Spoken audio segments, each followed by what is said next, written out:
joining us for this seminar on cultural tourism in Goa. Goa is a popular tourist destination, often referred to as the land of sun, sand, and sea, and receives a large number of tourists of all age groups throughout the year. Besides its pristine beaches, the tourists also visit Goa to explore its rich cultural heritage, which could include the heritage monuments and historic sites, the cuisine, traditional dance and music, Goan houses, and to also experience firsthand the Susegad way of life of Goa. Over the past few years, the cultural tourism has been receiving a lot of interest from the tourists visiting Goa, which has encouraged several individuals and institutions, both public and private, to offer specially curated Goan experiences. The Museum of Christian Art decided to hold this one-day seminar today to commemorate World Tourism Day, which is on the 27th of September. This seminar was intended to bring together some of the individuals and institutions working towards promoting Goa's cultural tourism. And this seminar becomes a platform for all of us to discuss and deliberate over the contribution of cultural tourism in Goa, some key issues affecting this sector, ways to improve and enhance the services offered to our visitors who come into Goa, and also share ideas and learn and adapt best practices that are being followed by our speakers in each of these sessions. So the seminar is divided into 3 sessions which will focus on different aspects of cultural tourism. The speakers in each session will first make a brief presentation of their work, followed by a moderated panel discussion on the topic of the session, and then a Q&A with all of us. So just giving you a gist of what the first session is going to be like. It's going to be on the Goan Experience. I think Maria Victor, who is the moderator for the session, will give us the brief on that. So let me just introduce the moderator for our session. The speakers are, of course, Varun Hegde, Sonia Shirsat, Chef Oliver Fernandes, and Hansel Vaz. And the moderator is Maria Victor. Maria Victor is the founder of Make It Happen, an award-winning experiential travel company and TEDx speaker, winner of the GEMS Young Women Entrepreneur, and recognized by Makers India as one of the top 6 women entrepreneurs instrumental in implementing responsible and sustainable tourism in India. Welcome, Maria.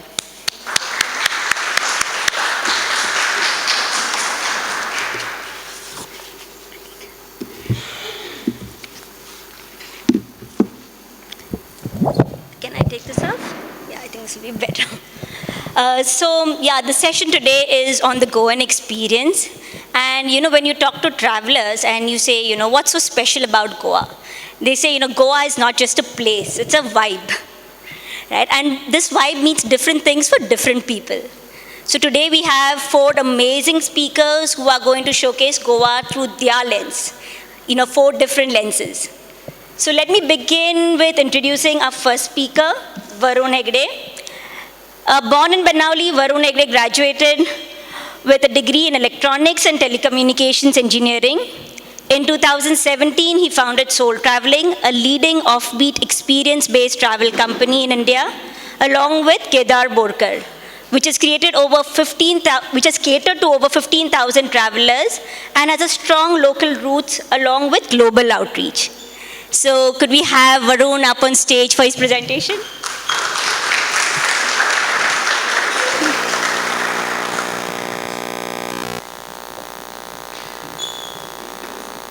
I think there's another mic.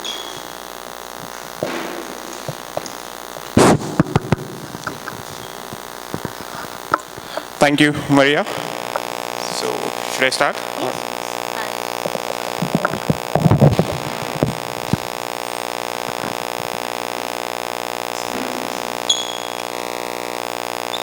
Great. Good morning, ladies and gentlemen. I know it's a Sunday morning and we've got you all here, but trust me, this will be exciting. So I would want all of you to be wide awake. I don't want to do any of those corporate exercises of getting you to stand up or sit down or anything like that. I will trust that you will pay attention and you'll get involved in this particular presentation and the whole journey and the experiences here.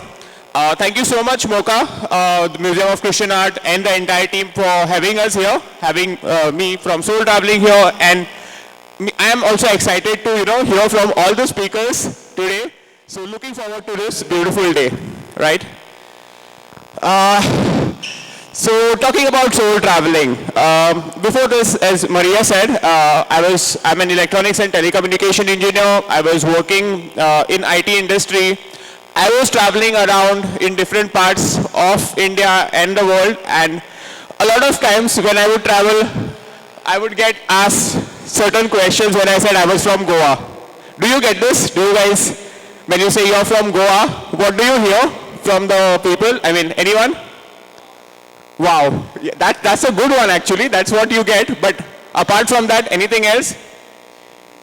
Cheap booze, right? Anything? Do you stay on the beach? Do you stay on the beach? No, not all of us stay on the beach, right? So whenever we say we are from Goa, there are these typical stereotypical questions that we get asked. Are you partying all the day? Do you start your day with a beer, right? You must be on the beach 24/7. And this image of Goa has been created, or it has been developed over the past few years. And we have to first accept that these stereotypes exist in Goa. To change or to do anything apart from that, this is the first step I thought we would have to take in this direction, is accept that these stereotypes exist. And what we thought is we need to provide certain alternatives. We can't just tell people, no, there is something more to Goa than what you see. We need to show it. We need to make them experience it. And that is where we kind of got the idea to start something different, something unique, and create these local experiences under the brand of Soul Traveling, right? So one of the questions was, what do you want to create? What experiences? What is the landmark? What is the kind of milestones that you want to achieve? So I want to ask you, what are the best experiences that you have experienced while you are traveling? Anyone wants to share a quick thing, like something that they really loved when they were traveling? Any places in the world or India? Yes? Oh wow, that's a beautiful one. Anyone else? I'm pretty sure all of you love to travel, so anything that has stayed with you after traveling? Yes?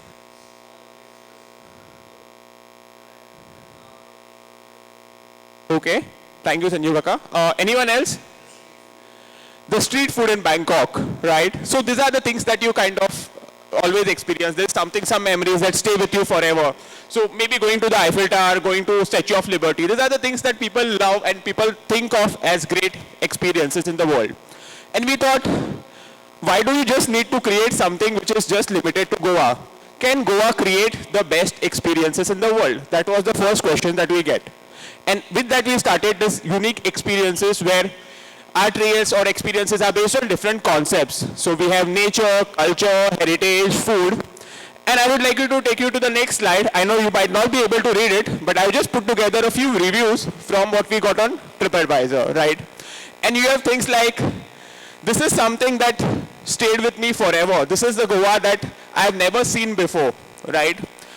This is like some people have even mentioned that this got tears to my eyes, or my family's. And trust me, it was not something crazy. It was not really having a bungee jumping experience. It's not the hot air balloon that we have today, or having all this developed construction. These were simple experiences which had 2 or 3 factors, like as Mr. Sanjeev said, love of the people or the community, getting that feeling of being at home in Goa, and also at the same time not just seeing things but experiencing them. So these were the few feedbacks that we got, and we realized that what we can create in Goa could be at par with what is best in the world. And I now am very strongly, or I'm firmly believing that this is not only possible, but we are very close to that. With Hansel, Oliver, Sonia being here, and even all the others, veterans from the industry being here. This is not just like a dream or a goal that we had 5 years back. This is getting closer and closer to reality. People are now knowing Goa for more than just the beach, booze and party that, earlier was happening. So what do we do at Soul Traveling? We create different kinds of experiences based on preference of the people. So we have something around nature, we have something around culture, we have something around heritage, something around food. So imagine this experience that we have in Shorav Island. We start at 7 o'clock in the morning, okay? And when we started this experience, people were like, who would wake up at 7 on a holiday in Goa? But trust me, today that's our best-selling tour. We have people coming every day to Shorav Island and actually doing this nice boat ride through the mangroves, going into, going to the very unique Devki Krishna temple, which was originally in Shorav, now moved to Marcel. But again, the concept of that beautiful temple being there and the story around it. The small walk to the hillock where you find the ruins of a lost seminary, and much, much more. So this curated experience is actually, it's nothing crazy or extraordinary, but it's just that kind of feeling that you get, that this is something in Goa that I would remember for a long time. So that's how we have created all these experiences. I'll talk more about it in the discussion that we have, but basically we just try to create something which people would remember from Goa. It should not be just the parties and the casinos and the beaches that they have options in. They have something which is as good in the quality as as a casino offers, but a very different experience altogether. I would quickly like to take a minute to talk about a huge potential that we have in Goa. Can anyone guess what this picture is about? Chikalkalo, right? Has anyone been there? Anyone? You've been there. Okay, how was the experience? Crazy, right? So in Goa, we have this unique festivals, and trust me, at least 2 of them happen every month. I know you might be surprised, but 2 of these unique festivals happen every month. And no, I'm not talking about sunburn. But what is the thing is, these festivals in their current forms, they might not be the best structured ways for a tourist to experience, right? You can't go to a Chikalkalo and just see, okay, this is something happening in front of me, let me just enjoy it. This is where the whole storytelling and the curation part comes in, where you create something around the festival which is amazing for the tourist to experience. And this is what people outside or people in other lands like Europe have mastered. They've curated things around already existing heritage and experiences and taken it to the next level so that people can experience it freely and in a very good way. For example, we did one recently, a few months back, for a festival called Intrus. Have you heard of Intrus? Do you know where it happens? Which part? Sorry? Sorry? Yes, it happens in a place called Gaundongri. It's similar to Carnival, but not similar. And that's the very interesting story of how Intrus came about. The festivities also are very unique. You might call it Intrus, but the festivities would be culturally very different than what you see. And I would urge all of you to come for this and see it. Apart from that, you have Musarke, you have Three Kings Festival, you have Shigmo that happens. And Shigmo also happens very differently in different parts of Goa. So the whole potential is curating stuff around these experiences. The Makars are coming up now. So Makars also are a very unique concept which are in Goa, which happen during Navratri. So what we have done over the past 5 years is created a platform which has served over 15,000 customers. You can check any platforms. We are rated because we have tried to focus on the quality of it, quality of the experiences. So we always make sure it is more intimate, more personalized for everyone who comes here. Been featured as one of the most unconventional walks in the country by Live Mint. Been featured in all the, leading magazines in the country as well. And the whole idea is to create this kind of experiences where people feel at home. People, whoever is coming to Goa, don't think that, okay, no, we are tourists and, we need to kind of be away from the locals. Because right now, I think there's a big problem of locals being agitated by tourists coming in because it's not done in the right way, right? If you have that interface where it is a win-win for both, that is how we can take tourism forward. And we call them ambassadors of Goa, this team of people coming from different backgrounds. These are the people who conduct trails for us currently. And we have many more, but we have various backgrounds, like there is a chef, there is a student, there is someone from hockey, there is someone from music. and they represent Goa to all the people who come. So the whole idea is trying to change the perception of tourism in Goa through experiences, through something which is very memorable for people to come. We have around 30 of them currently happening. 12 of them run on a daily basis. And the whole idea is that, you know, people remember Goa for much more than just the parties, and they remember it for the right reasons, not the blackouts and the hangovers that they have, right? So that's the whole idea of soul traveling. And thank you so much. So I think that's my time. Thank you, Maria. Varun, for sharing. Thank you so much, Varun, for sharing these insights and, you know, showing that Goa is a lot more than just the sun, sand, and booze. So let me introduce our next speaker, Sonia Shirsat. Sonia Shirsat is the recipient of the National Award Ustad Bismillah Khan Yuva Puraskar in 2016 by the Government of India. Through her career spanning for nearly 2 decades, Sonia Shirsat has sung in 15 languages in 19 countries and is popularly known as the ambassador of Goan music to the world. So over to you, Sonia.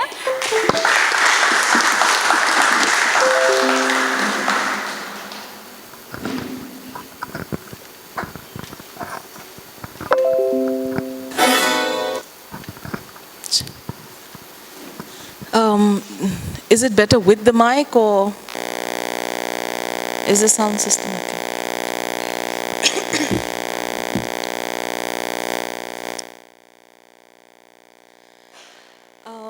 Good morning, everybody. First and foremost, thank you very much, Mocha, for this invitation. And what I'm going to share with you today is one of the projects that I'm involved with, and this one is called Madhur Goa. This is a place that some of you have visited. I'm very happy to see some of you here. Madhur Goa is a space that has been created by Orlando Noronha. He has created this beautiful area where we can have experiences of Fado and Mando. So these are 2 art forms that we present at Madhur Goa. And the entire experience is for people to come there, listen to these art forms. We explain about these art forms, and they also get to taste homemade Indo-Portuguese delicacies, which are usually found at family gatherings rather than commercial outlets. We have interaction with the audience during a small break. The people ask a lot of questions. So Madhur Goa is situated in a 200-odd-year-old building, which is in the heart of Panjim. And this particular room takes a maximum of about 40 people, not more than that. When we got a full house, totally crammed up, we touch about 45. So we can't really take more than that. The idea is the mural that forms the backdrop of Madhur Goa depicts Fontainhas, Lisbon, and Coimbra. So you have Mando and you have Fado. You have both these types of Fado being presented. You have the Mando being presented. And we usually have now a guest artist who also performs along with me. So sometimes it's a student of ours who's been learning Fado with us, or it's a veteran Fado singer who comes and joins us. So just to give you an idea of what happens in Madhur Goa, I would like to have this video, which was, so Madhur Goa started in 2019, and then we had the lockdown. But when we completed 1 year, this video was made. So for those of you who have not been to Madhur Goa, just to get an idea, I would like you to watch this video, and then I'll talk about Madhur Goa.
So basically, that's what happens. As you can see, it is a small space, and you have the crowds walking into Madre Goa, and fado with the Portuguese guitar and the viola do fado, as well as the mando being performed. I'm sure you saw the small plates of snacks, which, as I mentioned, are homemade. And then there's this session in between where everybody meets everybody. We interact with the artists. There is an open air veranda which is dedicated to the legendary saxophonist Brás Gonçalves. It's called Chafé Brás. So people can sit there as well. Madre Goa is part of SIPA, which is a center of Indo-Portuguese arts started by the Noronhas. So apart from the events that happen, it's also a showroom of hand-painted tiles and books written by authors from here, CDs and music about Goa. So the people who come to visit, of course, they book online, they come to the showroom and they do bookings or through us, and then they experience all this in that span of about a couple of hours. Now, what exactly is the speciality of Madre Goa? First and foremost, the two art forms. Fado and Mando being two art forms that developed in two different parts of the world roughly around the same time. And both of them lived in Goa for over 100 years. So an integral part of the local culture, one in Konkani, of course, from Goa, and one in Portuguese that remained in Goa. So we have both these being presented. A lot of explanation on these art forms for people visiting or for people who do not know. We also have a very important thing is the space. It's beautifully made. Those of you who have been there will understand. It's very well lit, and there are small, minute details. You have very old music instruments hanging from the walls. You have in the mural where you're talking, where it shows Fontainhas, you'll have a small cat peeping from behind the grill. You know, so small intricate things which really make you understand so much more about the real Goa. Then you have, of course, the eatables. As I said, these are not things that you would usually find at commercial outlets. These are homemade things. Very, very important for me is it's a very family-oriented venture. So we're basically the two musicians, Orlando Noronha, who has the space, Carlos Manuel Menezes, who plays the other instrument, both their wives and their children involved. And I think that is what makes it so very special, Madrugoa. So you have the youngsters helping in putting on and off the focus lamps while the audience is already seated there. You have them escorting, ushering. You have them helping with, the laying down of the plates of the snacks or the drinks. So it is an entire family affair. And I think that is also something that's very, very Goan. We have many a times when we talk to people from elsewhere, we say the whole family goes for a function. The parents and the children are at the same function. It's not that parents go to enjoy somewhere and the children go elsewhere. So this element of the Goan culture, apart from, of course, the music and the food, is also, for me, very special in Madrugoa. So this is an effort that we have made wherein we showcase these two art forms. And like Madrugoa, I'm sure there can be many more such places where we can showcase various other art forms, cultural dance and music from Goa that are so unique. There are certain things where we need to go to that place. For example, Chikalkala, we'll have to take the people, the tourists, to that place. But I'm sure there are many other things that could be curated in a space like Madrugoa, we have Fado and Mandor, wherein the tourists come and experience this whole cultural part of Goa that many times is not seen otherwise. So yes, that is what I had to present about Madrugoa and what we have been doing since 2019, of course, with a huge gap for the COVID pandemic. And this has started again on just a small incident. On 23rd of this month, we had a performance. And there was this one lady, Kavita, who came all the way from Mumbai. And she expressed that she had come to Goa. She had read an article about Madrugoa in 2019. And she wanted to come. So she came here after the pandemic. This was her first trip to Goa after the COVID. And she tried to time it exactly because Madrugoa experiences happen roughly twice a month. So she timed it for this particular event. So for us, that was very special to think that somebody sitting in Mumbai is looking forward to coming to Goa for a show of Madrugoa. So that's, I guess, some sort of success, I would say, for whatever effort we're trying to put in. And I'm sure the same thing, as I said, could be done for many other art forms that we have in Goa. Questions and discussion we will have later. Thank you very much.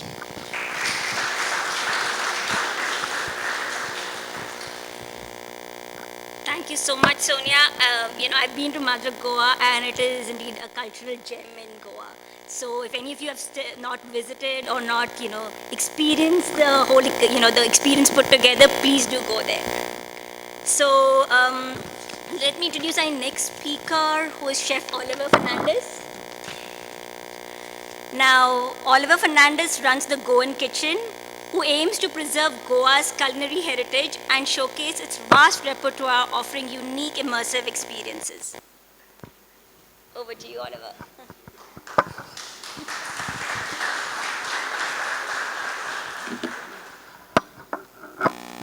Hi, morning everyone. I'm so happy to be here. I thank Mocha for recognizing the baby steps we've been taking in the last just about over a year to kind of do what makes us so happy day in and day out. I've got a presentation of a lot of pictures which I'll take you through hopefully in 10 minutes to give you, a small little deco of what, this band of people in a small little village of Lotulim tucked away in one corner has been doing. Yes. A little brief about how we came about and how the Goan Kitchen came about. Myself and Cressy, we've co-founded this space. I've been born and brought up in Goa all along, and like how Varun kind of mentioned, I've got a lot of friends. I've studied out of Goa. I did my hotel management in Hyderabad. So I've traveled, and whenever I've kind of met people, everybody kind of has the same thing about Goa. Oh, you're from Goa, wow. And when we come back, there was this thought that I need to do something which makes a lot of gives me some sense of fulfillment and has some kind of an impact and makes it worth the while for me being in Goa since I've been born and brought up here. So I had to do something which is connected to Goa, and food being something that I'm so passionate about, it had to be around this. And I felt somewhere down the line that there was, a space which anyone could kind of go to and say that, what, if I want something which is truly Goan, where can I find it? We have a lot of Goan restaurants today, but they are governed by certain restaurant dynamics. You can't kind of capture the entire essence of what Goa and its culinary heritage has to kind of offer in a restaurant operation. And I got thinking, how can we kind of create a platform where someone, if he thinks about Goan food, would find a space which gives you that or gives you a glimpse of that. And that's where we started working on how to build this platform. And today I can safely say that we've got something going on at the Goan kitchen which is taking us to that particular goal of being that one space where anyone who wants to know about Goan food, who wants to experience Goan food, who wants to enjoy this huge culinary heritage, can come down to the Goan kitchen, talk to us, experience what Goa really had to offer in the traditional space. We've got a huge a menu that kind of covers over 250 odd dishes, and I think we might be the only space in Goa, presumably, which has captured the Goan food in this kind of an expanse. So let me take you through what I've got in store for you. I've got this one slide over here because when I was doing my research and I was trying to figure out, what explains, who we are and how we got here culinarily. Because Goa is so different from the rest of India in terms of its culinary heritage. And how did we get here? And the Goan kitchen kind of captures this and talks about this and celebrates this entire journey to where we are. From here, where on, that will kind of, the future will tell.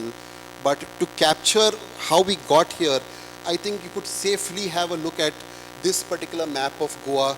The dark slides, the dark areas are where the Portuguese, the old conquests. So when the Portuguese got here in the 16th century, they came to these three areas first.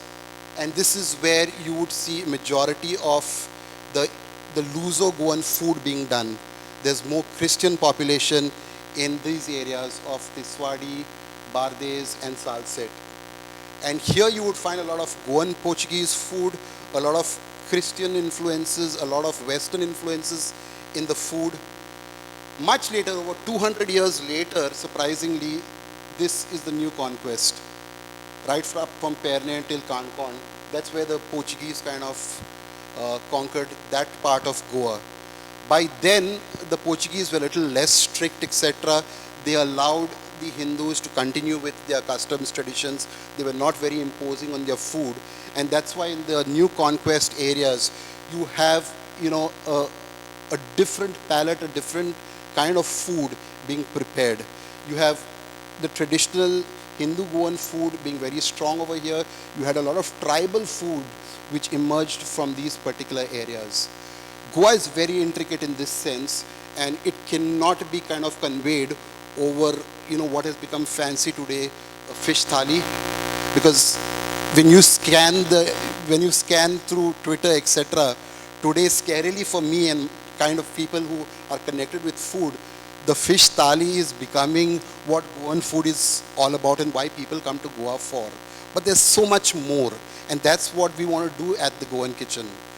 Goa has seen dishes like stews, which came with travelers, or since Goa was a spice hub, you had a lot of people who made Goa their home in those days.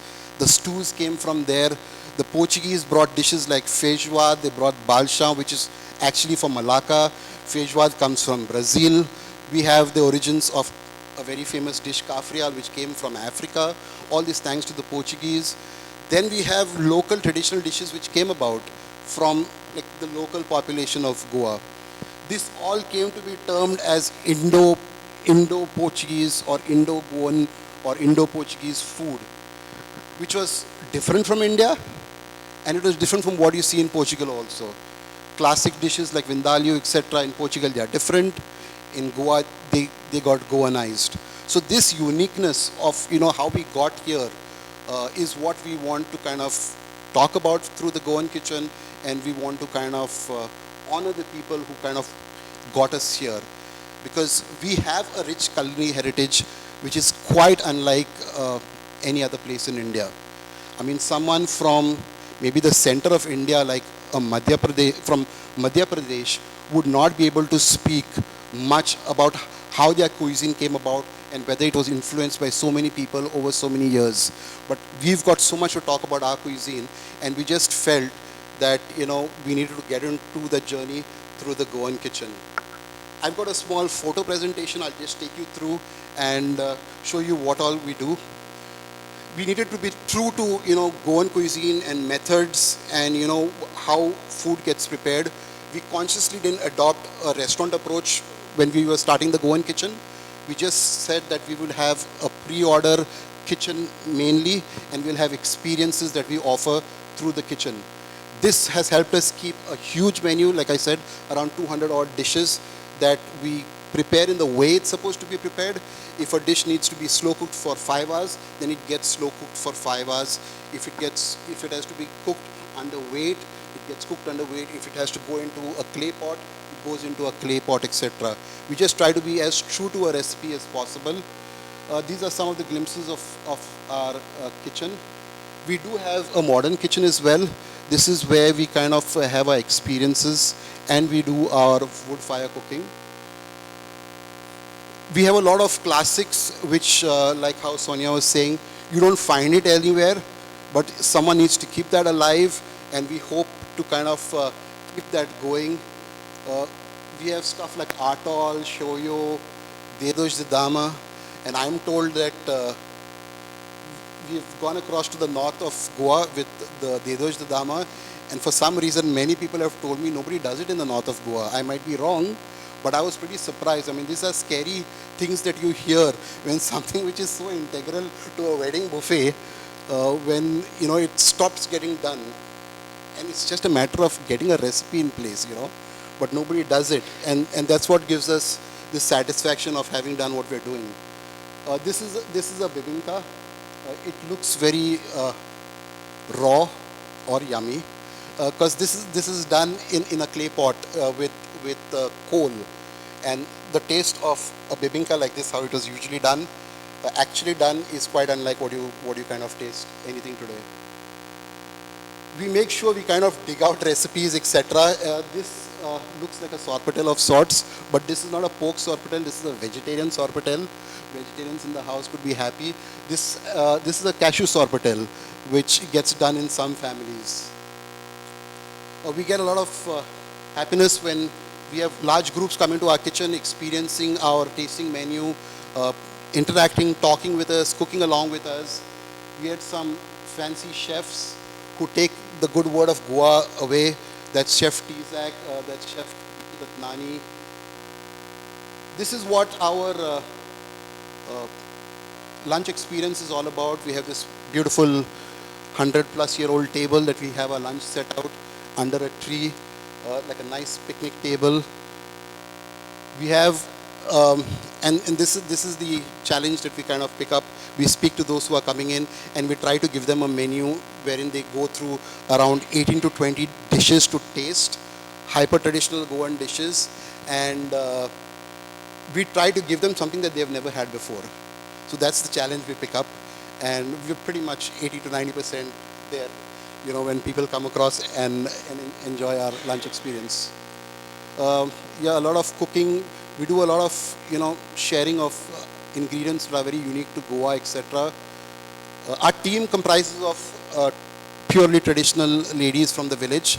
We had to take, we decided this while we were setting the kitchen up, that if it has to be true Goan food, honest Goan food, it cannot happen from someone who is kind of professionally trained. It has to be from someone's hands who cooks this food daily in and out for their family, etc. So we are blessed to have a lot of culinarily skilled ladies in Lothalim who come to the kitchen and who cook day in and day out. It's not been easy because everyone's got a different hand, and we need to kind of make sure that things turn out the right way. But it has been the right thing to do, I must say. Yes, so we have a lot. We give a glimpse of a traditional setup. We get people to cook along. We get people to work on the adodi, cut vegetables on the adodi. Hopefully, we don't get sued anytime. But yeah, it's part of the experience, I would say. We try to make sure that we give people. We're constantly thinking on how to get across something which is not there commercially, which is not there on a shelf to people. In the monsoons, you have piduki, you've got tarkido, which grows wild. We put that on our menu for that period. We go out, pick up this, and this is a glimpse of a tarkido when it is kind of cooked. I don't know how many of you all have kind of had this. You would have had this when you're growing up probably, but just kind of follow us and you'll get these things popping up and come across and get a taste of this. Sanjao is another fantastic colorful festival which has got some crazy amounts of foods which don't get done. So I think probably we were the first people, or we are one of the few people to have a vojing done for Sanjao. And we created some 21 odd Sanjao specific dishes, packed them up in a vojing, and we had them available for anyone who wanted to pick it up. And it was so crazy to see the look on people's face when they saw those things. I mean, literally tears types. They were very fulfilling. Again, I mean, when we started off, usually, in Goa, most times, if it's started by a Christian, then you will find only Christian food. If it's started by a Hindu, a food place, it would have only Hindu food. And we wanted to break that. So right from when we were planning our logo, etc., which is a rogado, we made sure that it is something which all communities in Goa used. We have a very strong, we have a balance of Hindu Goan food and Christian Goan food on the menu.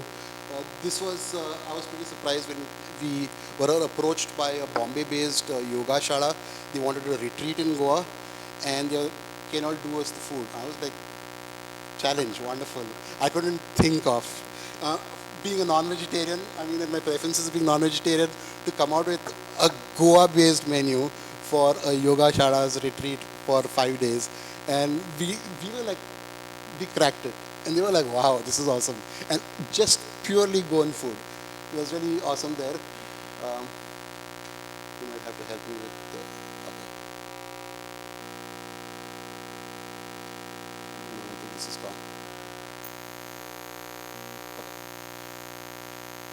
I think you might have to work it from the drive. Okay. You go next. So wherever we go, we make sure you let go slightly back. Oh, so there was a delay. Oh, there was a delay. All right. No, maybe you escape.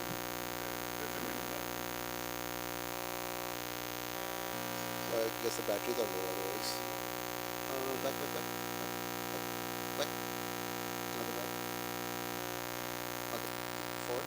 Okay. So, like I said, we just want to make sure that we have enough of platforms and ways for people to kind of experience Goan food. We have curated boxes for functions, weddings. For Christmas, we did something which is again unheard of, I guess. We had hampers which as many as 33 traditional Goan Christmas items packed into one, and I don't think it was an operational nightmare. But sometimes I think we operate more with the heart than with the head in the Goan kitchen. And we had a fantastic Christmas offering with those hampers, etc. You can move.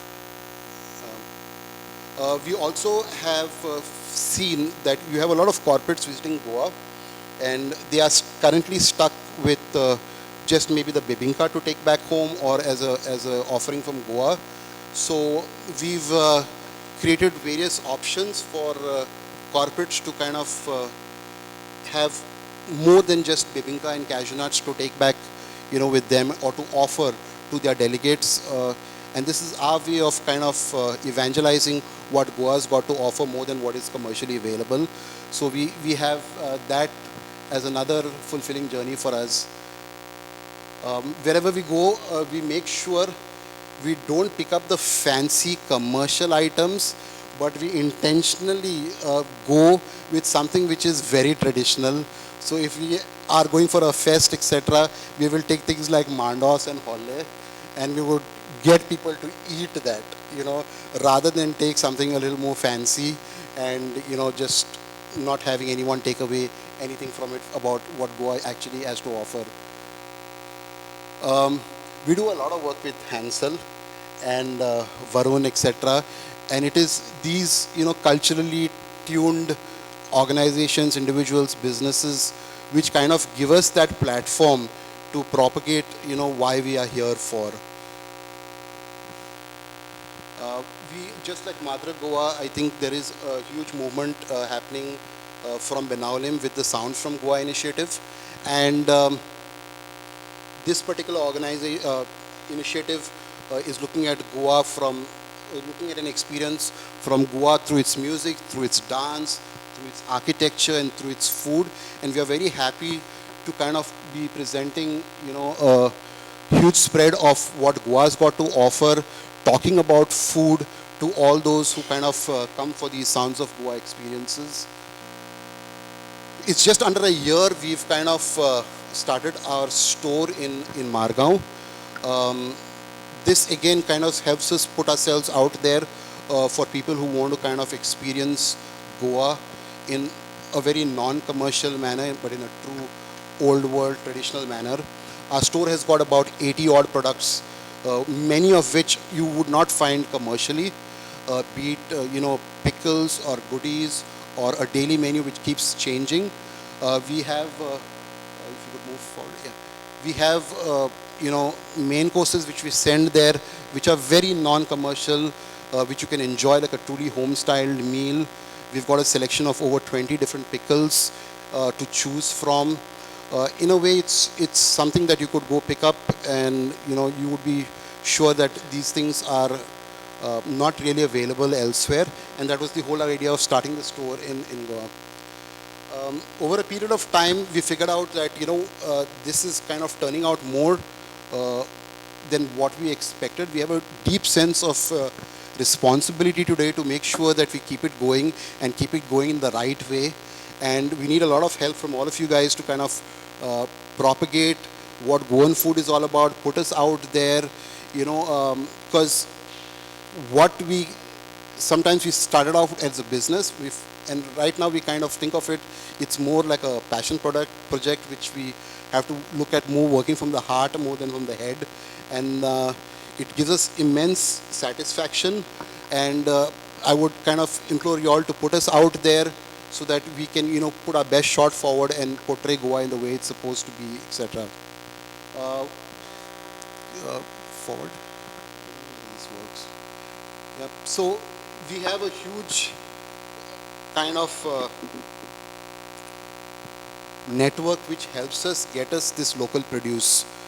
A lot of it, in terms of even getting a Kankan chili today, or picking up, locally grown Karelas, for example, as simple as that, becomes quite difficult for us sometimes, because farmers no longer do that anymore. It's not freely available. So unless, we kind of put us out there and we put those things out there, there's a huge, ripple effect on the ecosystem that supports us, especially farmers, etc. At the kitchen, we kind of use our team's gardens, kitchens, so that's, those are like ambade from, Edwin's mom, who picks it up, climbs a tree, and if like these ambade trees are very, they're not very strong, but everybody is just so like happy about what we are doing that they are like, na baba tu gay garson aale, you know. So they just feel good about getting us stuff what they kind of produce. Today I'm representing a lot of ladies from our kitchen: Maria, Mariani, Sukanti, Matild, Janet, and Colarine, Rosie, Piedad. Then you have Chaya, Paskin, and that's Cressy, my co-founder, who is part of the Goan kitchen. I hope I was well within 10 minutes. If it was above that, I'm sorry. I was speaking from my heart. But Sonia gave me 2-3 minutes. So thank you very much for listening patiently to us. And thank you, Mocha, again. I'll see you all in the... Thank you so much, for showing us this elaborate spread of Goan food, right? For many of us, these were, brought back a lot of memories, and it made a lot of us hungry, I'm sure. So let's move on to our next presenter for today, Hansel Vaz. Hansel Vaz is a Feni Dotor, is a geologist, a Feni polymath, a liquor trader, has generations experience in distilling and wining, countless accolades for the maverick approach to the Feni. Having created Kazulo Premium Feni, the Fazenda Kazulo is now on the anvil creating the most exciting Feni yet. So over to you, Hansel. Thank you. Good morning. Good morning. I thought it took that much time. But good morning, and thank you, Mocha, for inviting me, and thanks for all of you all listening to me. What's interesting, I just thought I'll start off with who am I actually? Some people, I think of myself as a geologist. I make Feni today. My accountant thinks I'm a terrible businessman. My team who work with me at Feni believe I'm not a businessman, I'm into Feni. My distiller thinks that I don't know anything about Feni. So it's very interesting, so I'm so many people. I'm also none of them. I'm also all of them. So it's a very complicated thing because I never started my whole journey ever thinking what I was. I think when I first started, one of the first mentors I had was Nirmal. I was actually catching snakes and counting leopards in the Madhai Valley back then. So I have a whole kind of experience traveling, worked overseas for 10 years, lived out of Goa for a few years because I was studying. So I left Goa very young and I came back with all this experience. And one thing that kind of helped me understand, I was trying to find out, maybe all of us go through that, what are you trying to find? And I think that's what I started off with. And so I suddenly found the cashew. Not an epiphany moment, but I found that in my childhood. And I saw this when I was in, actually I was in New Zealand, and I told the story a few times, but I was sitting and I was looking at the volcano, and it was cold, it was winter, and I suddenly started remembering my summer. And I was like, here I'm in New Zealand, imagine what I could do just to go and see that. And what could I imagine with the cashew? And the cashew is not even Goan, it's from somewhere else. I think that way Goa is very interesting. It's a crossroads for culture, it's an entrepot for ingredients, it's everything together. And so, I had a glitch with my presentation, so I'm just going to mess it up. So what happened was, I always knew this. Look at that, this is my distiller, one of the distillers we work with. We've got about 12 distillers now working with Kazulo. This is Anton. He doesn't know how old he is, but look at his expression on his face. He's doing something very simple, but extremely important. He's sealing the pot. He's putting that clay. He's putting clay and putting it out, making it perfect. That's the attention to detail. And so my family, when they said liquor trader, it sounds very, very simple, and my family always, my dad was very proud about it, and I'm also very proud of it, that we're liquor traders. We've been selling liquor since 126 years. My mother-in-law wasn't proud of that. but what's interesting, when you're selling liquor for 126 years, you understand alcohol from a different perspective. And what I realized, very importantly, was Feni was being pushed out. And if Feni was being pushed out, we were being pushed out. And that's what's why all of us are here today. As a culture, we've been marginalized, we've become sideshows, we've been sidekicks. And that's what I didn't want. So living in New Zealand, that was what was happening to me. I was drinking gin 15 years ago, and I was thinking, what the hell is happening in Goa? Feni is being sold in plastic. We keep all the fancy liquors. We'll keep Chivas Regal, Johnny Walker, all the big names. You'll showcase that on your bar. 5-star hotels will show it. But they will never keep a bottle of Feni. And even if we kept a bottle back then, 15 years ago, not talking about now, 15 years ago, we kept it in a Sprite bottle. And that's very much like music. Today, Sonia has brought music up to a standard where you'd be really proud. Bring your guests and send them over. Earlier, what was the Goan music? A straw hat, a flowery shirt, playing some jingles that everyone else heard anywhere in the world. And we became sideshows everywhere. So I said, we need to change that. Next page. And so I saw this distillery. This is one of the most classic distilleries in Clive's village, Kolva. Probably one of the last distilleries, the last master craftsmen who can make flavored Fenis. There are 26 Fenis. So I'm also a researcher by training. So for me, this is very important. This is the last, and I think architecturally a marvel. The picture doesn't do justice because it's a dark picture. But if anybody ever wants to come, I'll show it to you. And very sadly, we asked him, he just stopped distilling 2 months ago. And he stopped it simply because he said after COVID, the old timers stopped coming. And I was very sad. And I asked him, I said, so what are you going to do? He said, I'm just going to pull out the roofs, the tiles, and let the whole thing collapse. This distillery has been there for over 200 years. It's just going to go. So it's the last distillery. And I said, how do you translate this to the modern world? Because I'm coming back to being the liquor trader. Every liquor company is pushing Feni away because they want to put the glitz, the razzmatazz. They don't want to sell a story. Next page. Okay, can go next page. Yeah. So what I did was, my pictures are mixed up, but anyway, what I did was I created the brand Kazulo, long time ago. But 10 years ago, created Kazulo, and I created only to tell the story of Feni and to sell people a Feni that I would drink. So I said I wanted to create a Feni that I would drink, and I very quickly realized that was not the answer. Because people, and even our Goans, don't know about Feni. We don't know what a good Feni is. There are 3 styles of Feni. What Feni we're drinking, where it's coming from, provenance, style, quality, nothing. As long as it's in the bottle and somebody told you that my uncle brought it from this village, you'll believe it. Next page. So the other thing is, it's a very hands-on process, and in this case we got legs. We don't have pretty legs like this every time. We generally have dark-skinned males doing it, so not as romantic, but it's actually doing the job. We were stamping cashews, and I think that's the big problem I didn't face with Goans. I found it with the government, and the government was very keen on removing this. They said this cannot be possible in 2022. We need to start mechanizing it. And I think that was the big thing. I said, how do we not mechanize it? And that's the whole model we decided to create. What do we do? Do we modernize Feni like tequila, or we keep it interesting like mezcal? Now, what is interesting, I've said this before, that Feni is the last pre-industrial spirit on the planet. And I think we need to keep it that way. And this is very interesting. Another interesting pot. We have an underground fermentation technique in Goa. There are only 2 distilleries left. We had a small accident a few months ago. Last month, we had a tree that fell on top of our pots. We were the last distillery distilling Feni exclusively in mud pots, and we lost 6. So only 5 left.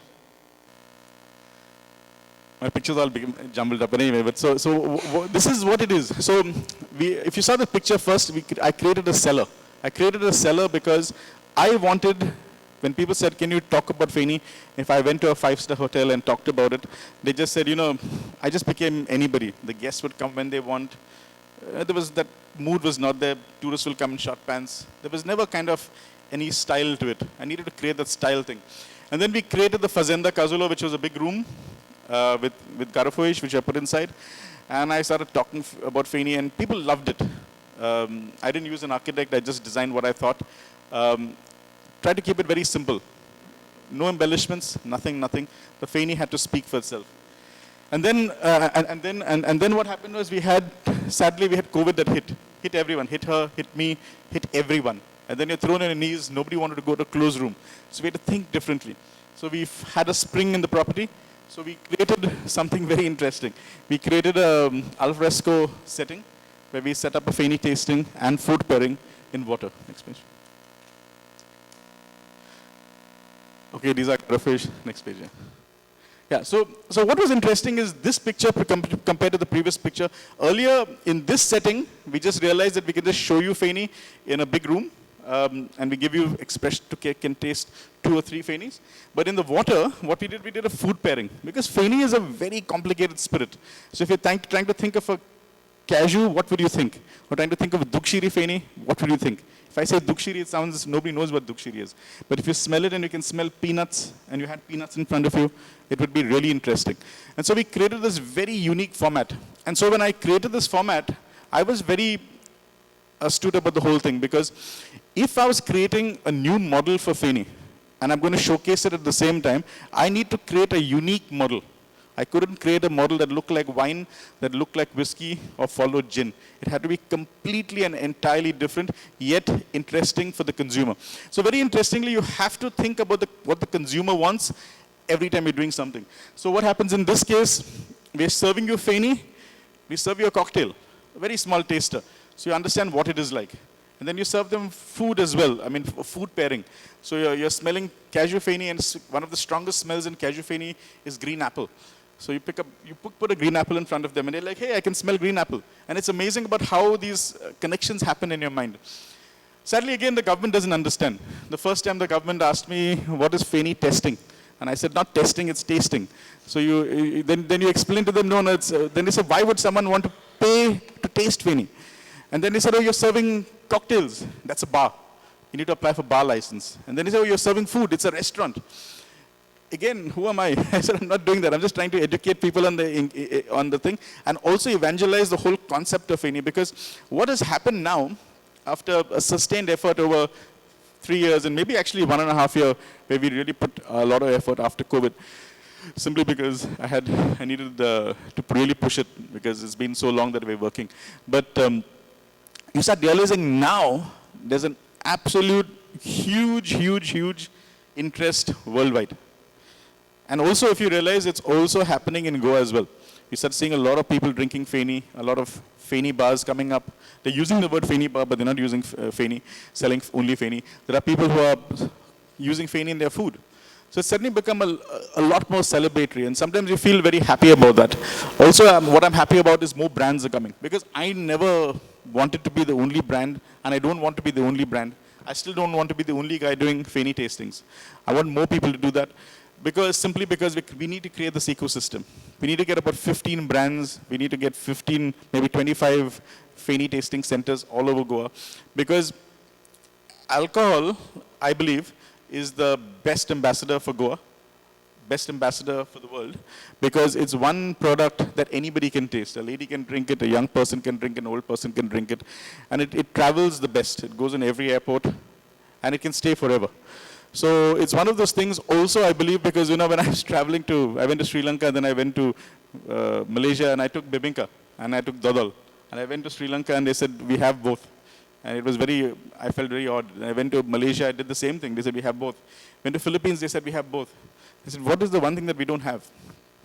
When we realized it was Feni. Finally, so coming to the end part, we realized also that Feni experiences do not have to be only at my fazenda, can be anywhere else. So we started training bartenders, and we created a bar, Tejoro. We created a few other places in Panjam, like Petisco, a few other places. We're helping them with the Feni beverage program.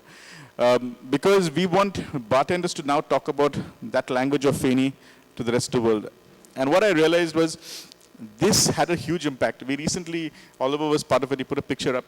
We had one of the greatest bartenders from Japan. We've had recently the second best bar in the world from Singapore. Top guys. I mean, these guys are the movers and shakers of the world. They are now interested in Feni. They are flying down to Goa, flying down specially for Feni, just to understand what the culture is. And the culture is 450 years. As a researcher, it's very important to balance that modernity, old style together. Go next page. Yeah, and this is the classic problem, because we see people stamping it in a rock. But we need to change that.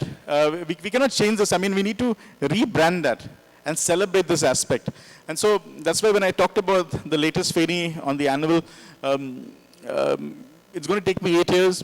but I'm really going to create that one Feni that has never touched plastic, never touched metal. It's going to take 8 years. I had a big person come and ask me that day, why 8 years? I said, because we have to master the old techniques. And Feni is just not only about the drink, it's about the people. Because one of the big things that we're realizing is that the people are being disconnected from everywhere. We want to mechanize everything simply because it's easier and a more capitalist approach. So it's a whole lot of things, but what I do at the tastings, we end up talking to people. And we just realized we do about 15 people maximum at a session. We do 2 sessions a day, every day. First time we've run 365 days except for holidays, but we run every day. And I realized there were that many people. At one point of time, my team said, well, let's close for 3 months, we'll not get people. In fact, the monsoon that just went by was the biggest season we've ever had. And just because people are now beginning to get interested, understand what Feni is. So I'm not selling Kazulo. Kazulo is just one part of it. It's actually the experience of Feni and how it can create a new vertical for tourism in Goa. Just like wine tourism or whiskey tourism around the world, we can create Feni tourism. Yeah, thank you.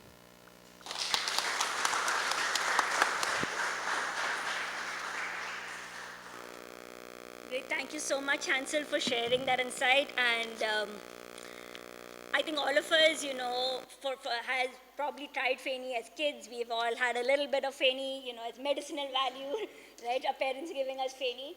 And now it's time to take, as you said, the Feni story to the world, right? And we'll touch upon that maybe in our panel discussion. And, you're free to ask questions at the end of, a few panel questions that I have. Okay, so shall I invite all the speakers up so we could begin the panel discussion? Shall we just pull some chairs, I guess? No, we can take this. Or can we just click it on this? Okay, great.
Coming back to Goa, and bringing the Goa story, bringing in the narrative for Goa by setting up heritage walks and local experiences. So, and in fact, this year we were even invited by Dew. So now Goa is already, setting an example for what experiential tourism could be. Right? So the Dew Smart City invited us to set up heritage walks in Dew, and we're doing that as well. So seeing this, I think the experiential tourism market is at a nascent stage, but it is growing very fast, right? And in fact, today, it is said to be the 3rd largest segment in the tourism industry, and constitutes for 10% of overall tourism. And we've seen a shift in traveler behavior where they're looking to connect with local communities, discover something new on their travels rather than just manic sightseeing. And in this whole process, the cultural heritage is now being viewed as an economic asset. And how we present that heritage is through initiatives like this. So today, as we begin this panel discussion, maybe we can, begin with talking about what changes we've seen since the pandemic. Because as you mentioned, during the pandemic, there was a shift in the way you had to operate experiences. So what changes we've seen in terms of what new opportunities, what changes we've seen in traveler behavior?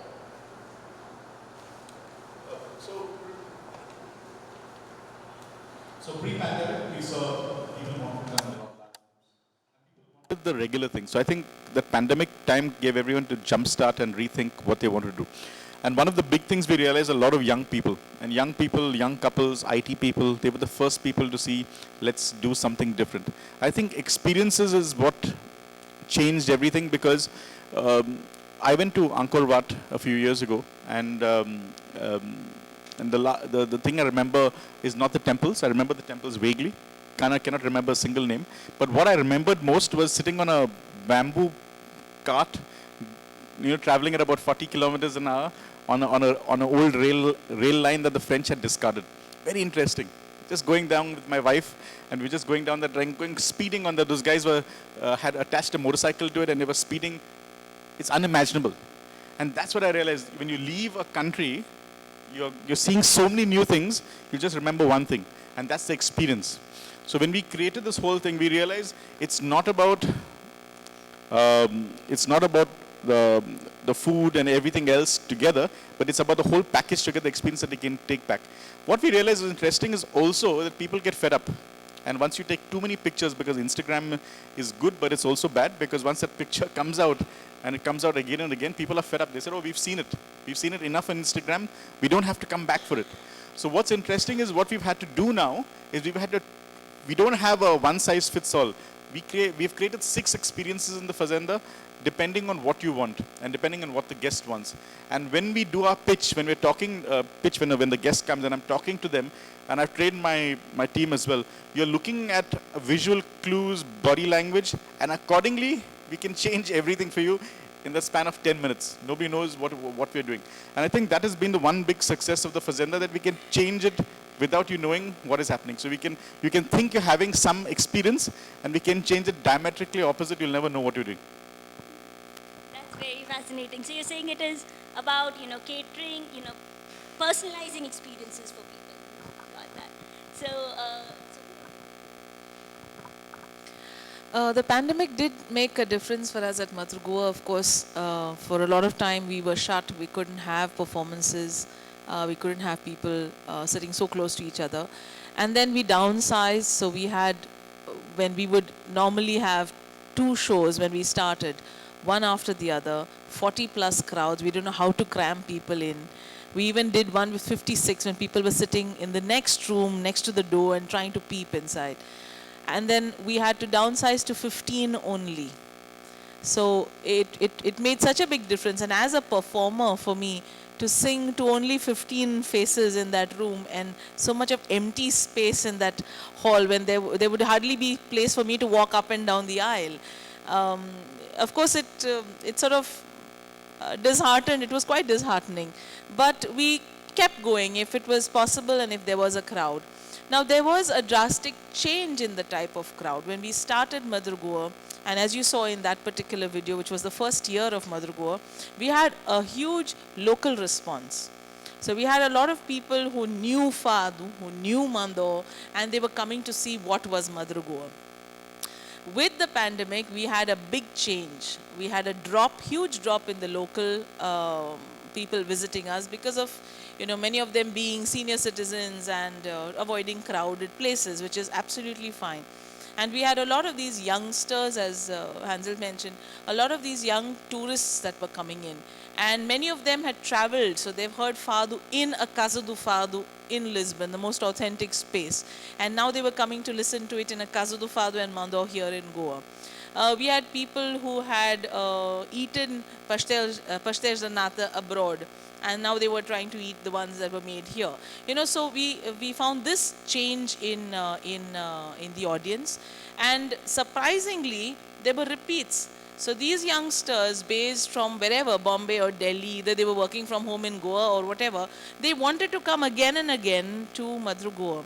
And as you said, you can change the experience. We also needed to modify, because they were going to get fed up of listening to Sonia Shirsat all the time. And therefore, we started this Madhur Goa experience with an invitee singer. So we started off with students, as you must have seen in the video. There was Sherwin Kure, who's a student of Fado. And then we had many others. juniors as well as seniors. Recently, we had Sheikh Fonseca, who's is one of the most senior ones, come to Madhur Goa. So that adds so much more, and it makes the whole experience so different. And yes, we had to modify. We keep modifying every performance because till date we have repeat audiences, people coming in. I don't know, they're not fed up of Madhur Goa as yet. I'm glad about that. That's amazing, to see a shift in audience, right? So, as you said, the pandemic also opened up, quite a few new opportunities, which probably weren't there before, or not as much as it was there before. Also, Varun, you see, like, Goa was highly dependent on inbound tourists, the charter business, and that suddenly stopped. And how did you see that? I mean, what new opportunities did you see with, the increase in domestic travelers coming into Goa? Thanks, Maria. So, firstly, the pandemic was very interesting. I wouldn't call it a blessing. It was horrible personally. I mean, but as a company, for us, it was very interesting because before that, since we founded it, for 2 years, we were just rushing. It was just like people are coming in, we are just rushing with the flow, going with the flow. Same thing that is happening with tourism in Goa, or was happening, where it was promoted as a place of booze, party, and people were coming because of that. And it was just going with the flow. There was no proper brand Goa, as I would call it. So personally for us, it gave us a chance to look inwards and kind of structure things, slow down a little bit, and really go for what people would expect and people would experience. And also that, see, this is the pandemic for the 2 years is probably the very lowest or the basic that we could go for. So then we don't have any excuses in future now because we have faced the worst, right? So I would expect that kind of, from everyone who was into the industry also, they were also thinking of new ideas, thinking of something new to do, because finally you need to sustain. A business like this needs to sustain over a period of time. We cannot say that, no, pandemic came in and we gave up. So it kind of gave us a chance to see what would work during a pandemic. So what we also did was connected with a lot of experienced creators around the world, had a lot of sessions with them, even sessions with a lot of prominent Goans, including Hansel and all, who actually kind of opened up a lot of new avenues of experiences for us. And I would say going forward, now we kind of have the base that it is not only dependent on charters. We had a huge domestic market in the last 2-3 years. I'm not sure everyone will agree that it's a great market because of what has been going around about domestic tourists. But if you look at the people who have been coming for our experiences, we have loved them. I mean, we have had great time with them, interacting with them and learning from them as well. So it's not just, the vision that you get that, Goa is crowded by tourists coming in and stuff. So it was a great change for us to create something for the new crowd. And now over the last 3 years, 4 years, or 2-3 years, all of the things have been structured to kind of take what comes from the charter industry or other industry as well. So I think it was a very important or a necessary thing to happen. I mean, I just wish it personally did not affect anyone's else, but as a thing for a business, I think it would be something to learn from. And it should open up our eyes to new avenues and new challenges. So yeah. So yeah, it's interesting, that even, pre-pandemic, it was only 13% of overall tourists visiting Goa was from the inbound or the foreign tourist market. The rest of it was always domestic. So I think that is why, when the pandemic hit and we opened up for tourism, there was already a ready market for Goa in that sense. So yeah, Oliver, anything you'd like to add on that? We came out through the pandemic, so we kind of kept going along with what people wanted. So I feel that the pandemic kind of slowed people down a little bit. They wanted to be a little more intimate with what they were doing, less crowds, and I just feel there is that loud tourist who still comes to Goa, who wants all the loud music and the typical tourist stuff. But there is a significant increase of people who really who are discerning and want that connection with where they are visiting. So I feel we need to kind of reach out to those people a little more through whatever media available.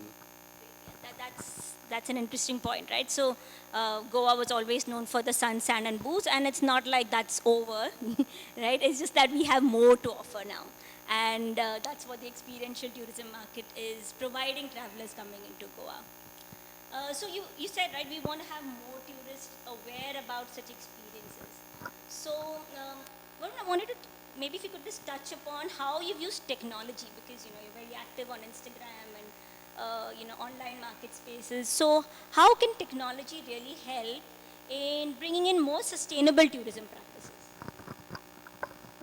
Okay, so I would like to say that to even work on marketing or promoting, you need to have good products and good services, and that is like the base. If you just market some not so good services, then the results will be disastrous. It will be a very short-term thing that happens. So for us also, the whole idea was first building those good services or products that we could offer and build them across industries. So you have something like what Hansel said, you need to cater for different choices of people. So we would have something in nature, something in culture or culinary, so that everyone could be catered to and you can cater to the same crowd multiple times, right?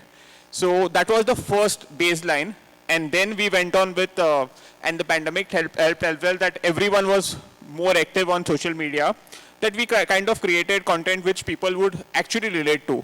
So if I have a talk with Hansel, who's from the industry and who talks so passionately about Feni, this is what will attract people to this particular talk. And this includes the audience that would come to Soul Traveling, or that would come to Hansel, or both of us together, and even Goa for that matter. So Goa as a brand itself attracts a lot of crowd, and this happening in Goa, if projected in the right way, can attract even more crowd. So I think even Goa tourism has a huge role to play in that, because we need to develop Goa as a destination like that. We need to market Goa much better than it is happening currently. So I feel that is the right way to go about, where you have a lot of collaborations within the industry, cross industry as well, and put it out in the right way where people can relate to it. So if you, like all of the people who have come here, have come for the session because they can actually relate to what we are talking about, and they are actually interested in, how to take this forward, right? So that is the same thing in social media. You would go to it if you like doing it or if you relate to it. It's not just putting out selfies or reels now. I've never made a reel in my life, but it's the new thing. So it's not just putting out random reels, but it's what people can connect to more. It's about, collaborating with people who can connect to other people better. So that is how we have gone about it always. It's not always been, so we have had sessions with Heta, who has been a brilliant ambassador for Goa, Mr. Sanjeev, who has been promoting Goa, across the world. So all these guys are legends of the industry, and people want to hear them talk, right? So that's the whole idea that we have gone about it. No, I just wanted to add something interesting is we took a different approach to social media. So I grew up in the age of Facebook, and then I realized Instagram came. And for the life of me, I couldn't understand what Instagram stories was for a long time. Why would someone look at that when you could just see a picture? I just couldn't understand it. So what I did was I decided to go off completely. So you see my Facebook profile is dead, not my personal one, but the Feni profile is dead. And then we decided to create a system where we don't market at all. So we don't market at all.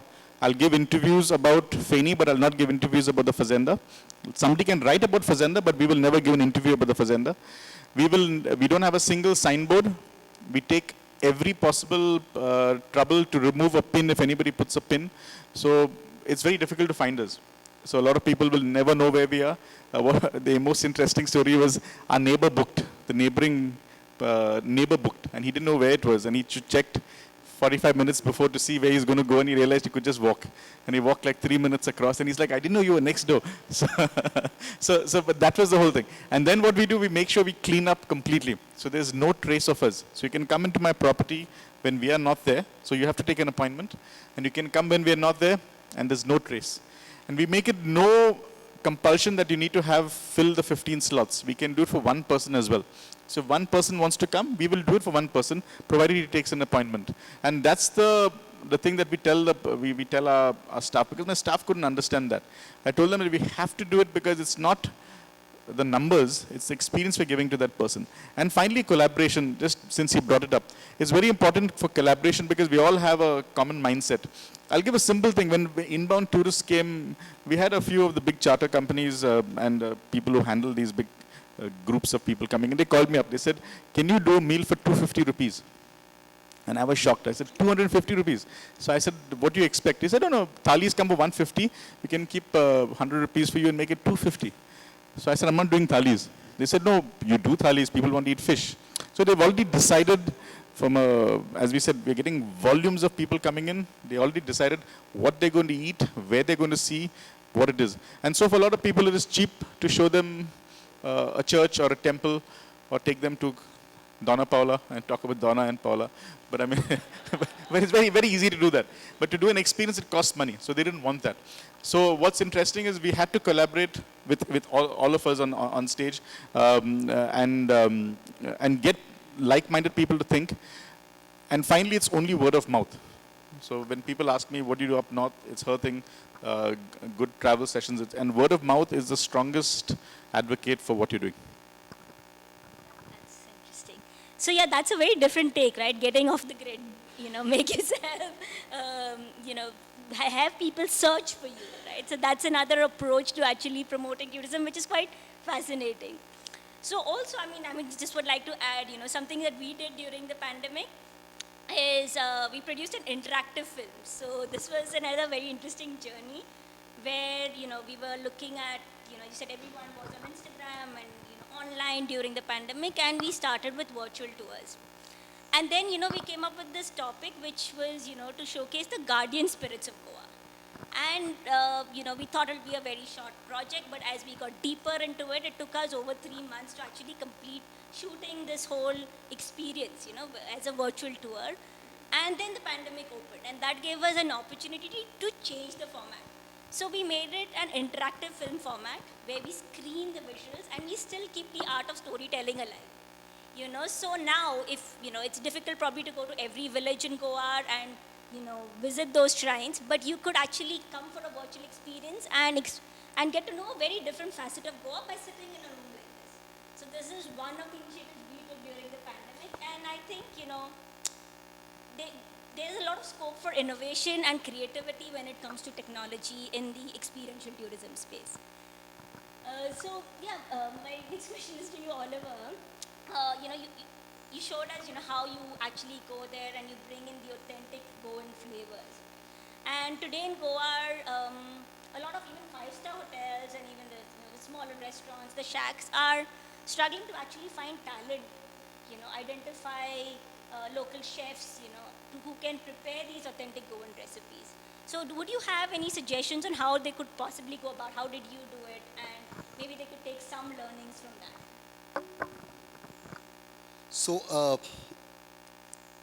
this word authentic is kind of used all over, but I don't know, it's very difficult to define authenticity, authentic, because what's authentic to me could be not authentic to someone else, and especially when it comes to food. And because when we were starting out, I mean, we consciously decided not to use authentic as, maybe true Goan food or honest Goan food is something that I thought about, because Goan flavors came to me through my mom, and that's true to me.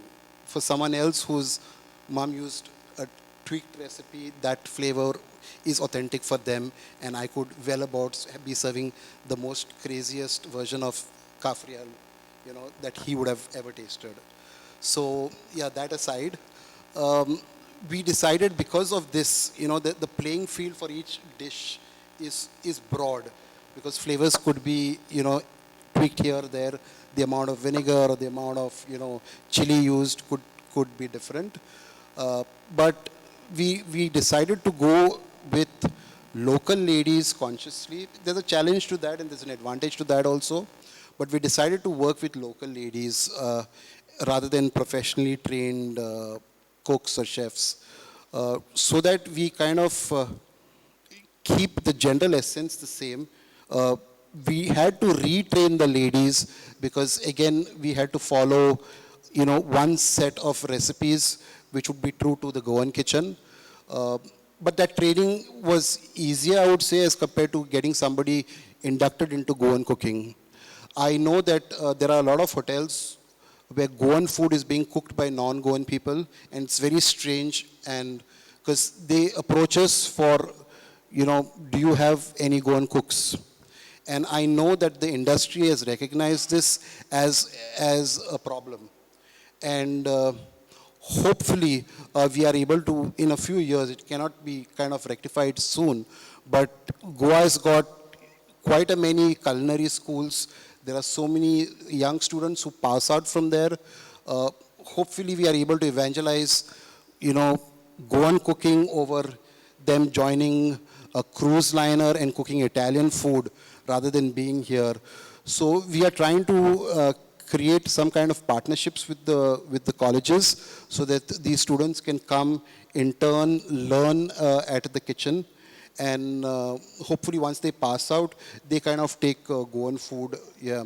So that also local, established chefs, like I know Chef Peter up in the north, we're trying to work, on this kind of platform where they go to colleges and share stuff. And, once there is a real chef interaction in colleges, maybe things could be different. But that's one way of, yeah. That also brings me to another question for you. When we say authentic Goan food, right? What is authentic? And if you've seen, there was, of course, the regional influences that you showed, the Portuguese influences, and now Goa is becoming a melting pot from diverse cultures. People from across the world are moving into Goa. So how do you see Goan cuisine evolving? Do you think, in the next 100 years, what would people be talking about Goan food today? So we have consciously stuck to traditional Goan food, okay? Like in French cuisine, there are the mother sauces. You can't go wrong with those 5 mother sauces.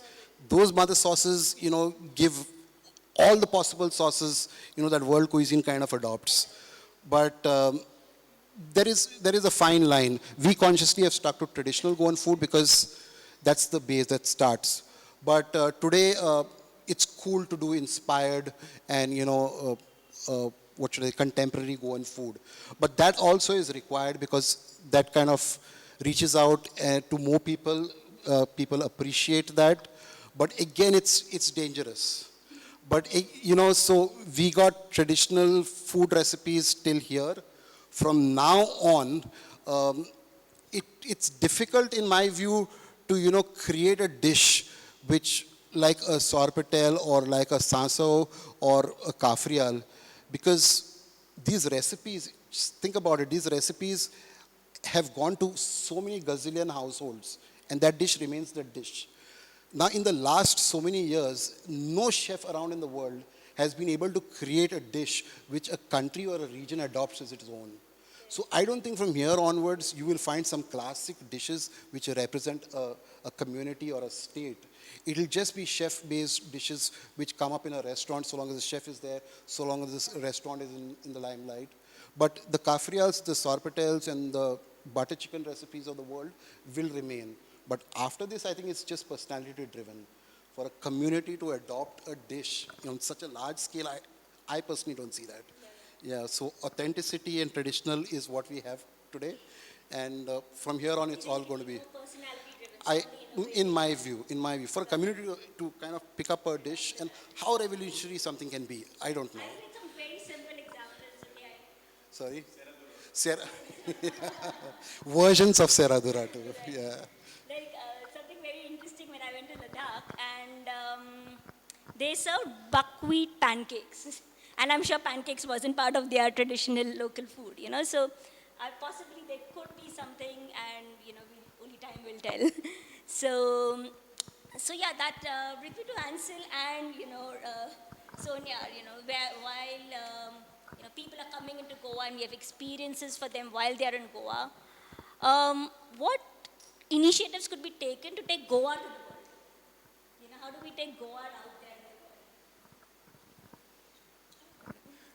there? No, so we've, and I think that's the big thing. I mean, because Goa is just a small place on the west coast, not great with connectivity. So we realized that if we have to showcase our culture, we need to be that small culture punching above our weight, and that's what I truly believe we've always done consistently, and we need to do that.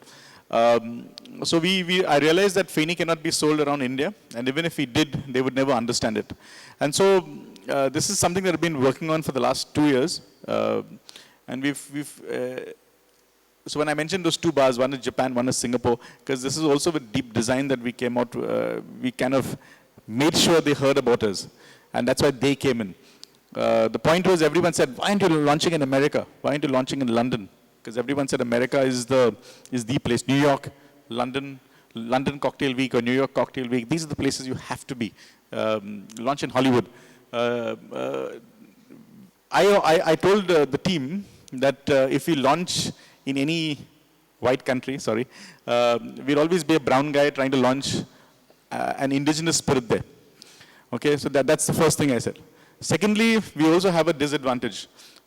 Tequila and mezcal are surrounded by United States. We are surrounded by Bangladesh, Pakistan, and Sri Lanka. Not going to happen. So I said we are completely geographically limited. So I told my team, why not work east? Nobody's thinking east.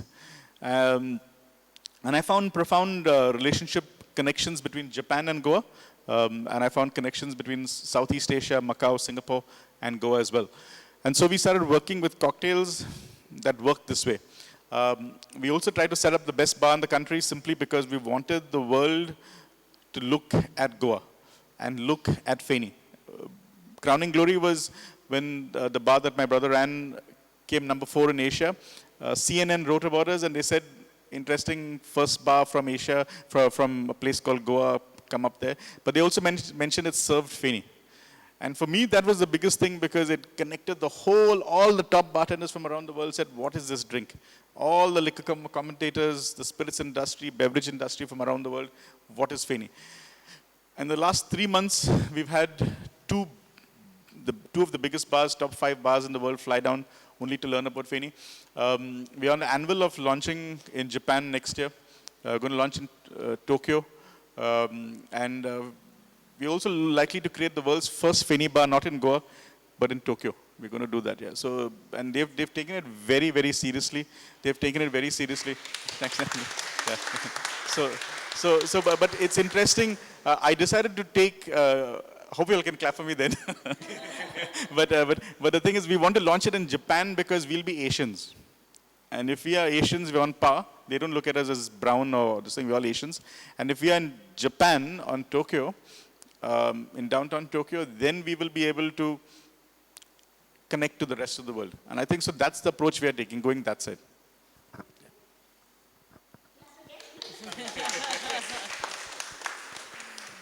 It's nice that you spoke about Japan. There's Fado in Japan as well. So, yeah, but that's a different story. How to take Fado and Mando out? How to take Goa out?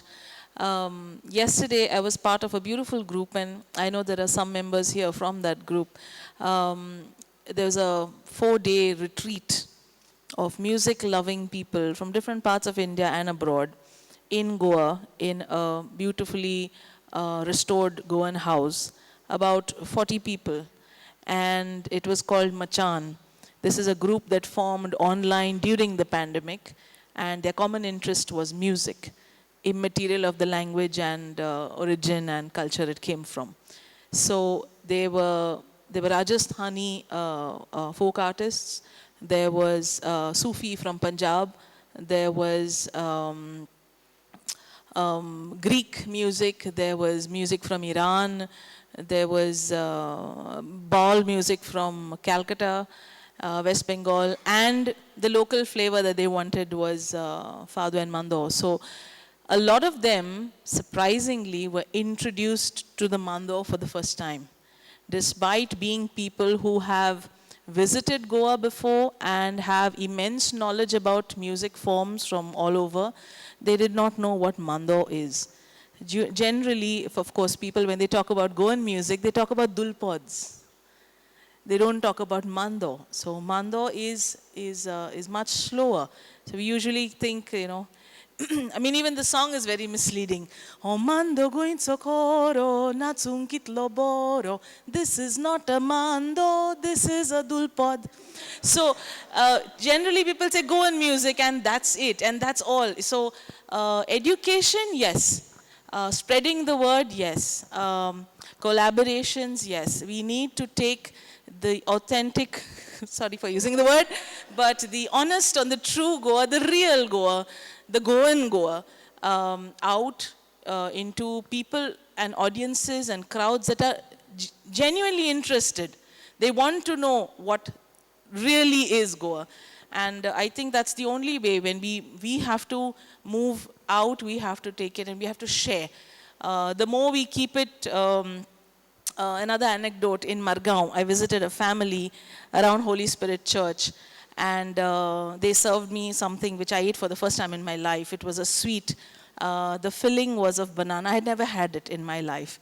And I found it out of this world, baked in a house in Goa. I'm sure the Goan kitchen will have it now, but I didn't know. I had never had it anywhere else. So I asked the daughter-in-law of the house, I said, how is this made? I mean, it's wonderful. How is it made? And with a lot of pride in Portuguese, she says, receita da família. It's a family recipe. And in that family, believe me, there were only 2 old ladies.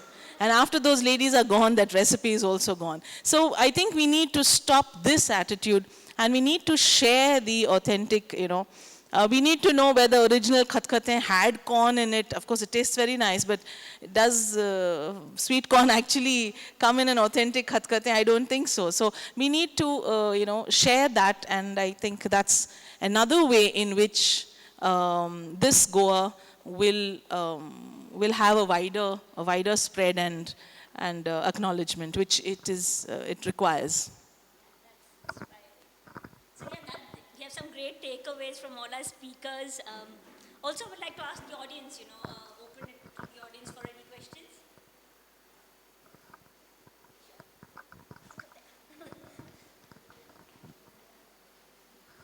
My question is, how do you balance experience-driven products with consumer-driven products? And here I'm thinking of for example, in a cruise, it starts with, in some of these cruises, it starts with sorry again, for want of a better word, authentic, traditional culture. And then it kind of gets into a Bhangra dance. So how do you balance it? Because otherwise it will cease to be Goan if it's totally consumer driven.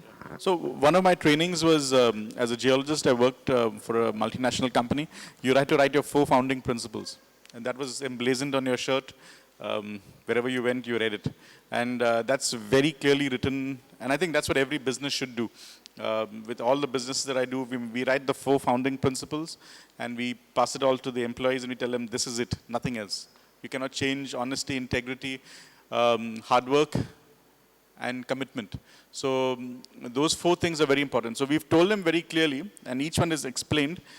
We've told them we have certain caps. We will do for 1 person, but we will not go more than 15 people, not more than 30 people in a day.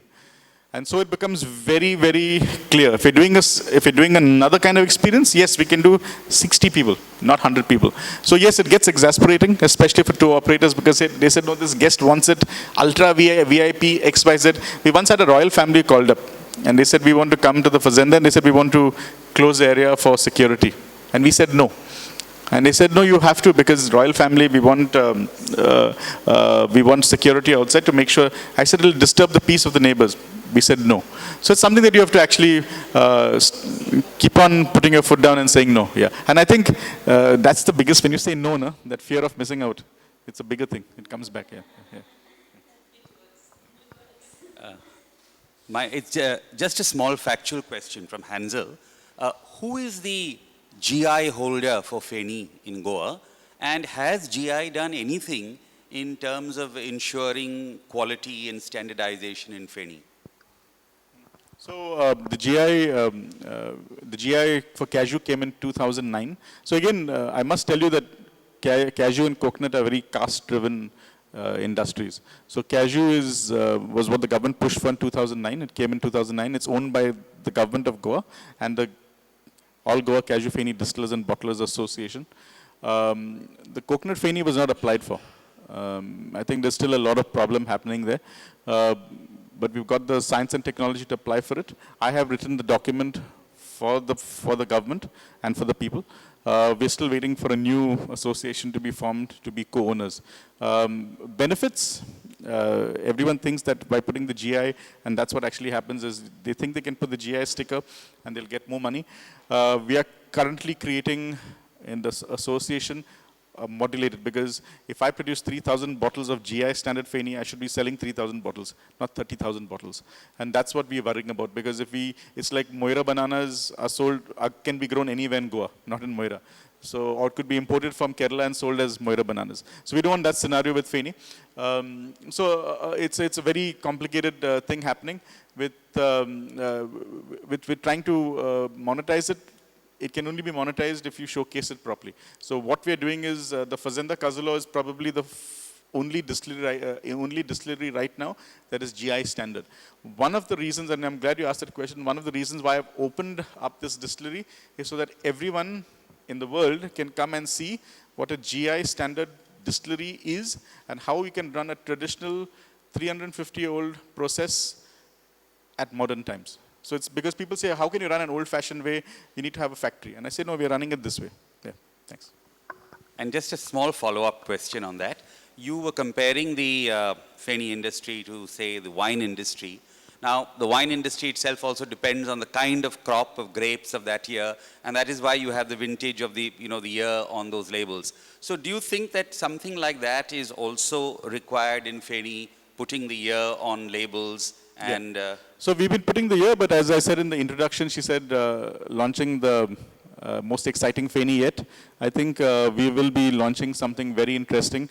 We're doing underwater aged Feni, which is going to be vintage based. So I do understand that terroir and personal styles will be different. So we'll have a different distillery. We're going to celebrate one distiller every year whom we believe, or one batch of Feni that's exceptional, find the terroir, find the region, age it, give the vintage. But it's, the Feni canvas is blank. It can really go, I mean, I don't have the boundaries of Fado, which is already established, or food culture that's already established. Feni culture is already established. I'm just shoring up those boundaries and making it correct. Yeah. So I think we could have time for just one last question.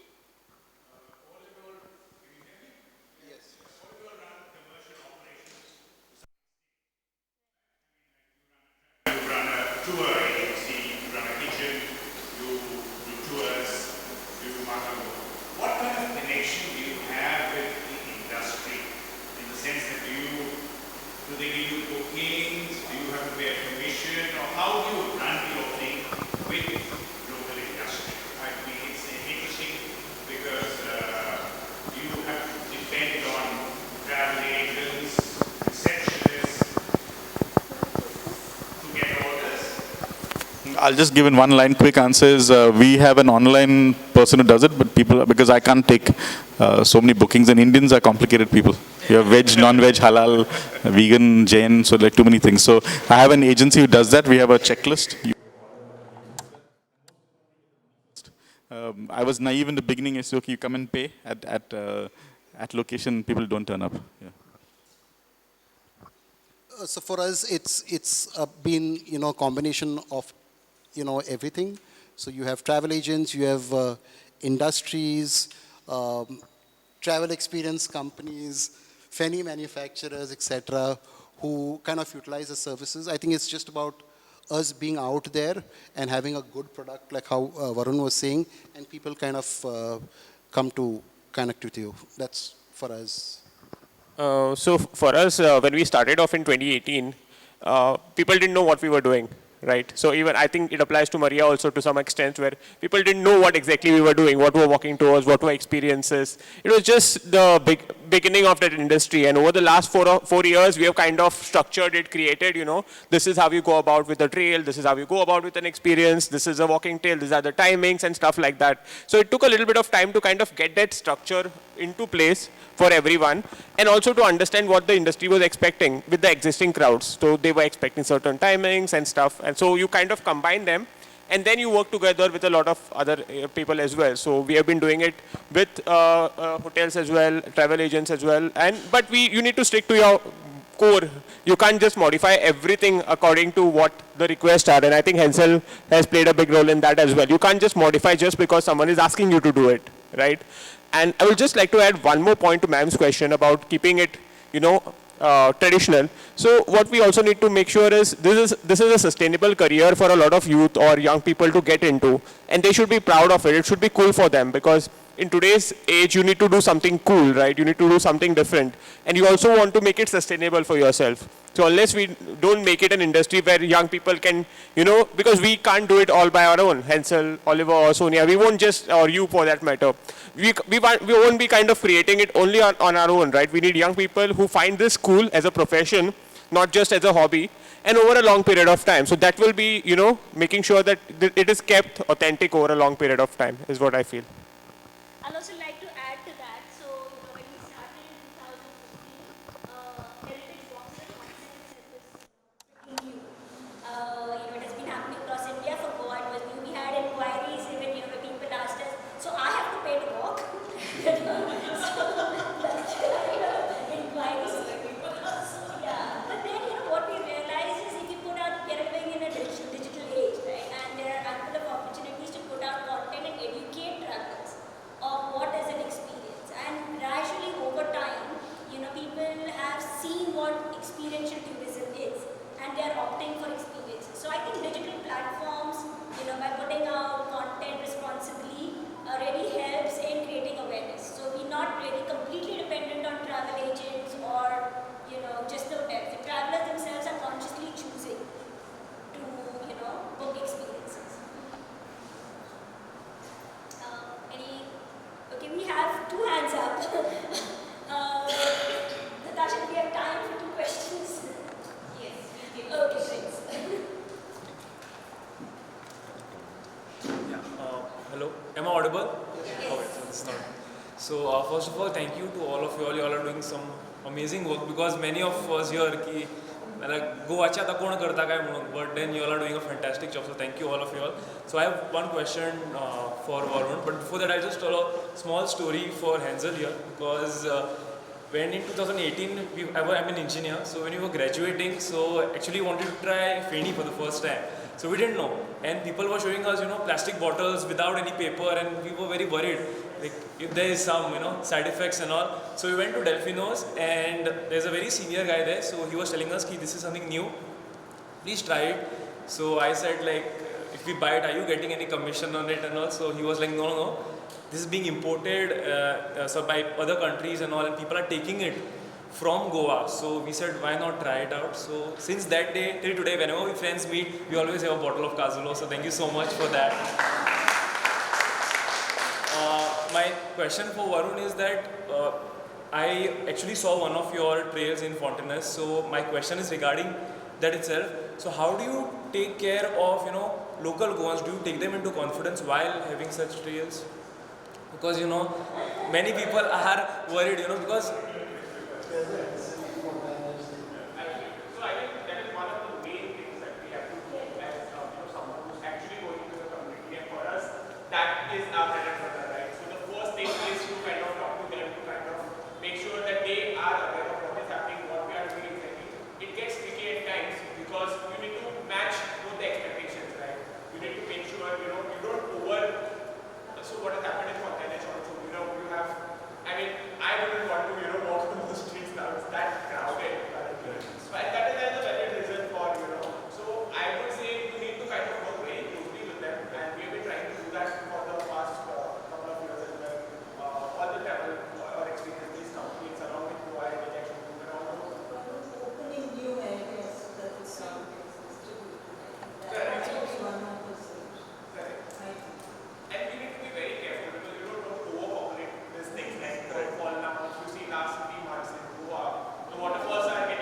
right, on weekends and stuff. So this needs to be taken care of. You cannot just, go ahead and create a thing where everyone will rush to do. So that's how we need to be very, very careful with that and work with the local sector, at different times. Maybe we need to do it more in Fernandes also now, so because the problem has already reached.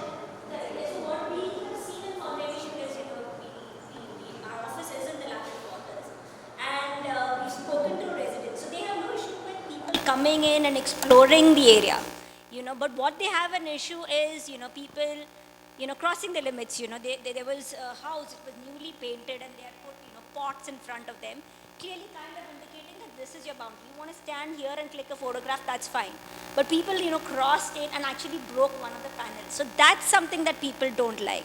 So I think invading privacy is what they have an issue. They love the idea of heritage walks because they're saying then you're creating awareness about the area and people are more mindful rather than just mindlessly exploring the place and not really taking into consideration the privacy of the locals. So that's something that we've seen. But as Heta said, there is a lot of scope for capacity management and maybe we should have more, open up a few more places like Kampal. Kampal could be a great solution, to have people from Ponte probably going and exploring that area. Secondly, there are other commercial establishments like Joseph Bar, there are cafes, which is actually good, right? I mean, that's the idea of cultural tourism. Now that has opened up, there will be people coming in for that as well. So maybe just making people more aware, having travelers being more conscious about how they behave in residential areas could actually solve the problem rather than curtailing them. Signages, again, I keep giving the example of Ladakh because I've spent some time there. There are, interesting signages there which say like, do not be Gama in the land of llamas. So it's kind of creating awareness that, respect the people here. So I think, interesting signages, educating influencers. Everyone's on, we're talking about the digital age. Heather was sharing, why can't influencers come on board and share this message of what people like, what, residents like to have, it's not like they're not welcoming people, but they're like, don't invade into our space. Last question, please.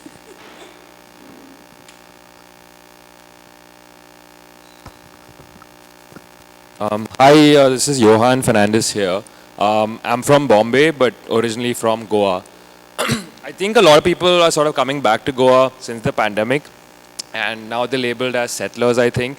But what I sort of wanted to understand is that all of you sort of want to bring a different side to Goa, right? Which sort of means that you want to increase the market share of this than the mainstream, right? That's what I sort of understand.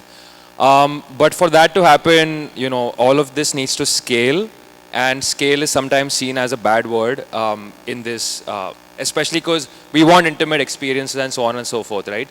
So sort of want to understand what can be done so that this ecosystem sort of gets more market share in a way, or sort of more local people take up more initiative in a lot of different contexts, so that this identity of Goa doesn't get diluted, because a lot of people are coming from Bombay, Delhi, Bangalore, wherever, right? So any thoughts on what the ecosystem is doing or can be done to sort of, I think, build capacity of local people to take more of a charge and, become entrepreneurs in a way, right? Take more charge and, and bring this different side of Goa to the masses.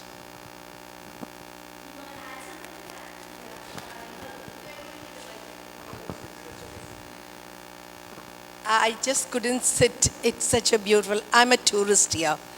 And hearing all of you speak, when there's so much of commitment from the people and whatever I heard, I have just a small suggestion, is take it to the schools. In the sense, not the commercial part of it, but if they get sensitized, it's a child, the family, and the society around it. It really, I have seen it, in small municipal schools. So I just want to share. I'm sure you all must have thought, but I couldn't sustain myself. Thank you so much. Adding to that, I run a small homestay in Bati, and we've been selling experiences rather than rooms. And to answer another question about how you sell this thing, Well, collaboration is the way. We've done a lot of stuff with Hansel. We send people to listen to Sonia. We send people to make it happen. You know, we've got guests. So basically, I've converted our house into a heritage homestay. And we've been quite clear right from the start that the experience is going to, I mean, I'm not selling you a bed. I'm not only serving you breakfast in the morning. It's only about the experience, about sharing my Goa, about sharing our Feni, about sharing some really nice food, about sending people to great storytellers who'll take them for walks around Fontainebleau, probably now give them an umbrella so if they're passing under Alu's house, they can open it. Yeah, so send them to come and see this beautifully restored museum, which quite frankly is one of the best museums I've seen in the country. I hope the state follows suit. We also are a part of a heritage classic car group, which Mr. Sanjeev also is a part of the same group. We go for these drives every other Sunday. We've taken a lot of pain to restore these cars. These events actually can be highlighted and brought back together to serve the community as a whole, where if the government actually pays a little more heed to these things and highlights these events, especially like a car. Look at Pebble Beach, for instance. Goa could be the Pebble Beach for classic cars in India. There is a lot of the people who own these cars and the people who follow this kind of stuff are the quality of tourists we are looking for. So we need to get away from trying to attract janta and actually pay heed and concentrate on people who are actually interested in the cultural side of Goa.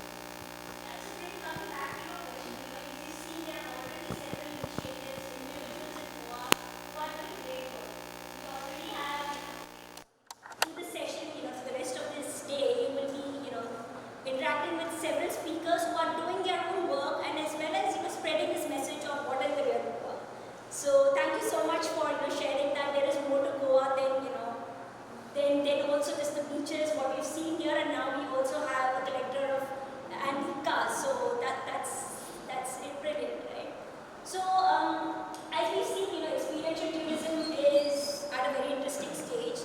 There's already a lot of work already happening, but I think we've just scratched the surface, and there is probably a lot more to do, a lot more ideas that can be shared, and a lot more new initiatives that can come. And I think we already have some, young, bright people sitting in our audience here who could probably take some inspiration from what they've heard today and start, their own ventures.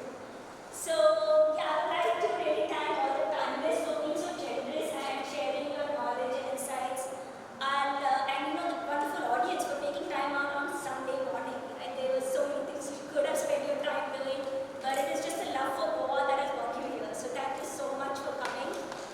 And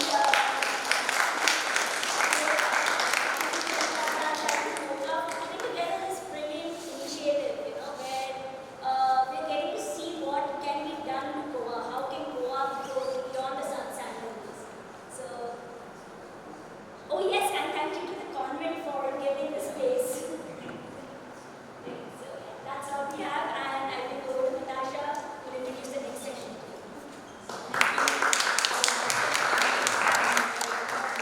This first session, and I think we have already gone into the time zone of the second session, so we will start. Just to announce that the museum cafe is at the museum. We'll have some refreshments, but you will have to purchase your refreshments there. If you want, you can order it right now, and so that it's served to you at whatever time you want to go there and have your refreshments. The washroom is, just as you enter the convent, there is a washroom there that you can use. There's water available here. And with that, I think we'll be getting ready for the second session where Hari is the moderator and Heta's the first speaker. Over to you, Hari. I need to introduce Hari. Yeah, so if everybody is okay with it, we'll take a few minutes break, just if anybody wants to go to use the washroom.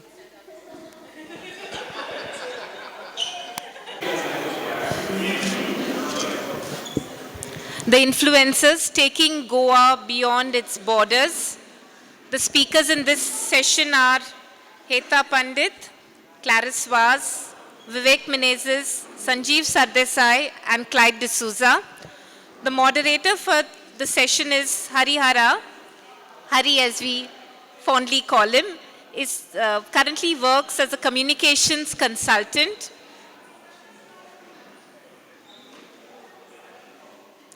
Hari works as a communications consultant and has a keen interest in the evolution and correlation of culture and community. He has previously worked as an arts manager, social entrepreneur, and community builder. Over to you, Hari.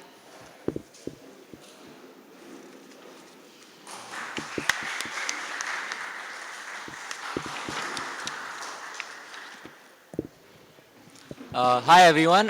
Thanks to Mocha for putting this afternoon together, and thank you for having me moderate this session. Since we're running a little late, I'm gonna jump straight into the introduction of what this session is going to be about. In recent times, influencing has taken prominence as an important tool of marketing. The influencers through social media, print media, digital media, and other such mediums share information about various aspects of a particular subject, which could range from fashion, technology, the arts, politics, music, literature, and even culture, among many others. There are a few Goan influencers who, through their writings, social media posts, podcasts, publications, television shows, photographs, blogs about Goan culture and heritage, reach out to a considerable audience within India as well as in different parts of the world. This session will focus on the contribution of these influencers in promoting cultural tourism in Goa, the need for experiencing firsthand and sharing authentic, well-researched content, and also the potential for others to share, in their own way, such information about Goa, thereby influencing their audience to explore Goan heritage and culture. And the first speaker we have going on today doesn't need an introduction. Everyone knows her. We have Heta Pandit going on. Heta is a founder member of the Goa Heritage Action Group, founded in 2000, that advocates the preservation of Goa's wonderful and unique heritage. She is currently serving as its vice chairperson. She has written 10 books on Goan heritage, and the most recent one being Grinding Stories Retold, Songs from Goa. Can we have Heta go on stage?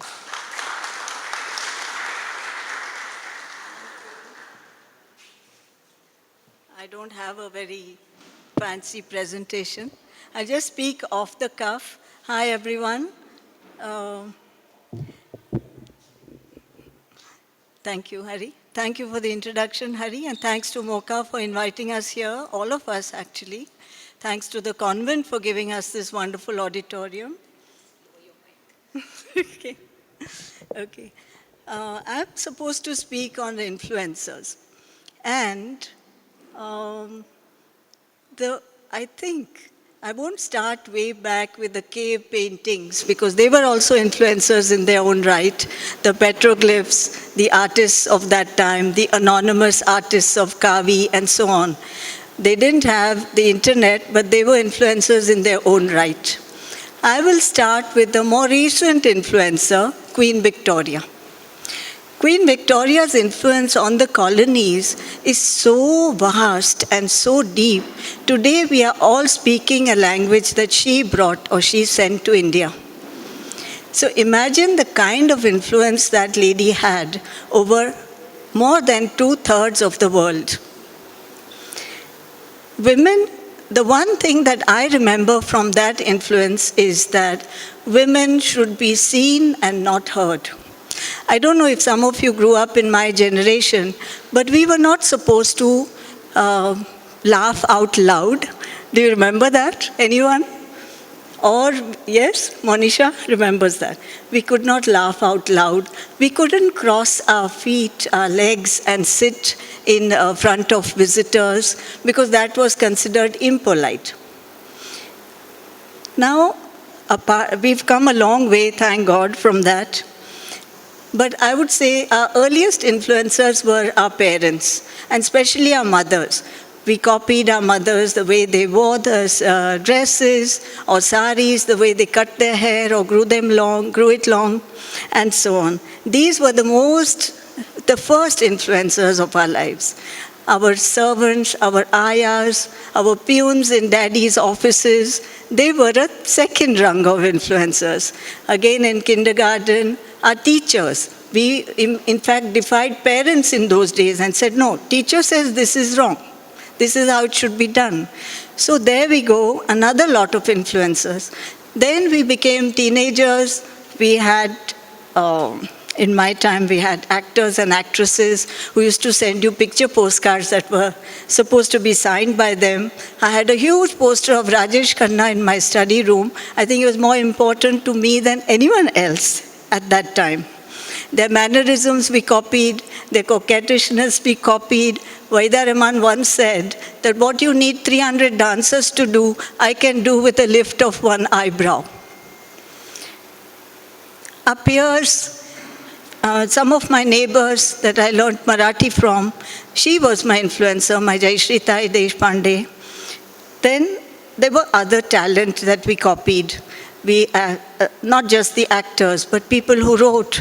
We copied our teachers who encouraged us to write or take pictures or speak in public, debates, and so on. Then at some point, you move to a deeper, more serious influence, the writing. That shapes your career. I have a master's degree in statistics from Baroda University. Yet it was my school teacher, Mrs. Havewala, and her husband Jimmy, who pointed out one day that I should be a writer instead. And I never worked as a statistician, not for one day in my life. Admiration from a distance turns into application in your life, in your profession. You start with molding your own life based on the influencers and the impact they've had. What does this influence really start working for you at what time? You don't know really, because it's an invisible thing. It's something intangible, you can't touch it. Now I will stop and put it out to you. This is a very short presentation, since there's shortage of time also. But everyone I've met in Goa has been, to me, an influencer. So what really is an influencer? An influencer is a person who responds to an environment and then, by imitation, encourages other people to respond to the same environment, according to me. If you have a different point of view, I'd love to hear it.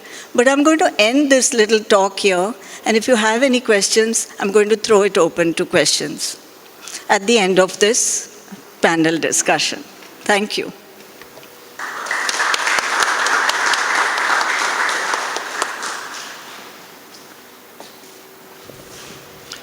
Thank you, Heta, for that presentation. And for anyone who doesn't know, I've only been living in Goa for about a year. I was a serial vacationer in Goa, and I only used to go to the beach. But since I've met Heta over the last 1 year, I think I've visited the beach 3 times. She's showed me all the other things that I could be doing here. I don't know if that's a good or bad thing, but thank you. Next, we have Clyde D'Souza. Clyde D'Souza is a media professional and best-selling author and content creator. His latest book, Susegad, The Goan Art of Contentment, was listed among GQ's top 10 non-fiction books. Clyde is the host of Susegad Stories from Goa, a podcast which features conversation from prominent Goans. Can we have Clyde on stage? Thank you.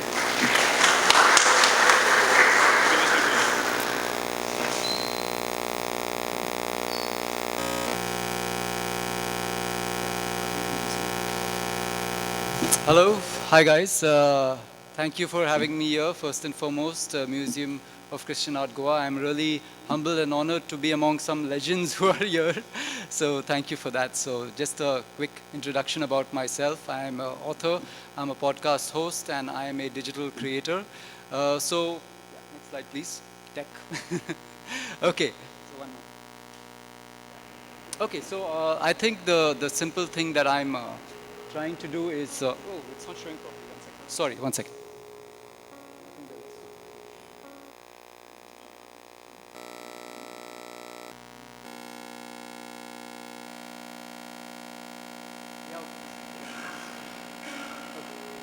Yeah, so as usual, tech. Okay, So what I'm trying to do actually is I've decided to tell the story of Goa, and at the risk of sounding a bit cheesy, there are these two words that I really love. It's called Mo Gasu, which means let there be love. And I think that the stories that we fall in love with are the ones that we kind of, imbibe, make part of our lives, try and kind of live in that way, behave in that way. And that's when culture kind of assimilates and happens, and that's how society is formed. So I think I've just decided to just try and tell the stories that I love and tell the story of Goa, a story that is continuously evolving, a story that's had a eventful and colorful past, a story that's now in its second phase of changing, a lot of change, some of it good, some of it bad.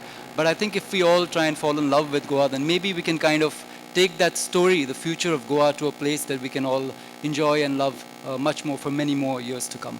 Right? So I've tried to do a couple of things, two of them. So one of them is basically a book called Susegad, The Goan Art of Contentment. Next slide, yeah. So that's my book. It's called Susegad, The Goan Art of Contentment. And I've tried to reclaim the word Susegad, because all of us know as Goans, the word Susegad means laid back, it means lazy.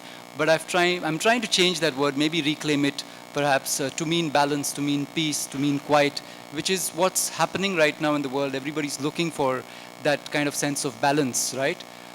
So that's what the book has tried to do. It's an easy to read, easy to digest book that covers various topics from our culture, our habits, our food, our songs, our Feni, our Fado, all of that. And of course, I'm standing on the shoulders of giants when I've written this book. Many books have been written on Goa. This is perhaps the introductory one to the Goa that we love and know. So that's Susegad. Yeah, next please.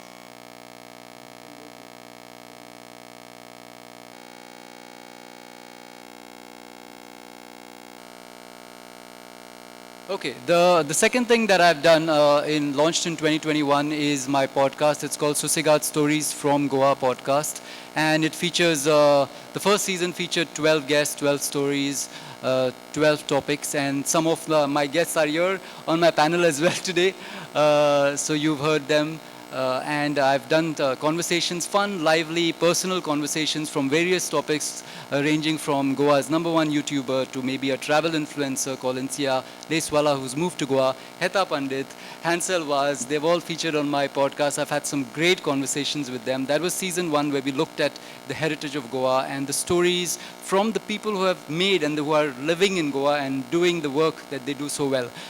So that's the podcast, and I just want to play a couple of clips so it'll give you the flavor of the podcast and what I've done with them, the conversations that I've had. So yeah, the next slide will feature, I think, Hansel talking about his first Feni memory. So I hope the audio plays. Yeah. Can you tell me, like, when was the first time you had Feni? As a person who grew up, with your family in the business, what was your favorite Feni memory? See, my Feni memory is that my grandfather used to drink Feni every time in Moira. Every evening he would drink his Feni in the evening, no matter one what. cup. Yeah, one cup. He'd have his glass, wear the long pants, wear a small banyan, sit in the balcony. So that is what I remember. But what I actually remember tasting Feni was as a kid. So we had the small factory, we called it factory, with a small unit, and we'd had all these women bottling the Feni and stuff. And whenever I went and played in the afternoon, they would come and they'd give me a small woody, like a small cap full of Feni. And they would run, catch me. There was one girl in, I still remember her name, Sibia. I don't remember where she is now. Sibia would catch me, and, grab hold of me and just give me a shot of Feni. Now why did they decide? This is completely different. This is our culture. So in Goa, alcohol is very ubiquitous with our culture, and it's used as a tonic. And they believe that, everyone believes that Feni reduces the chance of getting stomach worms that common in India. And so she believed she was actually doing me good. She was giving me a small shot of Feni every time. And little did she know. Yeah.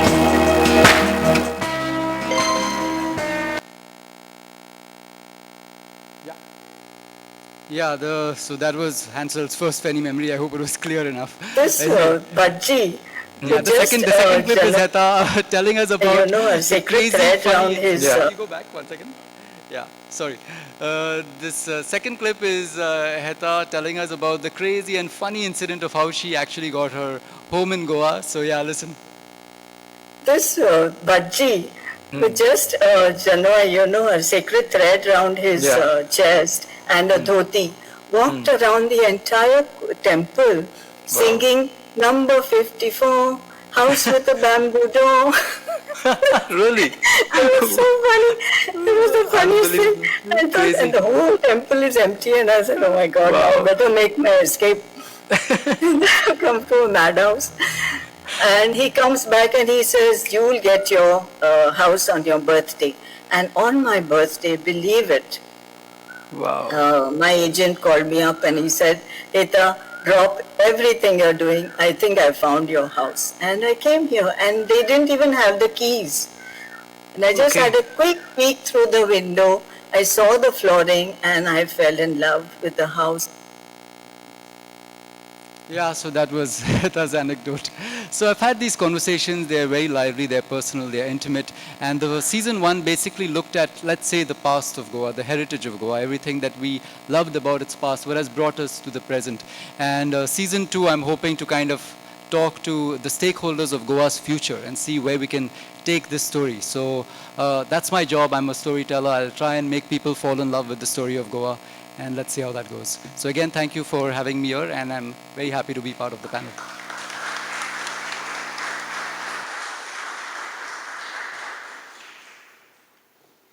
Thank you, Clyde. One of the things I really like about Goa is how there's a resource person for almost everything that you can think of. And it's actually a nicely tight-knit circle. It's not super exclusive. They're super welcoming to anyone who shows interest.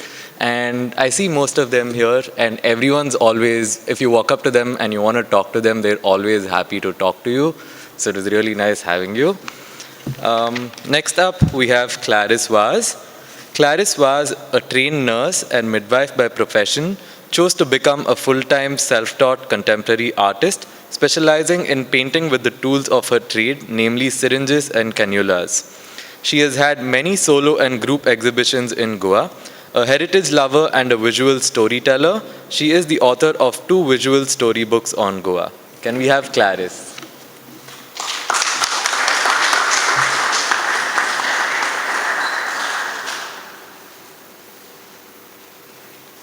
My 2 storybooks.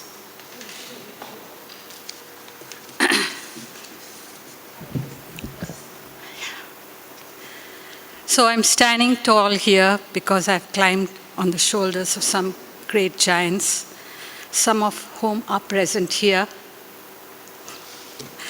And I'd like to thank them all and say hello. Thank you all for coming. For those who know me, cheers. And for those who don't, never mind. You will soon get to know what I do. And a special thanks to Mocha for inviting me here. My journey as an influencer happened by default. It was during my journey as a village nurse on call in the 90s, when there weren't many hospitals. By the early 21st century, things began to change, and in a big way. And at least I was aware of it. Technology was creeping in, globalization in a full swing, and modernization and change bothered me. Our way of life did not match our Goan heritage by now. Goans with ancestry had migrated, and we were becoming a minority in our land. And with more hospitals springing up, my house calls lessened, and I went back to my childhood hobby of art. I began experimenting, and by 2011, decided to make it a career. By 2014, I began to have solo exhibitions, and that's when I went on Facebook reluctantly. I was terrified of the smartphone. I uploaded my artworks and began uploading short Goan stories. That was the turning point. My collection of Facebook stories got noticed and was encouraged by Beena Naik to compile it all in a book. So a song for Saligaon was created. So this is my first book, and it's only visual storybooks. It's a visual book on my village. Little people, not intellectuals or great people of my village, but I would say they were great people, like farmers. Then you have the baker man, And, I was able to capture the intangible life of people. By this time, my artworks also were themed to our Goan heritage. And it was around 2016 that I discovered my own unique style of painting with syringes and cannulas. My interest in my work meant more Facebook followers, and that was lovely because it created a bigger platform, and I was able to empower a lot of people, especially women in my village, and I started the Tuesday market. I loved history and began connecting history with our heritage. And my Facebook followers were loving it. It was a tricky, dangerous situation, but I relied on oral histories, and that matched my visual stories. Remember, I was a nurse, and I was going into the villages. I had to give injections for like 7 days, a course of injection. So I would spend 7 days sometimes with my patients and listen to them. And I never took any money from them. But I would always get fruits and vegetables and beans and whatever, and that's how I was paid. But during the pandemic, I was indoors and decided to write on how I became a Goan through my history, ancestry, and heritage.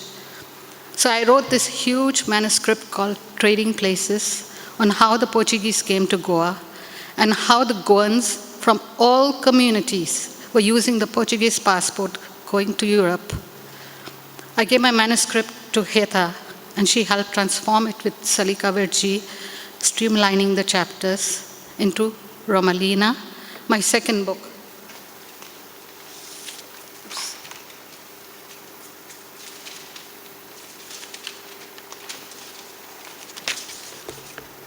So this is Romalina, my second book, which has just been released. It's just come in yesterday. It's available. Both my books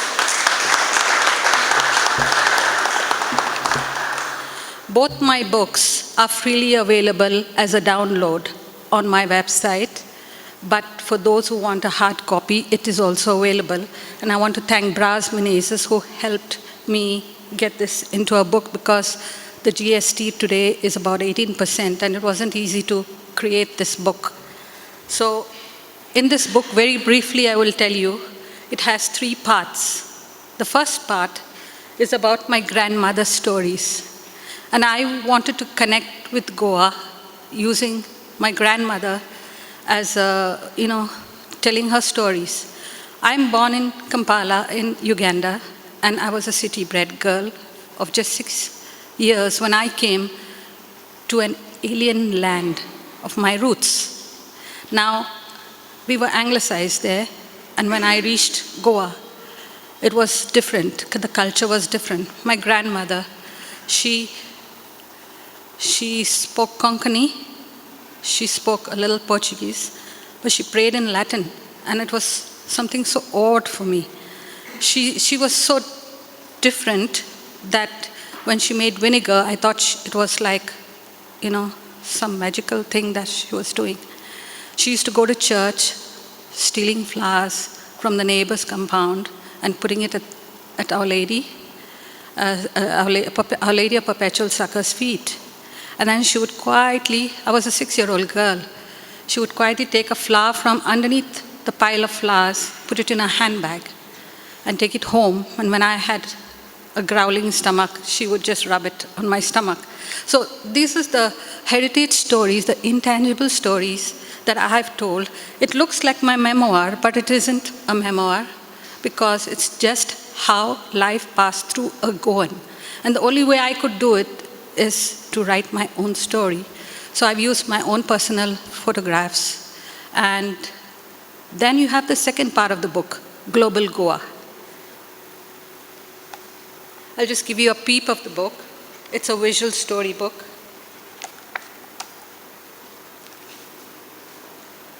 So you have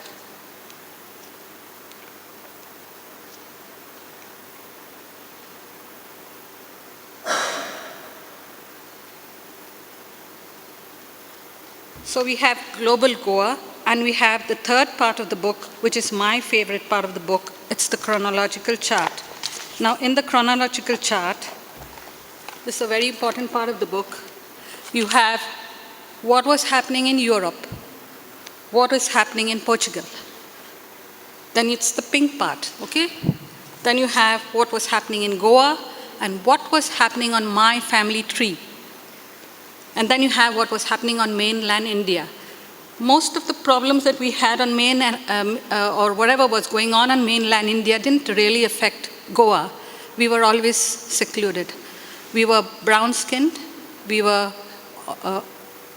on the Konkan side of, the west coast of India, but we were different. So I used my family tree to actually, so there are real names, real people, and this is very interesting. So for those, you can get it free, a download, and those who want that, I just got a few copies. I put the website up. It's on the... Yeah.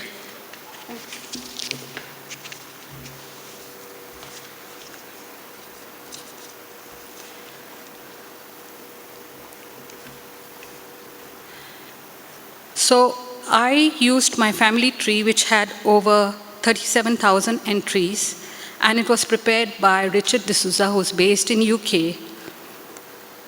I began to join the dots because on every side of every person, he has put small anecdotes. I was pleased to meet my great-grandfather and 7 generations above.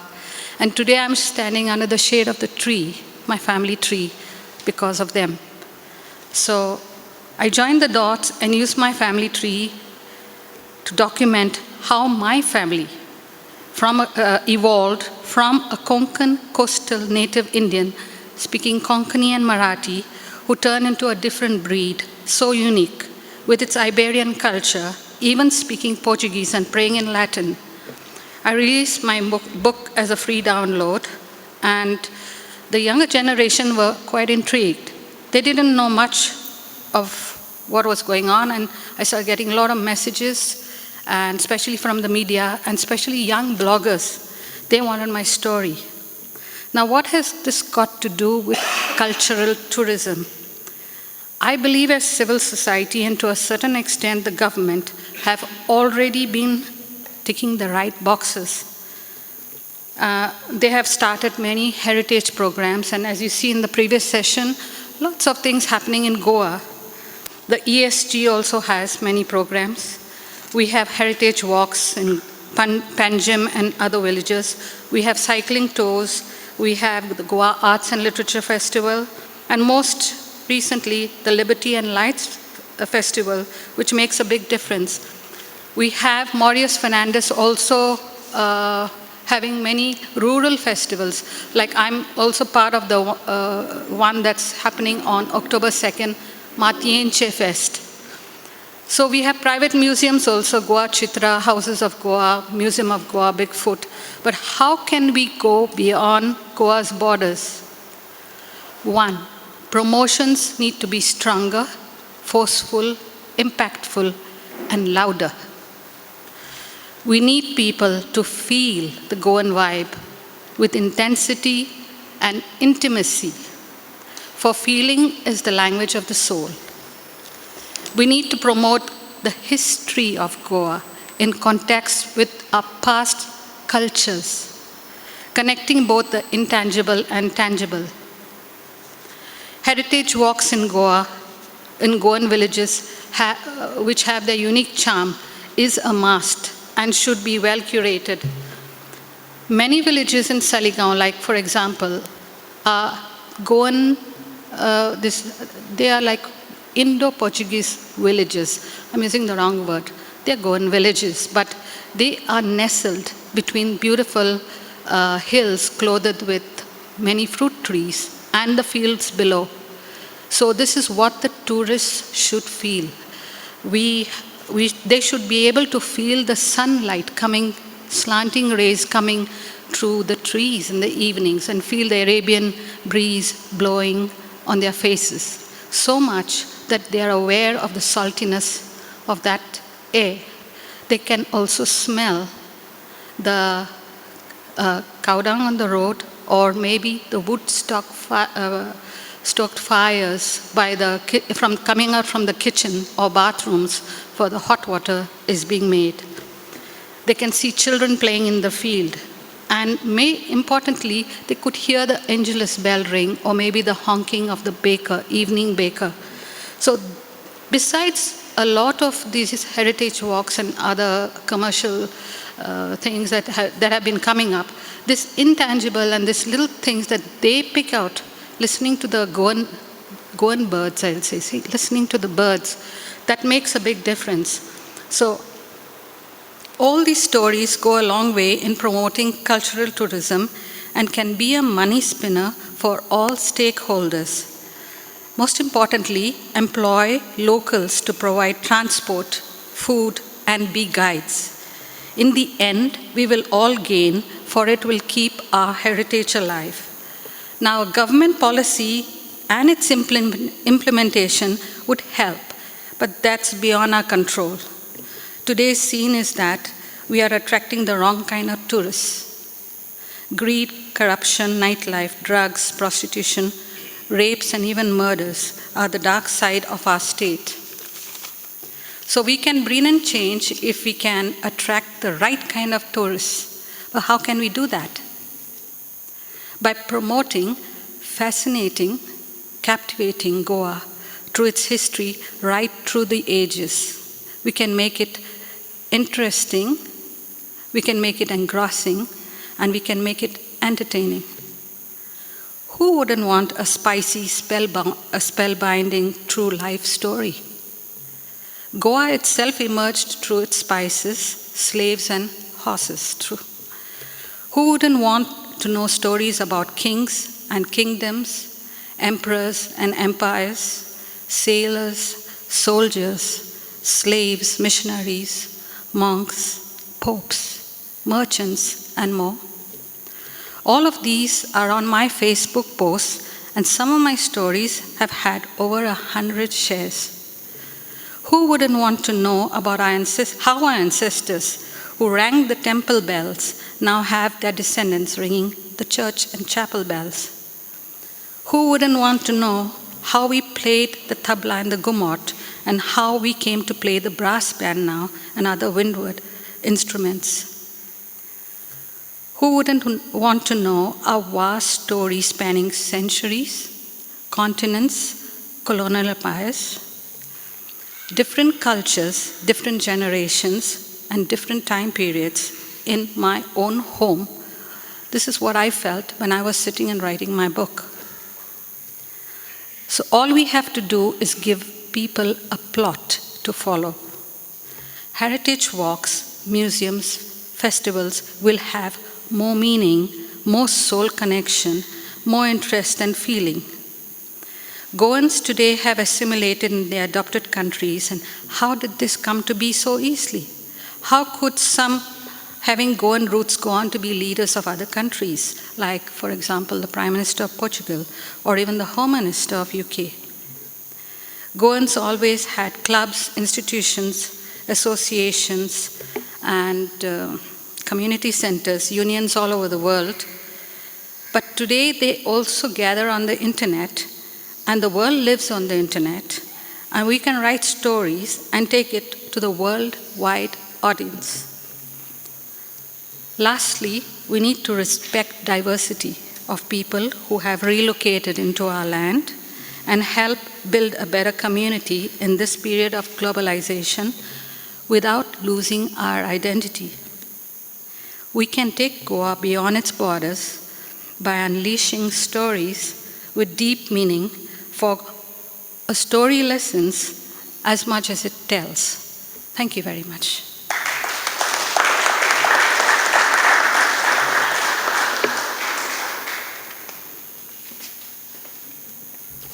Thank you, Clarice, for that extremely personal talk. I find it absolutely fascinating that the percentage of Goans who are actually truly aware of their backgrounds, their lineages, is actually quite high compared to anywhere else in the country that you can see. And people have been putting so much effort into documenting them through books, movies, festivals, and with new organizations coming up like the people we had in the previous session, putting in so much effort into taking these stories outside to the world. I can't wait to see how Goan culture is embraced by the world going forward. Also, I'm starting to realize most people here need no introductions. They're really famous.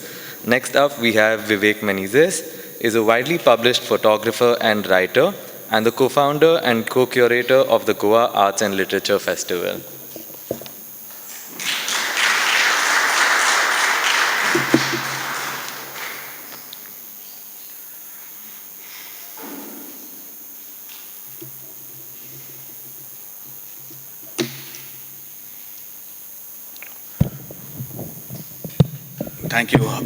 Thank you, Hari. Thank you so much to Mocha and Natasha, who has organized this very unique event. I was all very happy to come to it, but I'm absolutely delighted at the setting because this is a very special room and a very special place. The Santa Monica Convent itself has been, I would say, one of the hotbeds of cultural exchange, not just of Goa and Goan identity, but of the west coast of India, of the world even. That's not actually hyperbole in this instance. So thank you so much for hosting this unique event. I would like to say that I was a little offended by the title itself, right? The word influencer is not terribly polite. Like if someone called me an influencer in the press, I would look at it, slightly askance. But nonetheless, influencer is the term of art of the moment, and social media has something to do with it. And in an odd, completely unintentional way, it is true that I do have a certain amount of impact somehow on social media in a very bizarre way.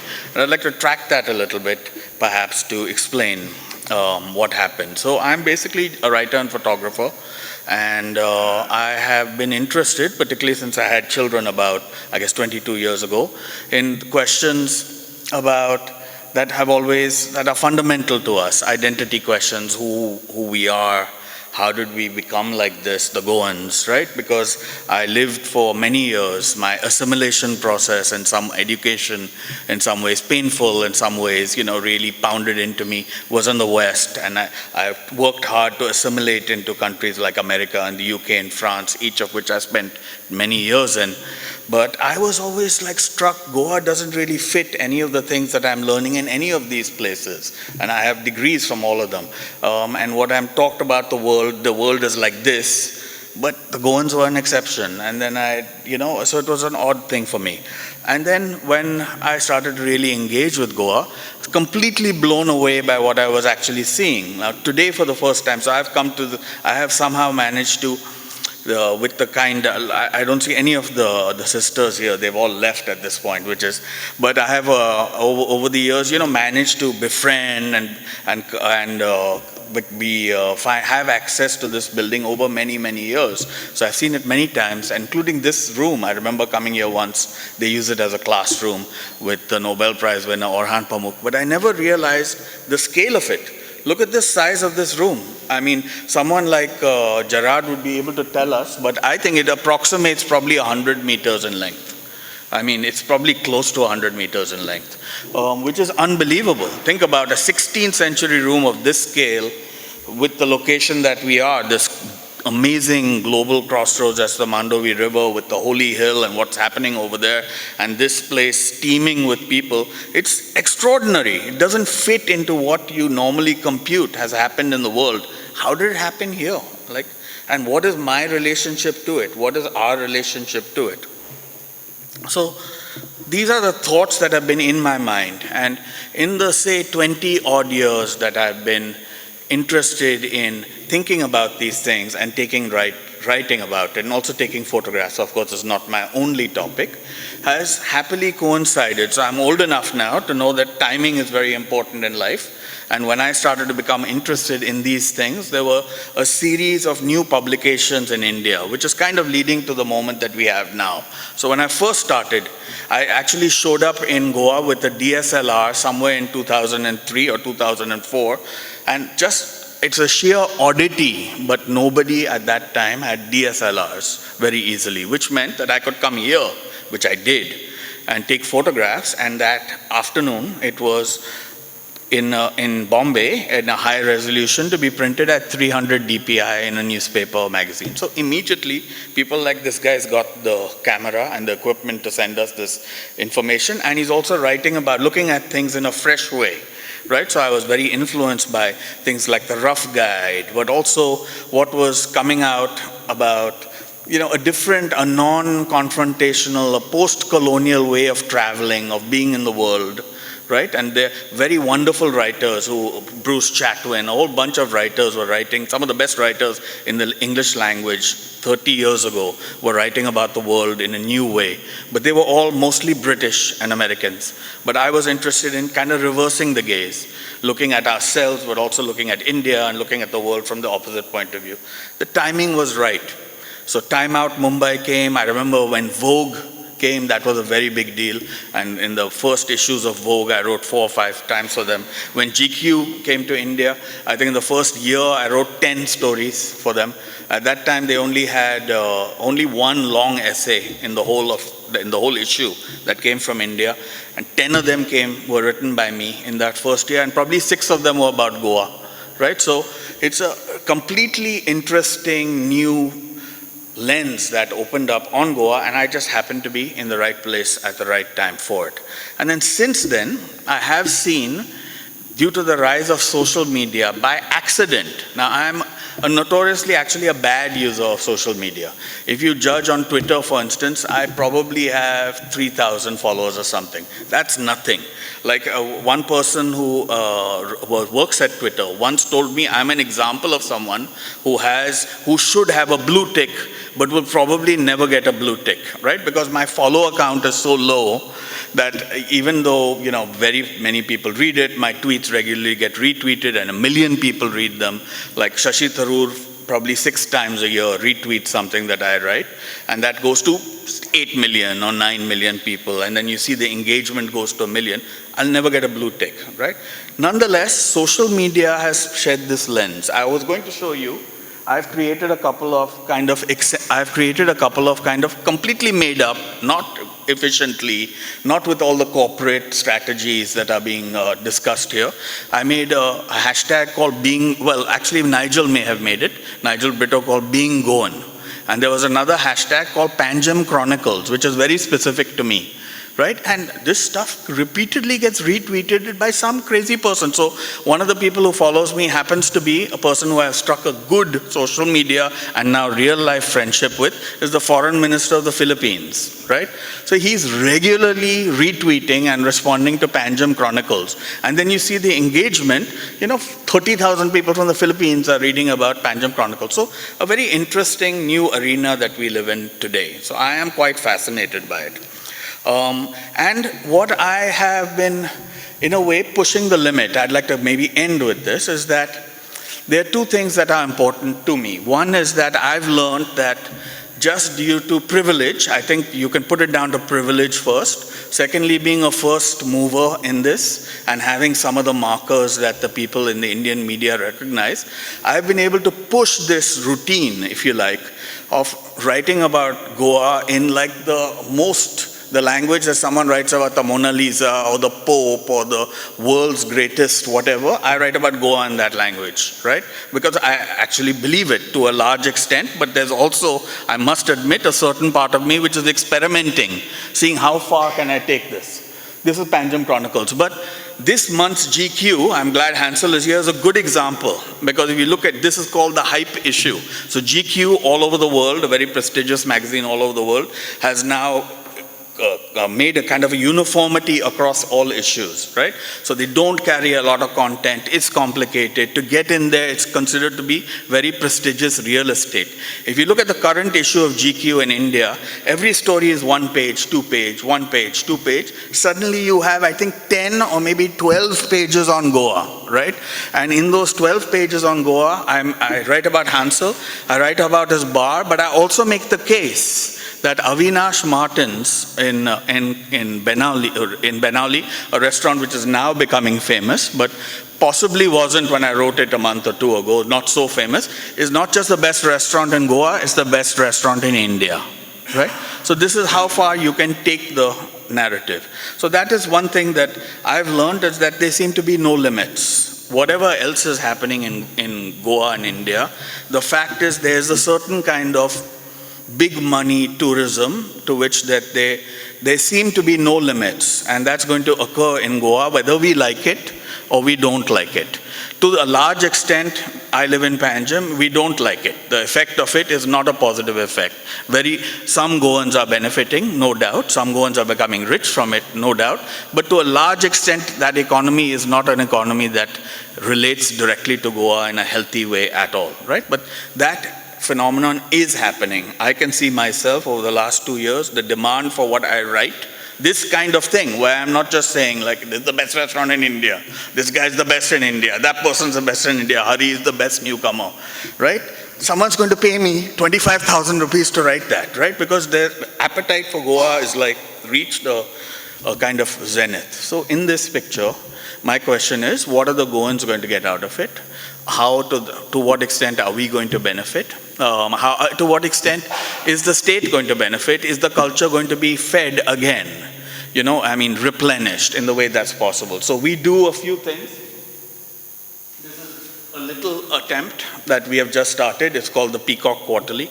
This, believe it or not, is a project under the direct imprimatur of the Chief Minister of Goa, right? And it's fairly decent quality. It's the beginning. It's kind of like a Marg magazine for Goa. There's another edition planned. So some nice photographs, some good articles. This is probably a 6 or 7 out of 10. It's all original art. But it was announced and it was launched and it's available. I don't know how many people have bought it yet. I urge you to take a look at it. But these are the kinds of things where it's content out of Goa, spun in a way that's healthy and written about from Goa. A viewpoint where there is a kind of a positive kind of a circle of replenishing each other. These are the kinds of things that can work. And many of the people on these panels, I see all the way through the panels, are people who are doing it. Are we going to benefit to a greater extent from it? That's a big question. It's actually $1 billion question, because someone's going to make $1 billion out of it. To what extent are we going to participate in that? Thank you.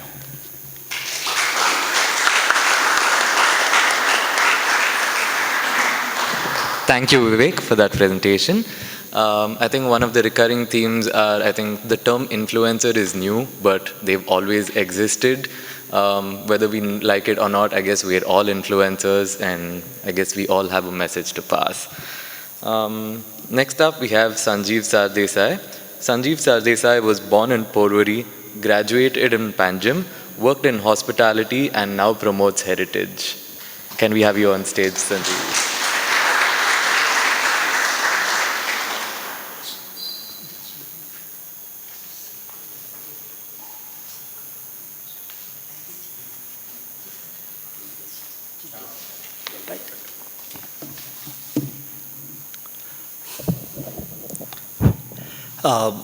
Good afternoon, or I should rather say Deo Baradis Deo, because that's where the topic today that I'm going to take, that is people's disconnect with the land, language included.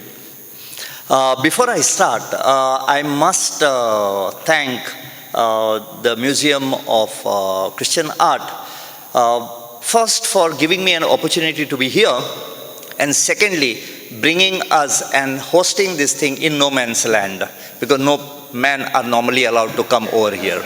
So thank you.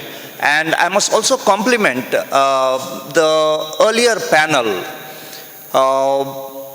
One of the panelists took us around on a beautiful tour. Then we were enthralled with the songs of Sonia Bai. And then we were made a little heavy with the food of Oliver. And then the spirits were raised by our good friend over there. So ladies and gentlemen, at the outset, I wish to express my gratitude to the management of Museum of Christian Art.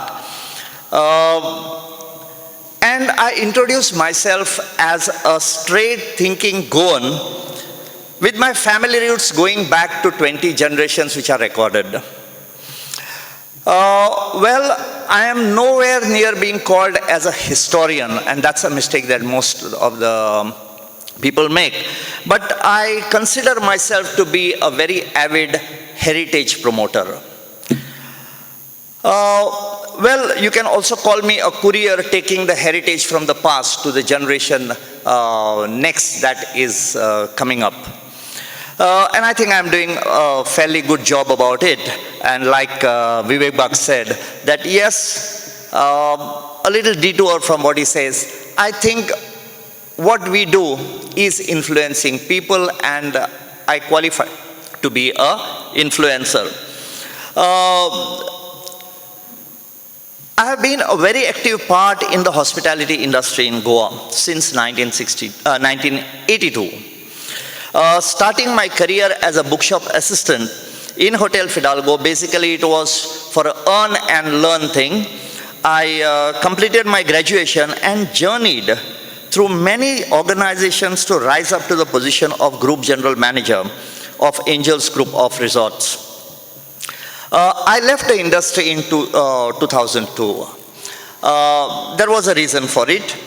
The reason was I came to a conclusion that there is no tourism in Goa. And ladies and gentlemen, after spending 20 years in that line and 20 years after that, I still feel that there is no tourism in Goa. Now, this was impression I got after I visited the World Travel Mart in UK in 1995. And then traveled to France, Switzerland, Abu Dhabi, Bahrain, Dubai. And what I saw over there, what I looked at those 90 different countries that had participated and promoting their tourism. We had gone on the part of Goa, which was part of the India Pavilion. I felt that there was nothing called as tourism in Goa, and I became a critic on that. But having said that, I must also say that tourism in Goa is by default, not by design. And I have to thank the hippies or the flower children who came here in the mid-1960s. We have not done anything. We have just rolled on what those things are there, but we have not come up with something new. And luckily, things are coming up now with the earlier panel. You can see things are being done up properly. Now, Goa is a cauldron of cultural contributions of many Hindu, Muslim, European dynasties across faiths. The Goan person is a product of the amalgamation of the positive aspects of this culture, woven inextricably in the social and cultural fabric of Goa. One can get a first-hand experience of this amazing amalgamation in the textile gallery and other galleries of the Museum of Christian Art here. The Goan people's camaraderie and warm hospitality portrays a beautiful, practical, communally harmonious lifestyle amidst diversity of social ethos and faiths. It is very, very complex to define a Goan. Many of us Goans are unaware that Goa is gifted with a visible and tangible heritage which you can touch and which dates back to 3,500 million years, plus or minus 160 years, and which incidentally is found only in Goa and nowhere else in the whole country of India. So also we are unaware that Goa is a host to a 65 million year old fossilized forest and petroglyphs or rock carvings dating back to a period of 10,000 to 8,500 BC.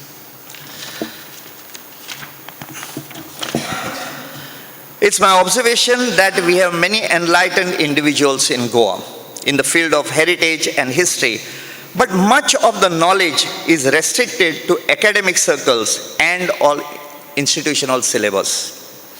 However, this information is not being effectively conveyed to the visitors who are over 4 times the resident population and who are magnetically attracted to Goa, whom we erroneously categorize as tourists. They are visitors to my land. The prime objective of these visitors, when they step into this land called Goa, is entertainment and relaxation. Sea, sun, and sand, and not heritage and culture. They want to hear stories, not attend a lecture. To put this claim graphically in Goa, it is like having a source of electricity, that is the rich heritage, and a bulb, annual visitors, but no wire to connect it. The less said of the tout guides, the better. What is needed are trained, passionate influencers who will tap the exodus of visitors coming to Goa through over 100 charter flights, highways, waterways, and also drive-in for family outings, and convey to them our heritage and historical richness through a palatable commentary of our land, just like the Saraswat vegetarian and the Portuguese non-vegetarian and seafood cuisine, without altering or distorting the historical fact. Having stated the above, let us now turn to the topic of today's seminar. After parting ways with the hospitality industry in 2002, rather than just be critical of no tourism in Goa, I decided to contribute in my small way by becoming a much-needed wire or influencer. I set an agenda to myself to gather as much information about my land by perusing many historical accounts in our archives and libraries, also traveled to the corners of Goa, end to end, during day or night, documenting the various facets of heritage and festivities. I was also influenced by the writings of many of my friends. To name one is Prajal Sakardande, who wrote on the local dailies about historical aspects of Goa. Yes, I was influenced there. In this journey across Goa, stretching over 20 plus years, I collected first-hand data through oral history and documented the cultural activities and sites through photography. I am enriched with a personal collection of over 6 lakhs photographs which covered folk events, heritage sites, traditional occupations, and the Goan village life in general. Some of the documented sites cease to exist today.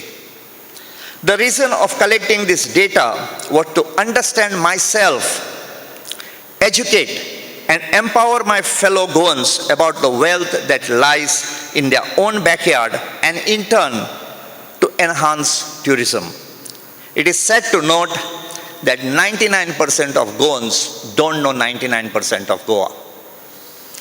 Now that the data was in hand, and realizing the potential of this wealth of information, and also relying on the archived information and writings of my colleagues, I conceptualized AV presentations and visited over 270 schools, organizations, and groups. The aim of this presentation was to influence the young generation to bond with the heritage and culture of this land. My journey of influencing primarily the Goans started when I was offered a column by my good friend Miss Ethel Costa, who is presently a big name in media in Malaysia, and was features editor in Herald. I contributed here through my column, The Viewfinder, and later wrote about 228 articles in as unexplored Goa in the Navin times. To take Goa across the borders to Goan diasporas across this planet, my articles appear every month on the Global Goan, which is published from Australia, appraising the Goans abroad about our beautiful land. The feedback from my readers was and is very interesting and heartening.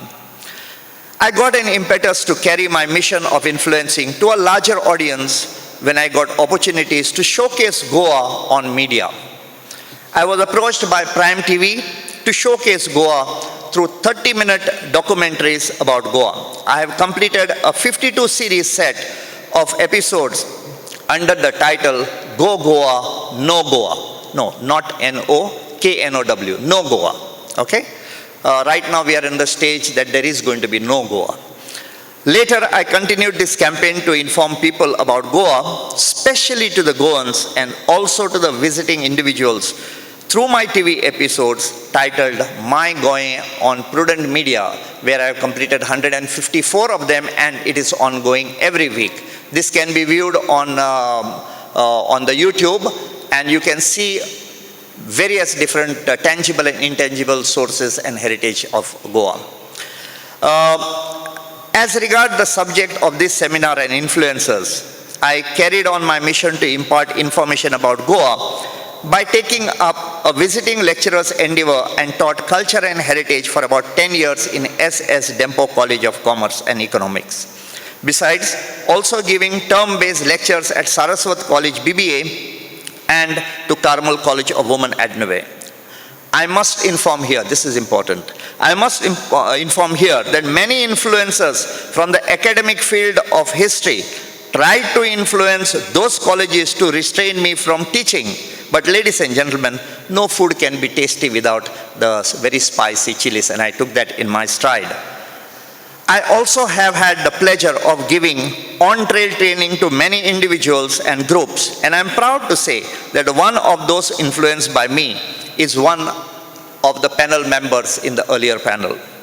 My contribution is also by being on the visiting faculty of JIPAD, Government of Goa, and also the Naval War College at INS Mandavi. Recently, I am taken on board the Tourism Promotion Board, Government of Goa. As I culminate my speech, let me share an incident with you I had. In fact, I had to accompany a Russian TV crew to Ramadas. And when I was coming back, on the way I saw a gentleman selling ganton. Ganton is fish that are strung on string, you know, and they sell it as that. And he had 3 of them. I had 600 rupees with me. And when I asked him what was the price of that, he said 900. So I said, see, I've got only 600. You want to give it to me, you give it to me, otherwise I'm going. For a second, that man started staring at me. And then he asked me, are you Desai? So I said, yes. Now this man, short pants, a local fisherman from there. So he says, Desai? I said, yes. Are you doing TV shows on Prudent? I said, yes. Why? What happened? He says, take this for 600. I was surprised. I said, what happened? Why? What made you change? And then he says, sir, my children, as soon as they hear that sound of your program, they pull me and my wife and make us sit down and watch that program because that is about Goa. Ladies and gentlemen, you will not even understand the joy that I had, not because of boosting my ego, no. But I had succeeded in trying to influence a family just down there.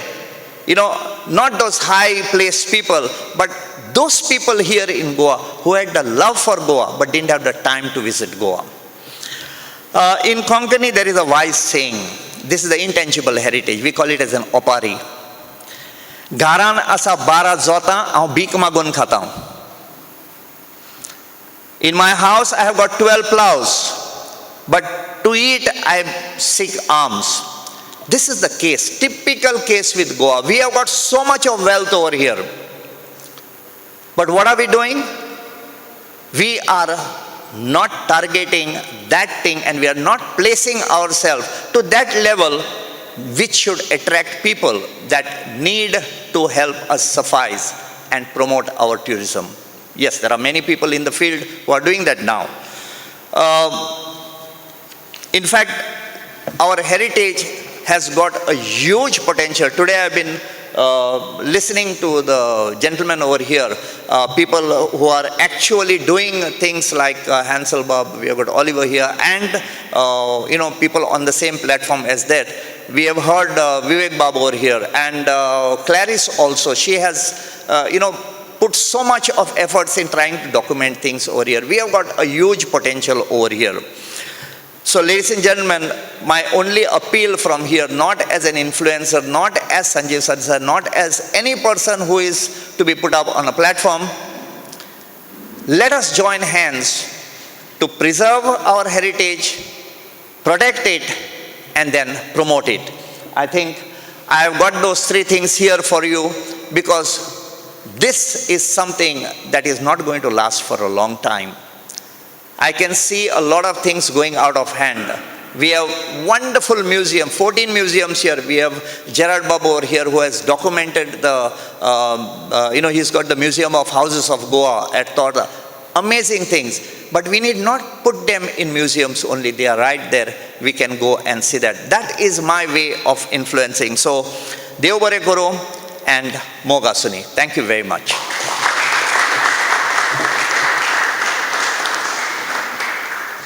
Thank you, Sanjeev. I hope we have as much energy, enthusiasm, and willingness to tackle everything as we influence.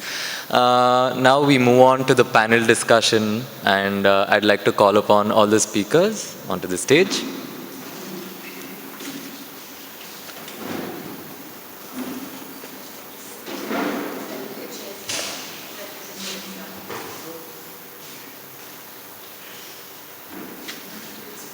We can sit here.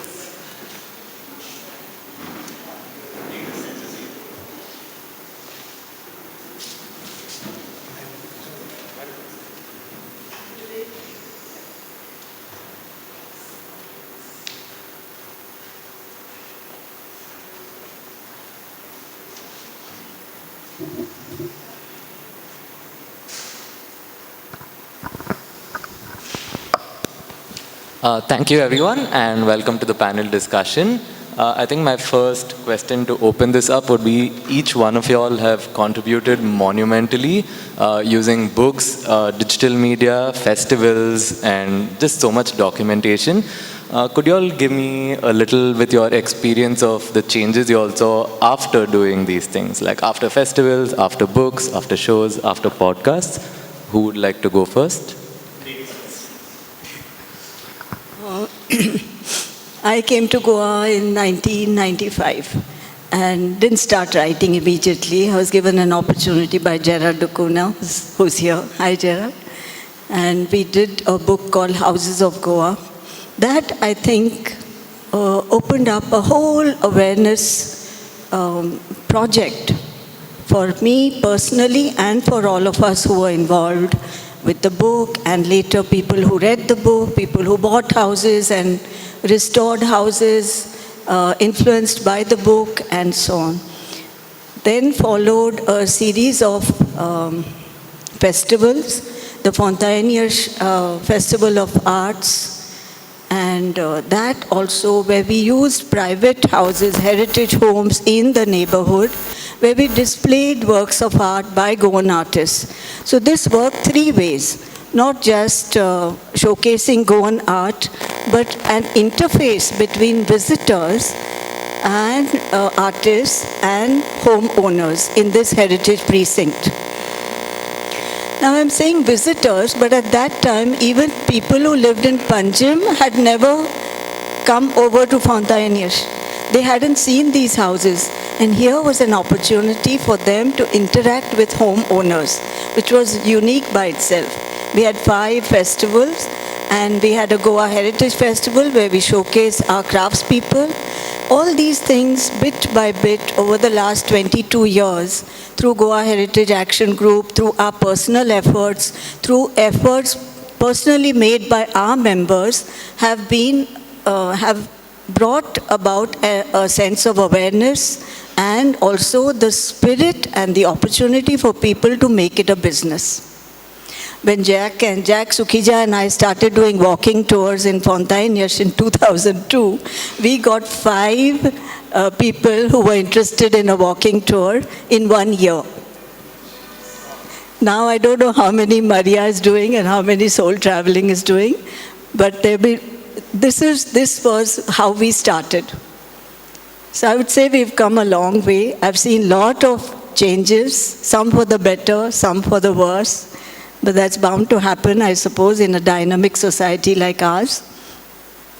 But all in all, I'm very happy with the kind of changes that are happening in the heritage field, at least.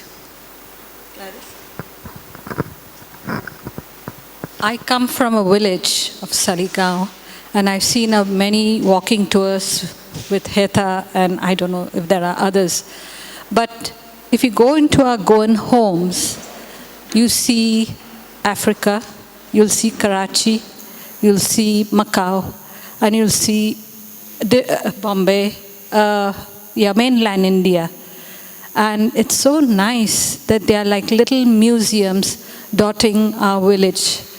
And I think if we can, combine a little bit of history, like for example, in one house I found a intricately carved chest made of teak wood from Macau.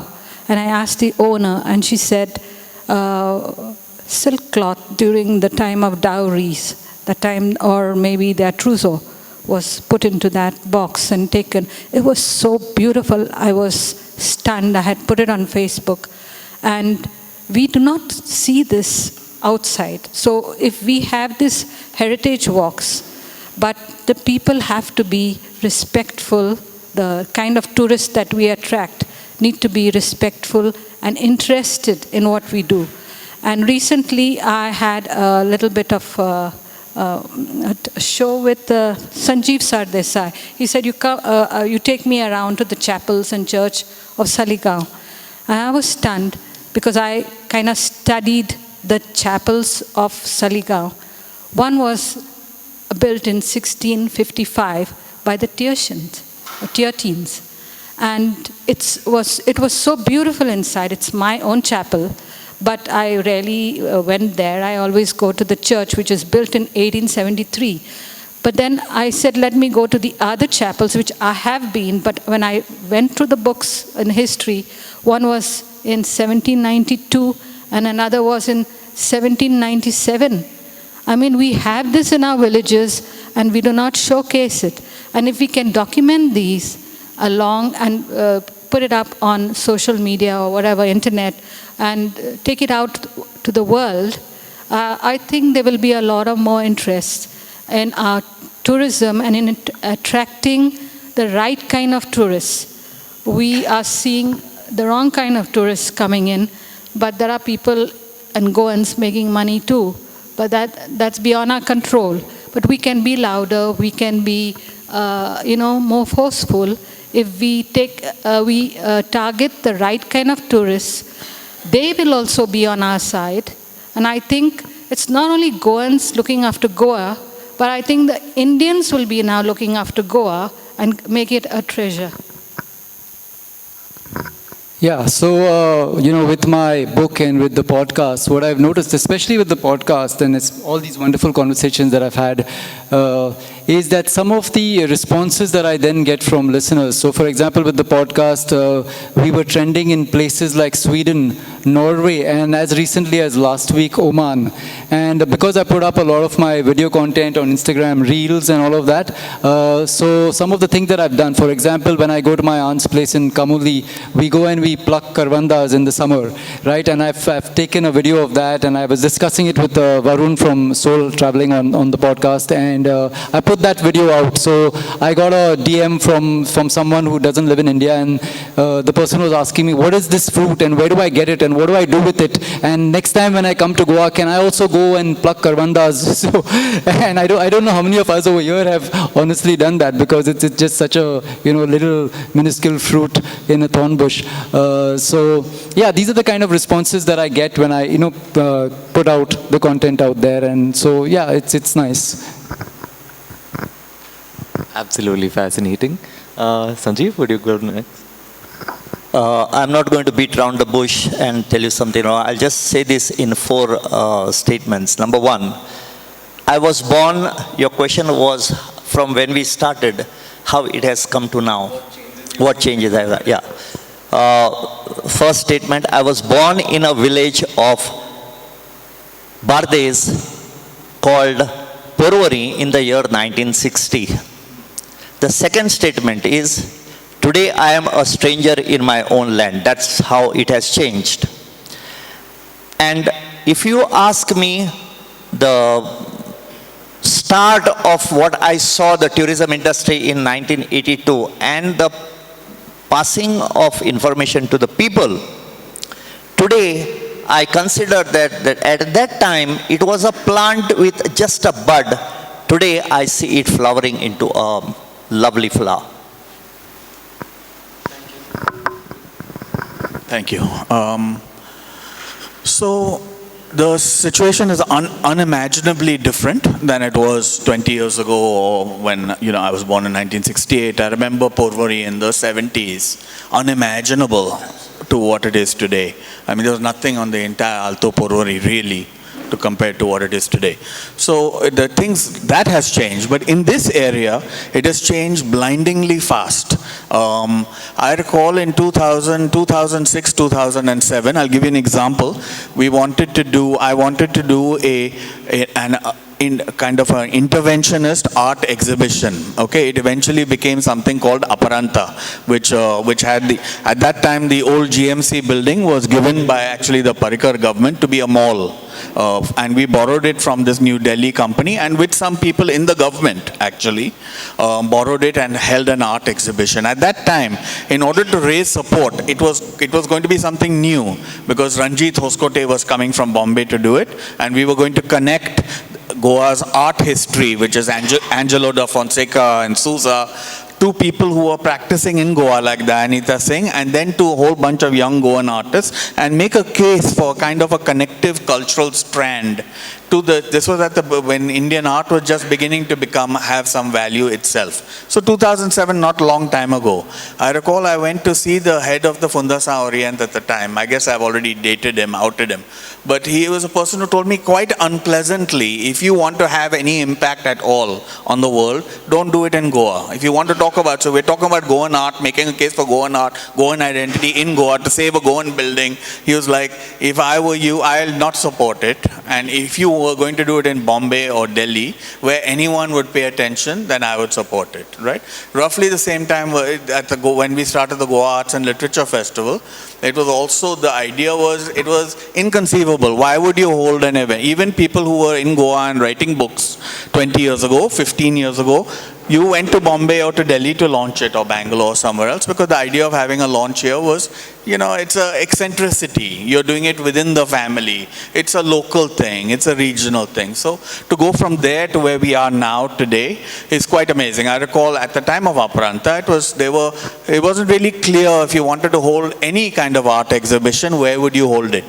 There was the Kala Academy had a space, and then you had that art chamber in Kandoli, but there weren't really too many places to host it. When you come fast forward to 2022, and for at the end of this year, Serendipity is coming again, spending millions of dollars to bring millions of dollars worth of art. This is not made up numbers. They spend 25-30 crores for a week and sweep into Goa and have at that point, for a brief period of time, anyone wants to be in Goa. That's quite an inconceivable change that has happened. So there is that. But there is the worrisome element to it. So the worrisome element is that Goan culture, Goan identity, from being something that no one was interested in, including the Goans, it has become a very contested place. So now you are going to hear and see Goan culture reflected at you in a variety of different people. You're going to be told your culture is not the real Goan culture. I know what the real Goan culture is, and it adds up in this way. And my culture, I'm often told by Goans actually, that, my spin on my own culture, which I've spent my lifetime studying, is wrong, that actually Goan culture is something else. And when it's become the purchase of people who are projecting money, and they are huge stakes, and the artworks are worth big money, and the events are worth big money, you are seeing Goans themselves being squeezed out of Goan identity. It's a very interesting thing because Goans have the kaleidoscopic abilities. I think the Goans themselves will survive. I don't know about Goa itself. The Goa we know, the Goa we recognize, the Goa we grew up in, the Goa ancestors in so many beautiful, various ways flourished. I think that is under threat and disappearing.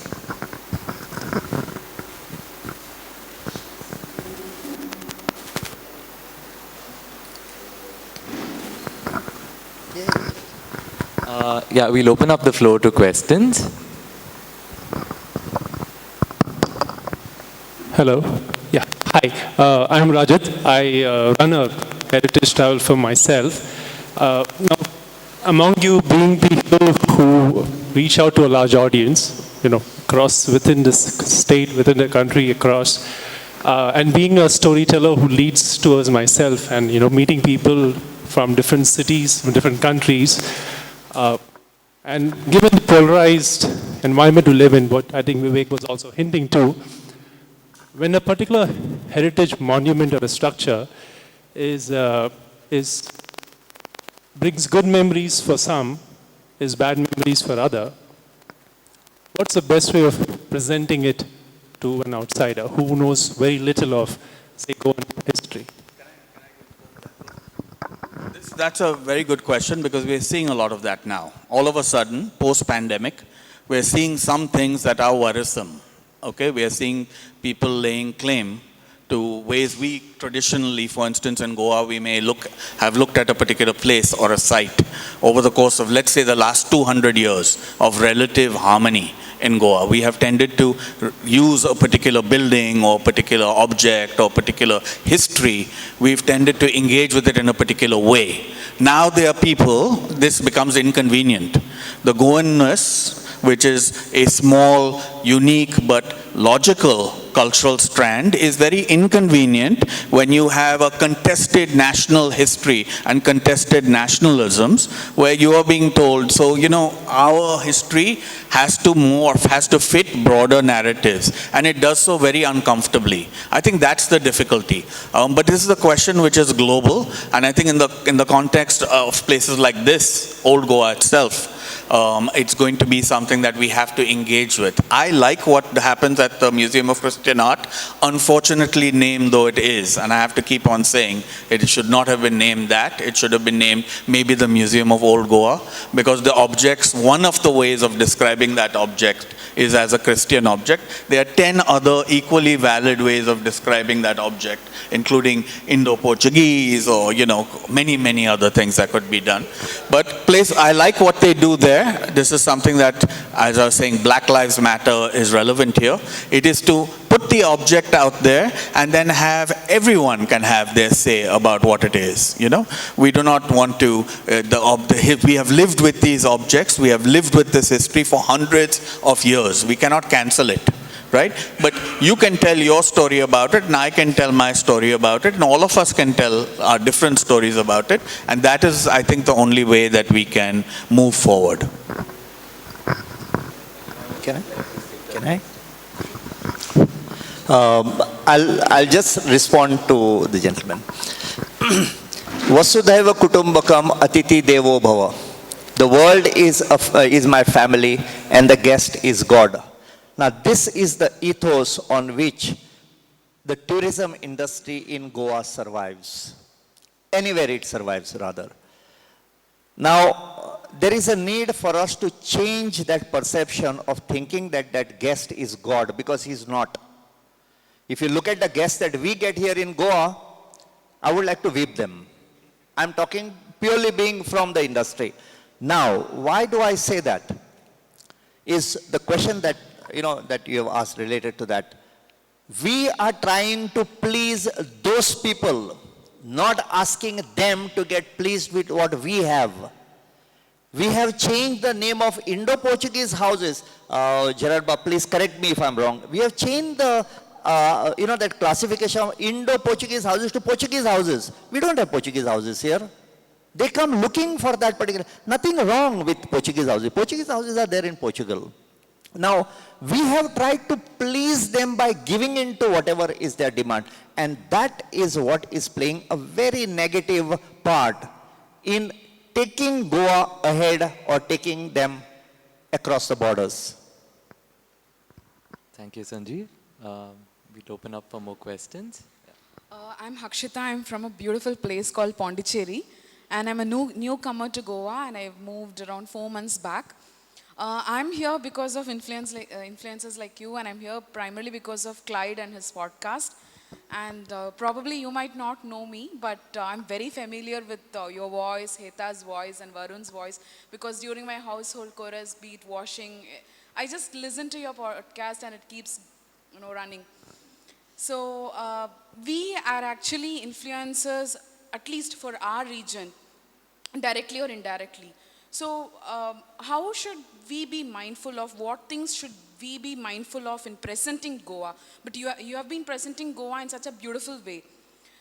Be it Instagram, I mean, there are, there's a lot of difference between, budding influencers who are just posting, who are just fabricating things and posting. And on the other side, there are credible journalists who actually presents what has to be presented. So how to, put that filter and how to be very mindful of presenting Goa to others on behalf of us. Probably we'll be here for another couple of years and we would be like ambassadors to our region. So I would like to be very mindful of presenting Goa and to attract, or probably tourists are very open to places, but it has to be filtered and shown to them. And we are also in a way responsible for making them responsible travelers. So I would like to know how to attract those responsible travelers and what is my responsibility in it. Well, thank you, Harshita, for listening to the podcast, and it really means a lot when I get this kind of feedback. And yeah, I'm humbled that, I'm kind of reaching out and touching the right aspects. So I think you're already on the right path with, going beyond the layers of the sun, sea, sand, bikini, booze, and looking into what is the true Goan spirit and culture of villages. Yeah? Sorry. Okay. Yeah, is that fine now? Can you hear me? Yeah. So, yeah, I think that's you've already taken the first step, which is looking beyond the superficial aspects of what we are presenting to Goa. Like Sanjeev said, we are trying to please them rather than showing them what we Goans should be proud of, and then showcasing that and making them fall in love with that. So I think you're already doing that especially by attending these kind of forums. And maybe even what you could do is, talk to more people, look at more content. There are great panelists over here who you've, today been in touch with. Talk to the true Goans and you'll find out more about this beautiful place. Yeah, so that's it. Can I add, we've been looking for you actually. I'll tell you why, because there was an incident in an old neighborhood called Fontainhas in Panjim, where a gentleman from the first floor had a bowl of stones and pebbles that he threw down to these, what we call Instagrammers. Okay. They were making a noise, they have flash mobs, they bring their own music, they do their flash dances and so on, which is wonderful at one level. But sometimes it disturbs some people. There might be a person who's ill in the house. They are also humans and they are living in a neighborhood which is sensitive. So one of the things we can do, we have a chat about this later also, but is to avoid this kind of incident from happening in a neighborhood like what I just described. So responsible tourism is a broad term, but responsible behavior can be influenced by people like you. Don't put your foot on a, like this on a newly painted wall. Don't destroy pots. Don't make a noise at siesta time. These are the things that are just normal for us to respect the neighborhood when you go there. I think the fact that you're here and ask those questions itself is commendable, and I think Goa would love more people like that. Also, I think we're running a little short on time, so if the questions could be more concise, yeah. My question is, can we present Goa without presenting also its flaws? Because, I mean, yes, we might get the tourist, etc., but then that has implications. For example, if you say everything is rosy for women in Goa, and then, so that image then has a bearing on the, for women here, because the authorities say, yeah, see, everything is good in Goa. So it has this implication. So how can we do that? I mean, whether it's gender, whether it's also caste, whether it's all these issues as well. That's an amazing question that you have asked. Because the whole discussion that was happening was, we were trying to give a lopsided image about Goa through information. Now, my personal view, my personal perspective would be, like what I have said, present Goa as it is without altering or without changing anything or trying to give it a gift wrap of a very nice thing where people come over here and then they open to find that it's a broken pot that you have given to them. But this is what is happening. So what you have correctly said, identified rather, is we are trying to portray a very picturesque scenario about Goa, but it's not so. If I can give one small example. 1 week back, the PM's office has selected 72 countries and their representative young leaders to come and visit India. Out of them, 6 countries, 18 of them, they came over here. 18 delegates, 6 countries, they came over here. It was a shock for me when I was escorting them, and I had to take them for for a one-to-one meet with the CM in the GST Bhavan at Altin. It was very lucky that I went there earlier just to see whether things were okay. And when we have portrayed a beautiful building and we are showing them, we are giving them brochures that we are so good, the bus could not come to the GST Bhavan. It had to stop on the road. And the road between the Election Commission to GST Bhavan, which is a multi-crore project, had puddles about 8 inches thick. I had to make them walk through. Now, I was looking like a fool. And what you say, it is 100% right, that sometimes whatever image we give, we should make clear to them that yes, these are the flaws that we have, and there's nothing wrong that makes us human. That's what I feel. I think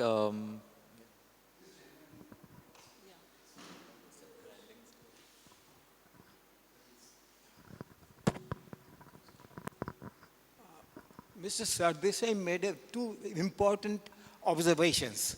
Number one is that Goa tourism has developed by default, not by design. And the second one is 99% of the Goans do not know 99% of Goa, which means that 99% of the Goans do not know anything about Goan heritage or culture.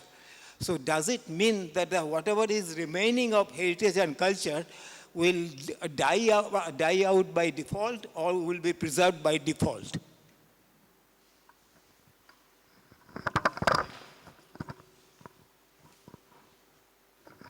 Thank you very much, sir. Thank you very much. It is only when a person is critically saying such things, saying that if someone tells me that what you are doing is wrong, then I will try to improve myself. Now, that statement of 99% of Goans don't know 99% of Goa, I made in the year 1999. That's when I started. But today when I review it, I think almost about 30 to 35% of Goans have started understanding what is Goa.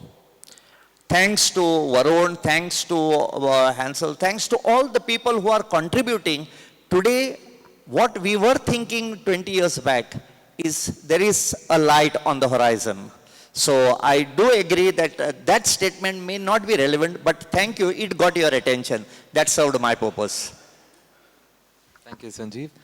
Actually, going back to her question, which spoke about representing Goa as is, including caste and women's issues, Heta's previous 2 books document women's life as is, without any glamour, just as is. Would you like to tell us a little bit about it? First book was released in 2018 at the Goa Art and Literature Festival, and the second one last November. They document the songs that are sung at the grinding stone in Goa.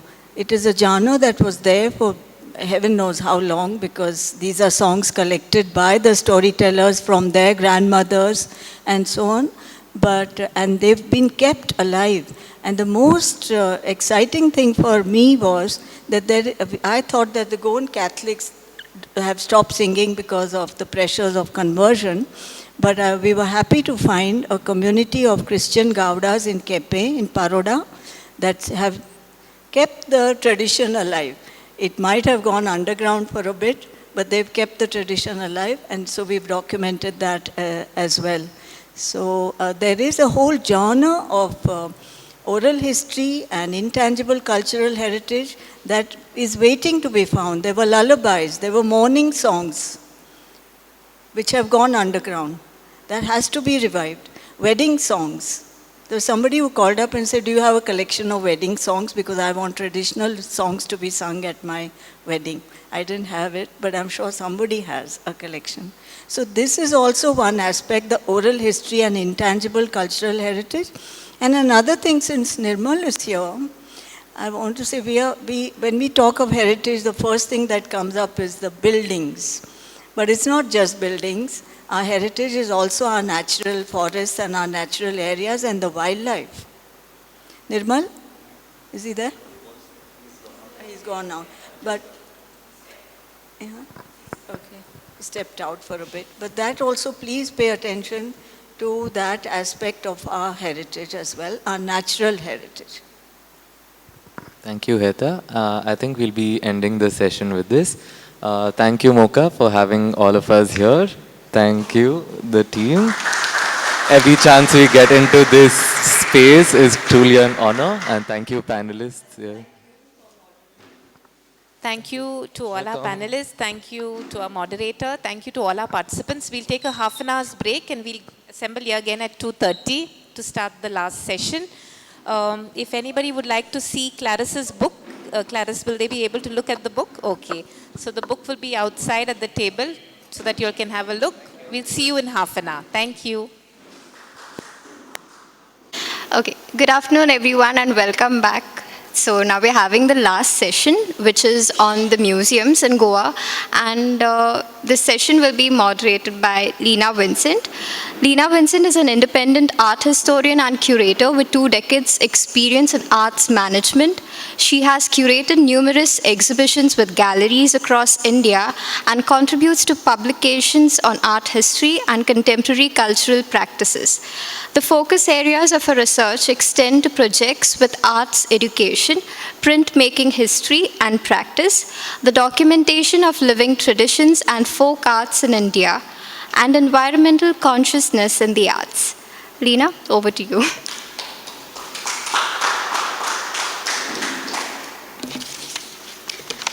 Thank you so much, Preeti.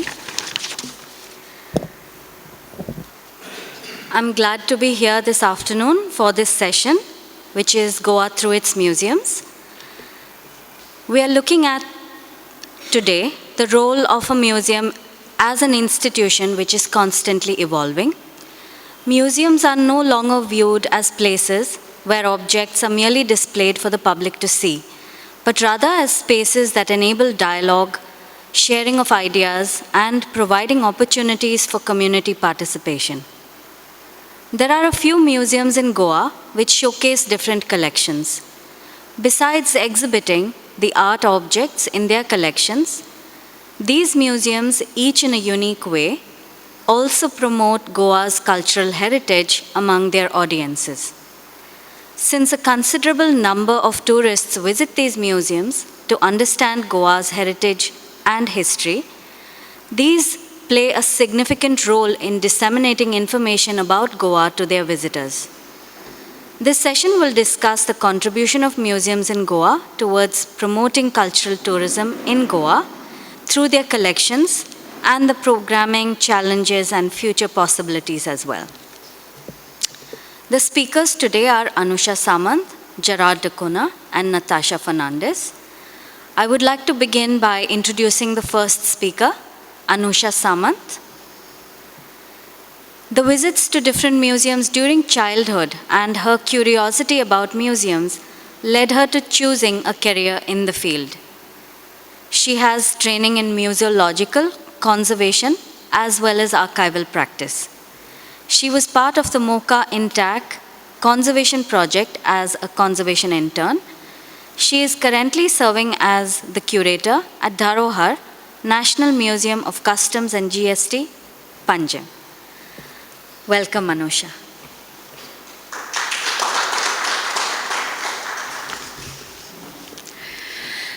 Thank you. Good afternoon to one and all present here. My name is Anusha Samant. I am from Mumbai. My education I did from Mumbai and Delhi. I was with MOCA for a brief time of period for my conservation internship with MOCA, with INTAC. And I am currently curator of the Dharohar, National Museum of Customs and GST, which comes under the Central Board of Indirect Taxes and Customs, which is a part of Department of Revenue under the Ministry of Finance, Government of India. Firstly, I would like to thank Ms. Preeti Carvalho and the MOCA team for inviting me here. MOCA is my happy place in Goa, and the MOCA team, actually, the credit goes to MOCA team, and I think we should applaud, we should give a big round of applause to MOCA team.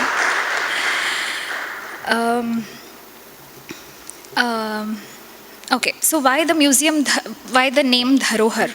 So Dharohar means heritage. Well, the museum is a pride of department. It is department that has been dutiful towards the nation, we can say, and has been guardian of the Dharohar that we almost lost. Now, why the museum is in Goa and how the museum came into existence? Goa has history of trade and taxation. In fact, we find many references stating the word mandvi is derived from the Arabic word mand, which means tax. Moreover, this building is the oldest building that department owns. Unfortunately, it is in Goa. The museum building itself is a masterpiece, and it represents Goan Portuguese architectural heritage. This two-storied heritage building said to have been built in the year 1600 CE and has stood the test of time till date. During the Portuguese period, the building was used as Portuguese customs headquarters. After the Portuguese left Goa, that is in 1961, the Indian customs also used this building as Indian Customs and Central Excise Office till the year 2003. To the Commissionerate of Customs and CGST Goa, this heritage building has been the pride and priceless inheritance of the Portuguese in Goa.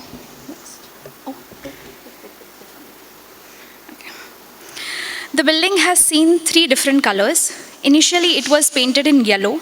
After Goa's merged into India, it was painted white.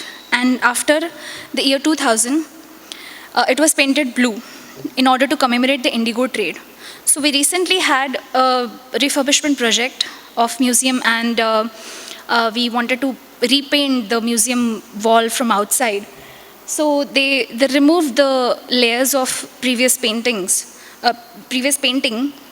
and there was one stage at the background of this slide you'll see, where we see all the 3 colors that the building was seen in.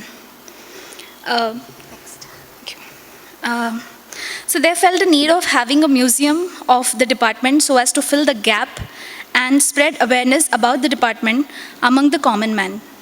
Hence the museum, which is one of a kind and first museum of the department in India.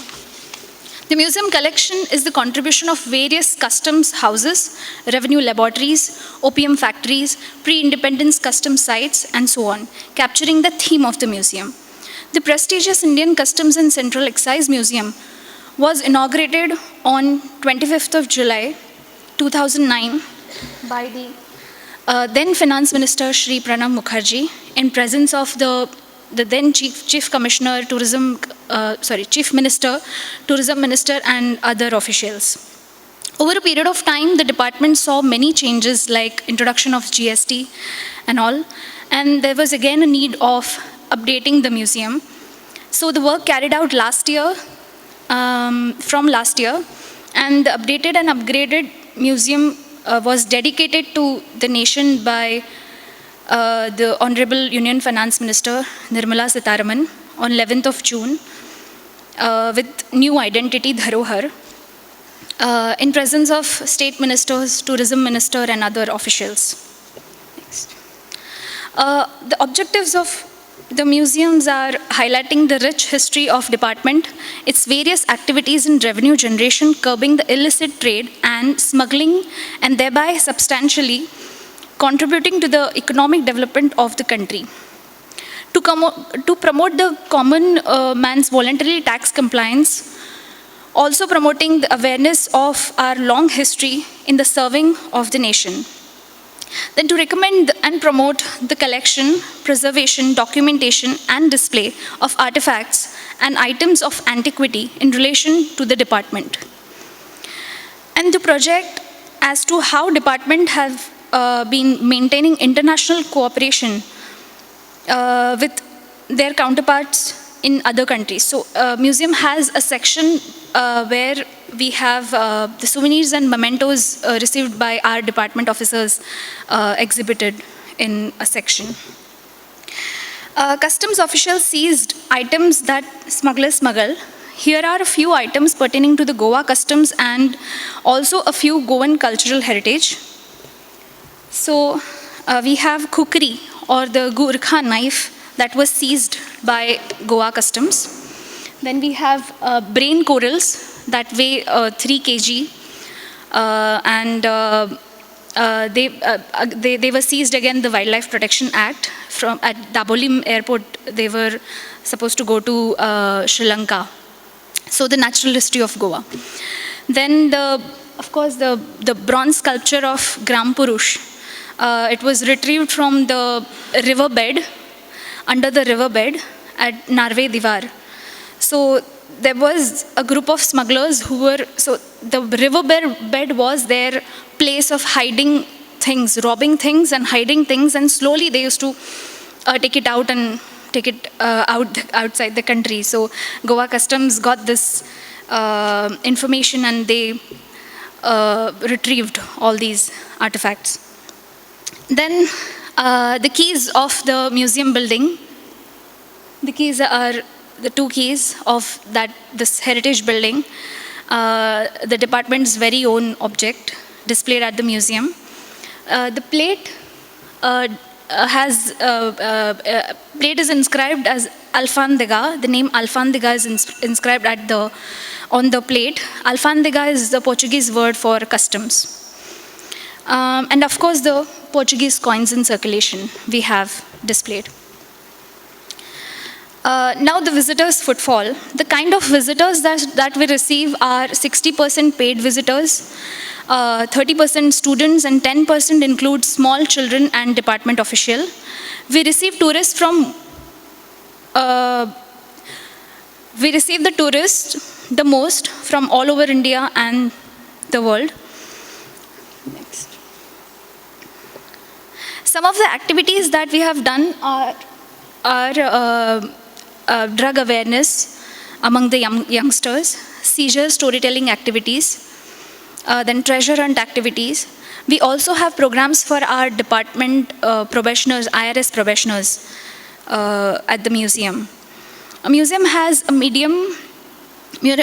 been a medium of education for an array of students from various age groups and fields like arts, science, commerce, shipping and logistics, maritime institutions, architecture, museology, defense trainees, trainees from captain of ports, and apart from that, individual students and scholars visit the museum for their assignments and projects, of course with the permission. Last but not the least, museum houses a chapel of Saint Anthony. It is a legacy come from Portuguese alfandegas to the Indian customs after the liberation of Goa. So the feast of Saint Anthony on 13th of June celebrated grandly, and local people, tourists, department officers, they join us for the feast. And the chapel remains open for everyone during the museum hours. Now, without any further delay, I would like to take you to the museum.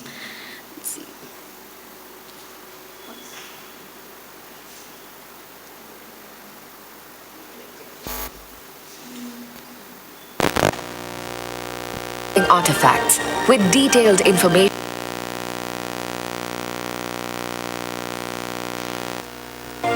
As soon as we enter the museum, we get a glimpse of the red and green channels at the customs checkpoints. And after this, begins the display of amazing artifacts with detailed information about the museum in the introduction gallery. Thereafter, we get to see History of Taxation Gallery, showcasing the historic journey of our tax system till the present day and its contribution to the development of the nation. The next gallery, Guardians of Our Economic Frontier, Battle of Wits, portrays the long-standing, ongoing and ever-evolving conflict between the officials and the smugglers, and highlights the Guardians of Our Economic Frontier aspect of customs function, a game of hide and seek. The Guardians of Our Art and Heritage Gallery represent some of the priceless antiques confiscated and conserved by the department during its long history. The next gallery, Guardians of Our Flora and Fauna, showcases CBIC's efforts in controlling wildlife trafficking, thus maintaining biodiversity. Custodians of Our Social Well-being demonstrates the contribution of the narcotics wing in protecting the society from drug menace by controlling drug trafficking. The next section of the museum is dedicated to the indirect taxes of the country, named as Journey of Indirect Taxes, Salt Tax to GST Gallery. Interactive panels and dioramas like Dandi March present here describe the passion for freedom that was ignited because of the tyranny of taxes during the British era, and how these taxes evolved and changed to become people-friendly and therefore paving the way for the development of our nation. In this section, there is a gallery dedicated to GST economic integration, the biggest and the most revolutionary tax reform ever recorded in the history of this country. In the last section, a souvenir shop and a digital visitor's book have also been set up. Dharohar gives us a unique glimpse into the sharp minds of the department's officers and the extreme challenges they often have to go through. Whenever you come to Goa, don't forget to visit the amazing Customs Museum. The experience will leave you enriched and proud.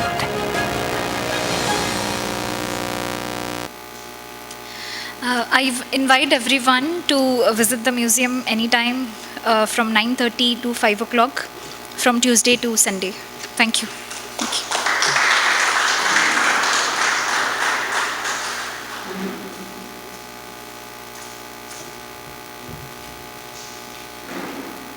I would like to introduce the next speaker, Gerard Dacuna. Mr. Dacuna is a practicing architect based in Goa, working in the field of sustainability. He is the founder and curator of the museum Houses of Goa and also of the Mario Gallery, which showcases the art of Mario de Miranda. Welcome, sir.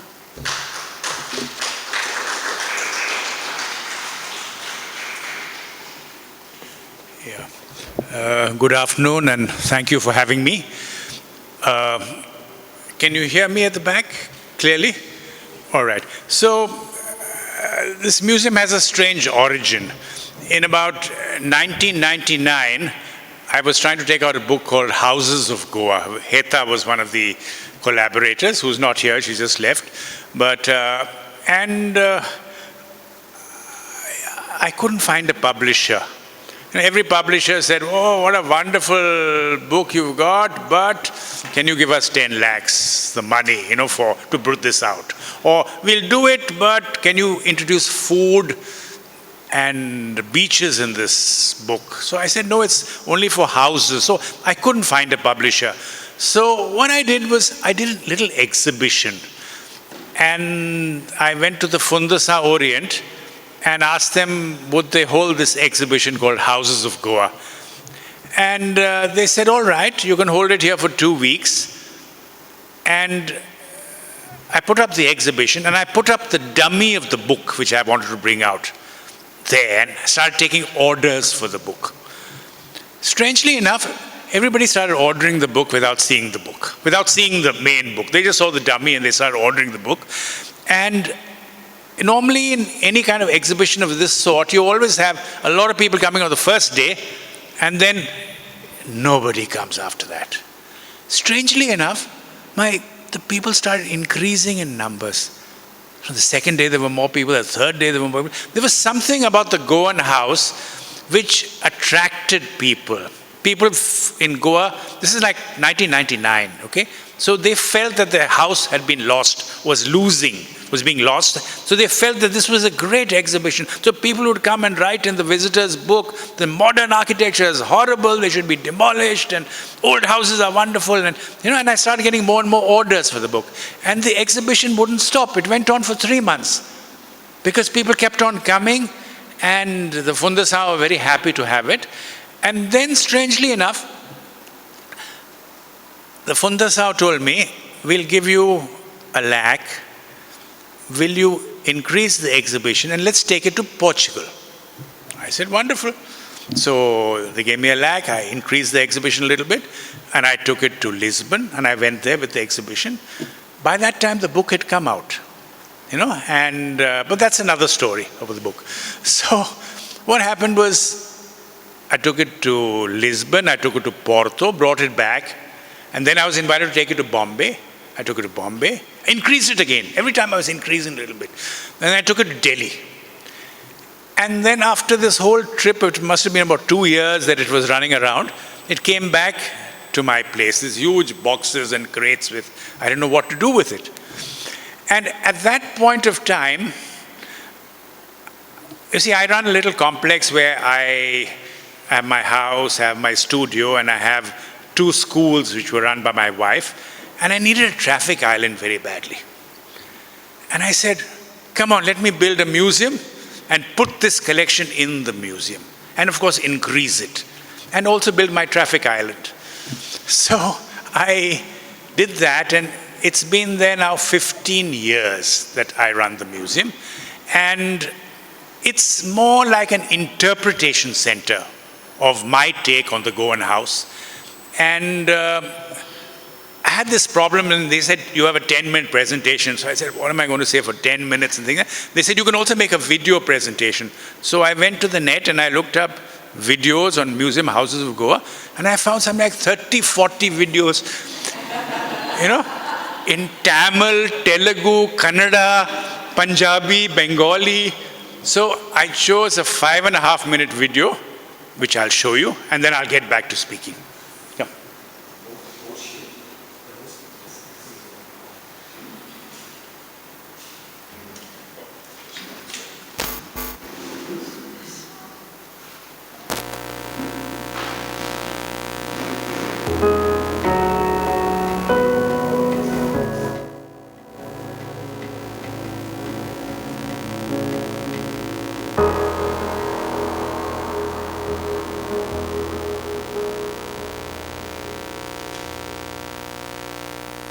What's up, people? Another day, another vlog.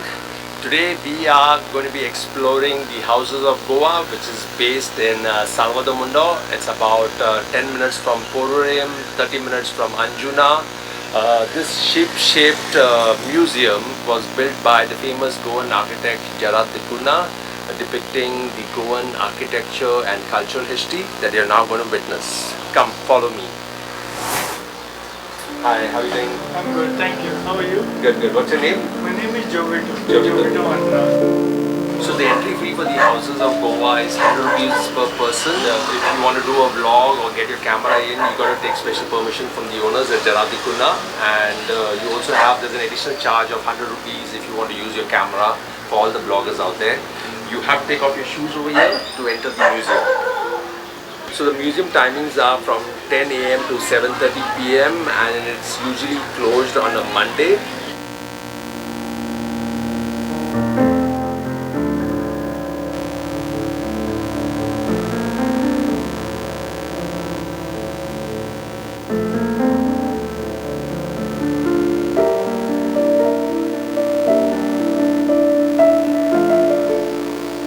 So the first level is all about a mix of the Goan and Portuguese architecture houses that you get to see. Tados, the Deshprabhus, the Costas, all these beautiful Portuguese houses that are still existing, built in the 17th and 18th century. We have the Costa house.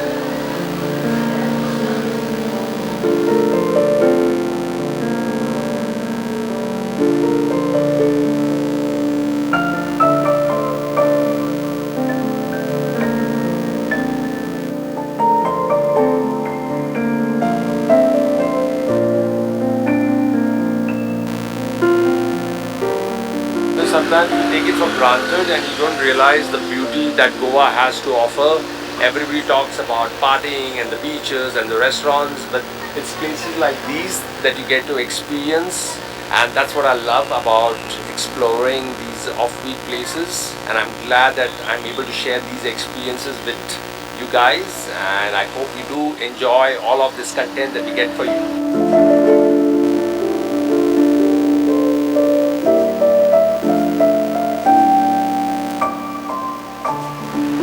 We are at the second level of the houses of Goa, where you get to see different facets of the Portuguese houses in terms of these large doors, the oyster windows, the ceilings, flooring that you would get to see in these beautiful houses. It's a very interesting thing that you get to learn about the Portuguese architecture. These hands that you see, they were actually used to hold the mirrors and the pictures in the olden houses. Very interesting. So what got you to this place? How did you come to know about it? We just came out for a long drive and I saw a map that there is a place called Houses of Goa. I decided to give it a shot. How was your experience at the Houses of Goa? Good. Did you enjoy yourself? I could relate different will see. There are different things. So we are at the final level, that is the third level of the Houses of Goa, where you get to see the different pictures of all the old Goan and Portuguese houses. It's an interesting experience.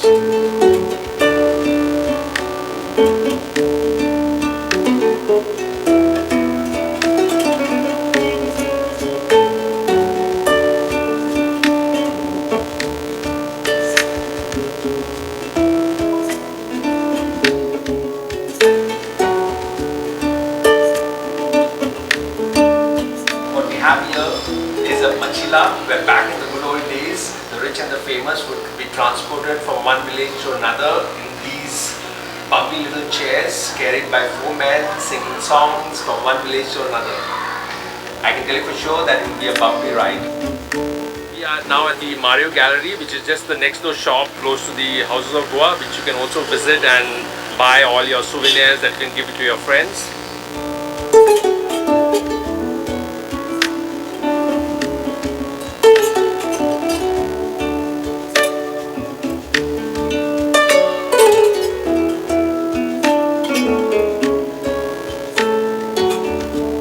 Alright guys, it's a wrap to another vlog. I hope you all enjoyed this vlog as much as I did, exploring a different side of Goa. Do like, share, subscribe and comment to our YouTube channel, The Goan Explorers. Live the Goan Experience. Viva Goa!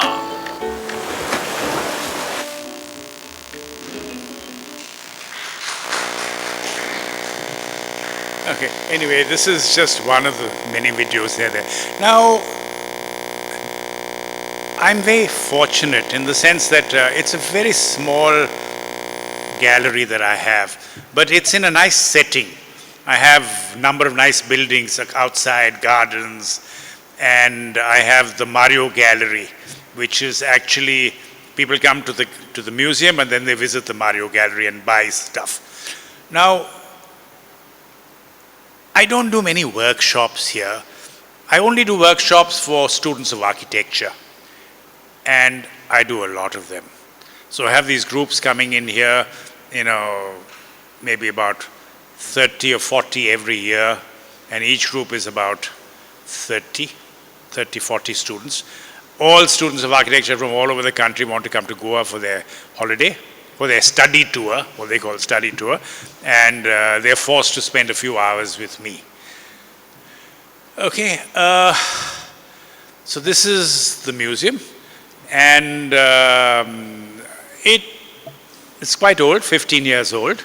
It used to get about 30 people, 25 people a day on an average. But in the last few months, with social media and selfies and Instagram, it's gone up to, can be 150 people on a Sunday, 200 people. They're all queuing up to get photographed at certain places and things like that. So I don't have a very serious group of people coming there, but I don't mind, because they all go into the museum and they look at the museum, and they have a good time. Thank you very much.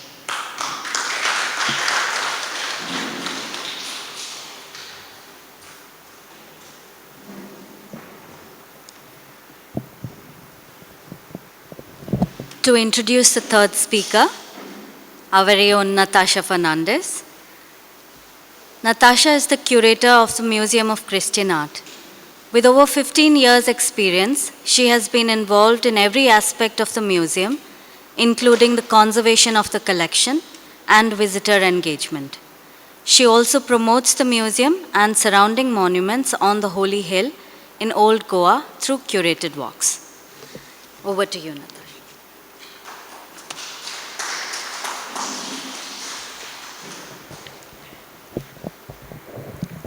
So my job is going to be easy because the presentation will be very brief, and I'll take you all into the museum and actually show you what we've done with the upgradation in the museum.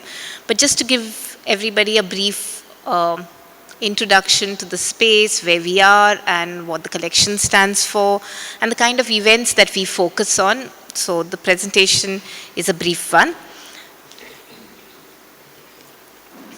So of course, everybody now knows where we are located, in the convent of Santa Monica, which was Asia's first convent to be built in the early 17th century and would house cloistered nuns. So these nuns were not only European nuns, but also native nuns. There were other people coming from, other ladies who joined the convent from other parts of the world. So this was really a very special place.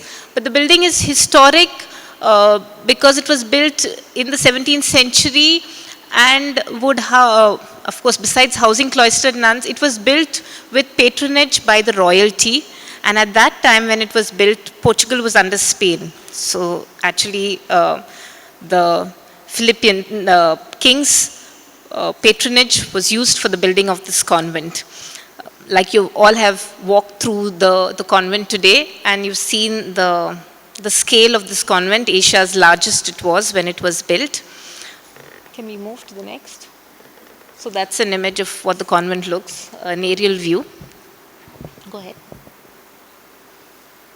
We are located in one small portion of this convent, which is actually the church of Santa Monica and the choir area. And today it's the choir area which functions, is transformed and used as the Museum of Christian Art. That's the entrance. We all went in there this afternoon. Go ahead. So a brief about the collection. The collection that we house in this museum is Indo-Portuguese Christian art. Most of the art was made by local artists from Goa and surrounding areas, whether they were sculptures or paintings or textiles that were embroidered, were all done locally. not necessarily Christians. There were Hindu artists, Muslim artists. You will see details of different religions coming to life in the Christian art objects. So we have here 3 significant pieces. The pelican in the center, it's a monstrance and a tabernacle. More about that when we are inside the museum, but it's in the shape of this bird, which is the pelican, which is an iconographic representation of Christ. Another iconographic representation of Christ is Jesus the Good Shepherd, seated on the top of the hillock in a thinking posture or a meditating posture, looking after his sheep, and has strong resemblances to Krishna.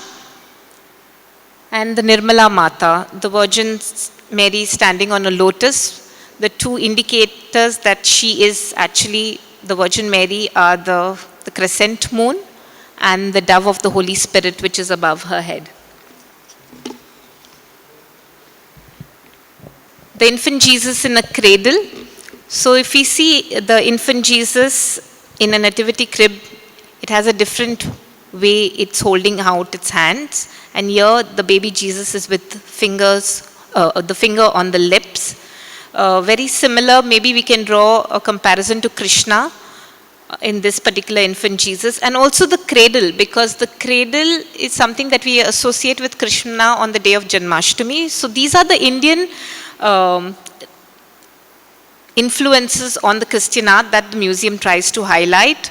The other example is the painting of the Virgin and Child, like a Mughal miniature, in a beautiful multi-framed frames. And the last one, of course, is outstanding. It's a filigree frame. But over the last few years, we've been paying more attention to the 3 frames before the filigree frames and the details therein. A little more about that as well when we do the guided tour. So these are the highlights that we are going to see when we are inside the museum. But what we are trying to showcase in this museum is the Indian influences on Christian art. That's what draws people into the space to see this unique art form in Goa. And the whole idea of setting up this museum was to preserve this rich, unique artistic heritage of Goa. And we've come a long way through moving from Rashol, where we were originally, to the convent of Santa Monica. And now with the recent upgradation, it has been really enhanced for visitors. And every visitor who comes in gives us the feedback that it's really been an interesting space, the touch of the modern with the old building, and the display has been enhanced. But I think I should not say more. It's for you to say more once you're inside the space. Going on to, I missed out on this one example of a textile that I'd like to highlight is the processional banners. There are other exquisite textiles as well in our collection. But this one is a processional banner that we have in the collection. And the faces and hands of these images that are on the embroidered textile are in ivory. And we haven't come across ivory work on textiles in this way, in this form, anywhere else in the world so far. So unless somebody now comes to us and says, oh, in our country or in our region also we do ivory on textiles in this form, till then I think we can certainly say that this is unique to Goa. This is a glimpse of the new layout. Move on. Can move.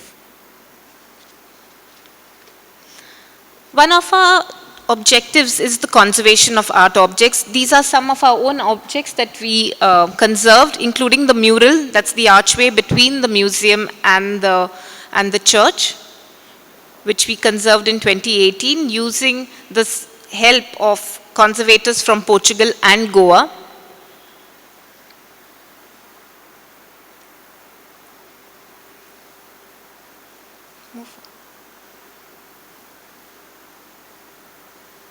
Art objects have also been conserved by the team that came from INTAC in 2018 and were here for 10 months and conserved these objects.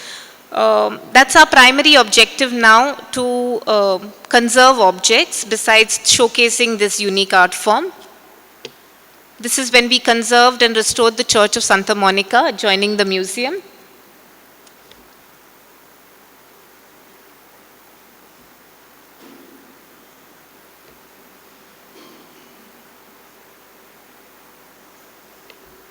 The other area which is always very exciting is the events and the programming that we do at MOCA, which includes lectures and talks. For the last 2 years, because of COVID-19, we went into the online mode, and gradually we are moving to the offline mode. Today being one of the examples that we are doing this seminar, where we are trying to engage in dialogue with others working in the area of tourism, in the area of promoting Goa's culture. And we have other talks lined up for the rest of the year. We also do heritage walks of the Holy Hill because our focus is on promoting this area not only among the locals but also among others interested in coming to Old Goa and seeing the other side of Old Goa. Everybody goes to the Basilica and Cathedral, but not many of us explore beyond that. And the Holy Hill walks that MOCA organizes is primarily to focus on these other monuments that are as significant as what you would see in the Basilica and Cathedral. And of course, sacred music concerts, which is a big draw for, again, for the community as well as for others who come into Goa during the time of the festivals, like how Month Music Festival became very popular and is on the map as a cultural concert festival that happens in Goa. We also had the Ketevan Festival the last few years, and MOCA does its very own Christmas time carols on the hill in the last few years, where we do a pop-up, we do a community activity, and we have a concert.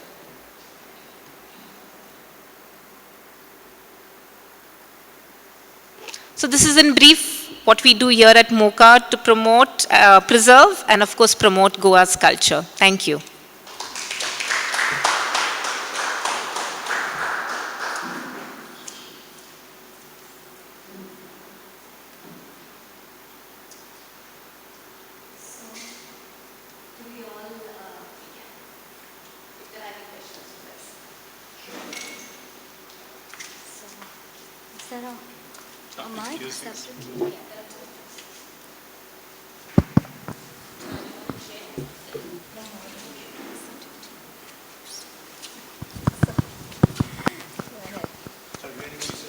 So I'll stay here.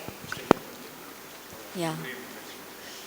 So I'll just begin with asking a question to all of you.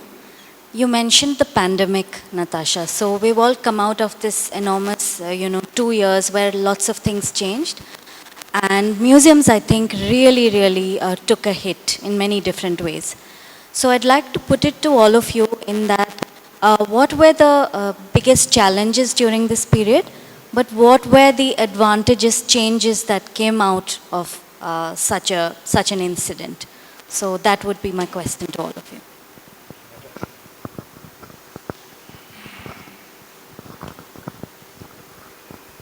So for us at MOCA, it was very difficult because we went through an upgradation from 2017, and we were to reopen on the 30th of March of 2020, and the pandemic, the COVID-19 lockdown was announced, and we could not complete the final installation.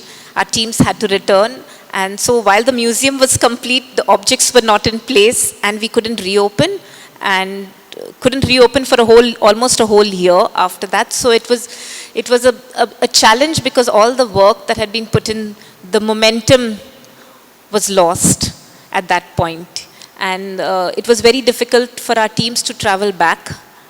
In fact, we had to open just some sections the next year with some teams that could travel from around India, but our teams from Portugal could not travel till May this year. And it did affect the whole vision of what the new museum would look like was impacted because we couldn't open all the sections. So that was our challenge. I think the side that we really had to think on our feet and do was immediately when the pandemic started is we started boosting our Instagram with stories about the collection, about the place on Instagram while we were all in our homes. We really worked hard on that. The other things that we worked on also were things that we really wanted to enhance through a digital audience was the website, which we got more time to work on. The publication that we came out with recently also, we got more time to work on that. And we started doing the online sessions little by little, small initiatives. First just talking to people who we were familiar with, like we had Noah on one talk and we had Merin, who was from the Intact team, just to talk about the work that they've been doing with us, and then gradually move out of our comfort zone to others who we invited to talk on any aspect of Goa's heritage, and reaching out to an audience who's not only, not only based in Goa, but we could take it to the world. So that was one thing that we used. The pandemic allowed us to get out of our comfort zone and do things and take the museum's reach to a wider audience. And we continue to do it today as well, but now we have to make a balance between the online and the offline. Okay, so the museum kind of lost the connection with its audience, and for the government, the priorities suddenly changed. I mean, the priorities are always education, health and all, but pandemic actually was a testing time for the government and everything. So museum was not much on the priority in the pandemic. And but again, we had we started our social media. We had Instagram. We formed Instagram page and all. We were active with on social media and all. And then there was a point where all the restrictions were relaxed, and there was a point where entire country was in Goa. And so at that time, museum actually, they wanted to see everything. And they also saw the museums. So then, yeah, that's it. I closed down at the lockdown time, and I opened the day the government said you can open the museums. I run I run this myself. I don't have committee, it's just a personal museum. So I don't have real overheads. It was designed where there was one person who was going to look after the whole museum. He sits at the reception, or he or she sits, and he's got a closed circuit TV which shows him what is going on at every level.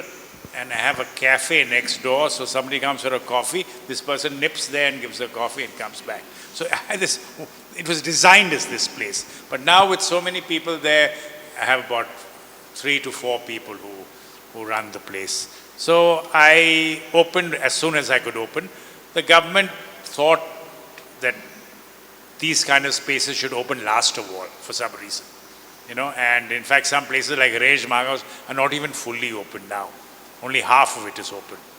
So I opened, and for some reason India has moved on to a digital mode from after the pandemic began.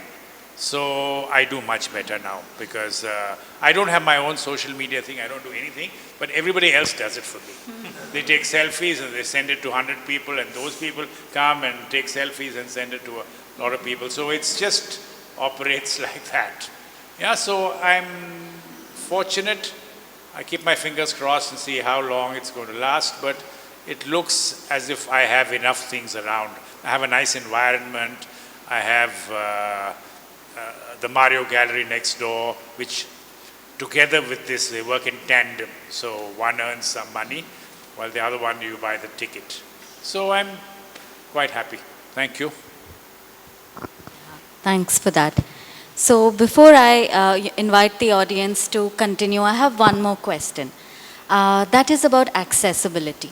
Now, this is something that has been a large conversation, both offline in physical spaces as well as online, because it is important to allow museum spaces to be open to as many types of people as possible. So in these terms, I'd like to ask again each of you what you have thought of and what has been in your hands in terms of making changes for accessibility in your museum spaces? See, I have no possibility whatsoever to have disability access in my building. Okay, it's too small a footprint, and I can barely, and it's a traffic island also at the same time, So I have no possibility whatsoever, and there's nothing I can do about it. But as an architect, I am always doing buildings which are disability friendly. Every building that I do, it's now a rule. Whenever you're doing a building, that you have to make it disability friendly. So I do this. But this building was designed 20 years ago and built 17 years ago. So at that time, there was no possibility.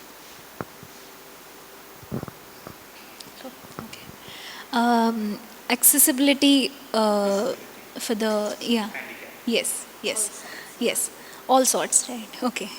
So we are, this is our future plan to have a chairlift, and we got guidance from Muka but we do have wheelchairs and braille brochures and stuff at the museum, and we are working on new brochures as well. Accessibility to the audience, apart from the disabled or the differently abled people, is that we have seen this, that tourists, when they come to Goa, they want everything properly organized. There is one group of tourists who wants this to happen. So it is actually a good, Soul Traveling and other companies, other firms who are into the traveling, who are the local travel agents. It is a good platform to tie up with them and have audience who particularly want to see something, who wants their itinerary planned that way.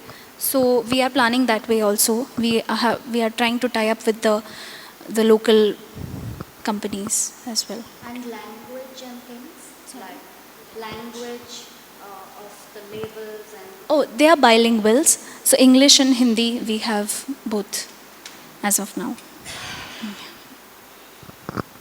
All right, so taking off from what Gerard and Anusha said, ours again is a 17th century building, and getting permissions for what we had originally planned to have a lifting platform to take people to the mezzanine, and also our heavier art objects to the mezzanine.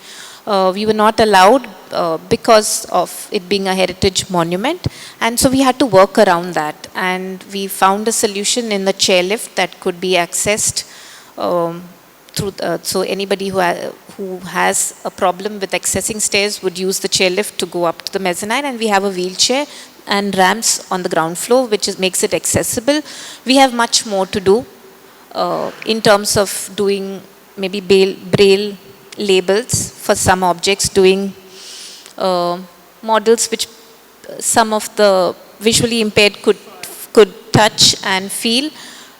We have yet to work on that, but it is something that we've already been looking at for some time and would like to start work in that area. Making labels which are bilingual at this point we have not looked at, but what we have already started considering, and in fact approached a couple of people, is making the audio guide facility in multiple languages. So making it available, right now it's only in English, but also making it available in Hindi and Konkani for now, and then maybe moving on to other languages. So that is the plan.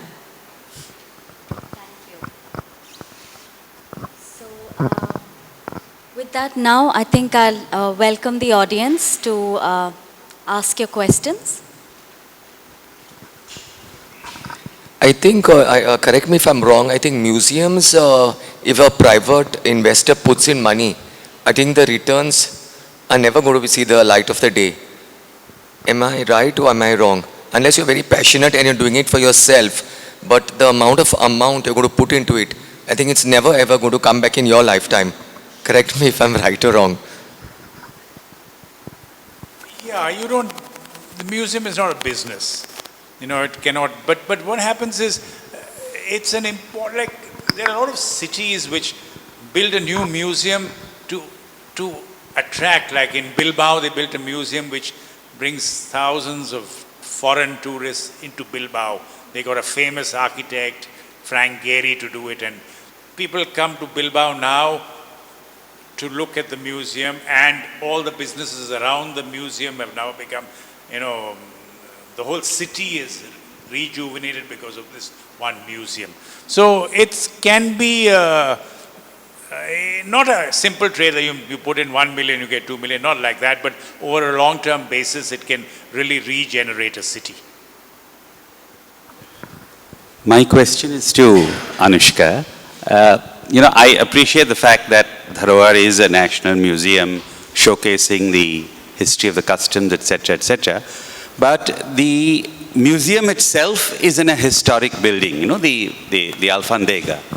So I didn't see that in the little video that you put up. But do you all have a section in the museum that is actually devoted to the history of the building and the history of the Alfandega and the rich customs history of Goa? Is there such a section? We just have a panel, a single panel that talks about the building and how the colors of the building change over the period, and some of the newspaper cuttings. But don't you think that deserves actually a little more than just a panel? Yes. Because the building itself is historic. That's right, yes. So, yes. Okay, anyway. And just one more informational question. Gerard, you said you get about 1,000 people a month. The footfall? I get 2,500. That's. And what is the footfall in say, the Dharohar, and what is the footfall in? Dharohar monthly is not more than 700. 700 monthly? Yes. Okay. Yeah. And the average time people spend or ought to spend, like, what is the time taken? We have visitors spending 3 hours. We have visitors spending 10 minutes. Yeah, but otherwise, I mean, if one has to see the museum, how long does it take? It takes about an hour. About an hour. Yes. So our average, since we've reopened now in May, and we immediately went into the monsoon, our average now is, this month is 900. So it's gradually increasing. So last month was 700, now it's 900. And we hope it'll get better and better. Of course, like the Dharohar and Gerard's museum, we are getting school visits, institutions, educational institutions that are coming in for visits to the space. Now that you raised this issue about educational visits, you'll control the number of children. We do. Because otherwise, one of the worst things is if you go to the museum and there they have a class of 50 or 60 children chatting with each other and one teacher, and that thing is going down.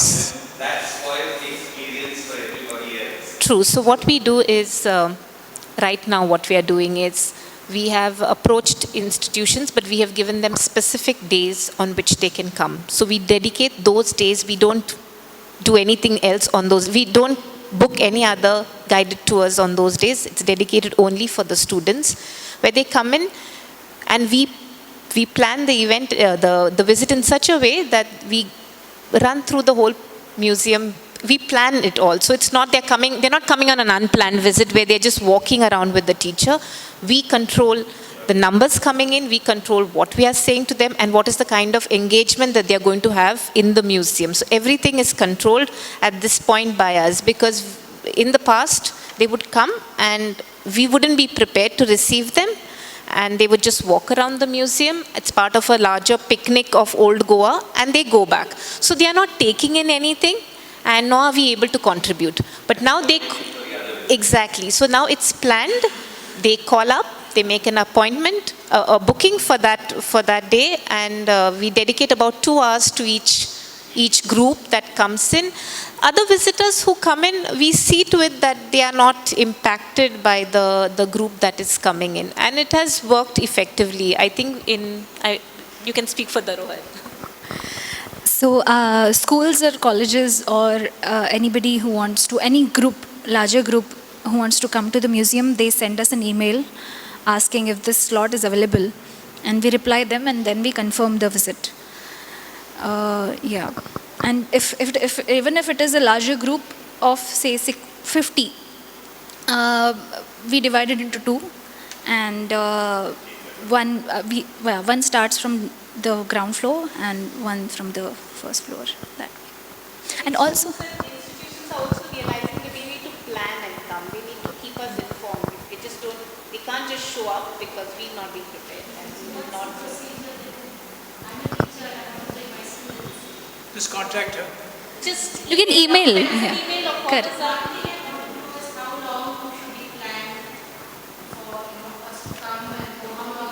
The entire time, from the time that you come into the space to the time that you leave. In the case of our museum, it's 2 hours. 2 hours, yes. Yes, there is a fee. So all those details we give depending on the type of, not the type of institution, number of students you're bringing, how many adults, how many students, and we have our rates accordingly. But everything can be discussed over an email, over a WhatsApp message or a call.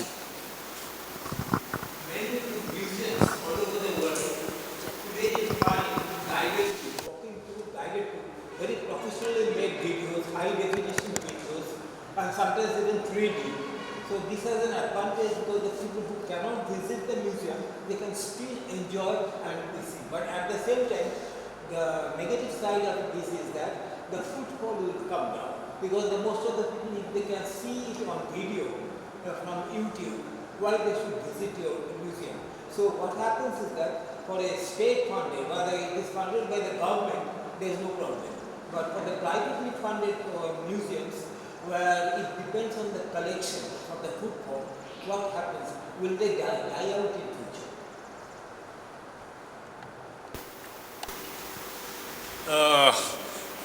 I run a very small museum, so I can't really say, but I visit museums everywhere. I'm particularly interested in museums.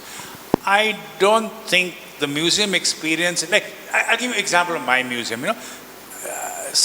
because it's an interesting building, Google came and shot the thing in 3D.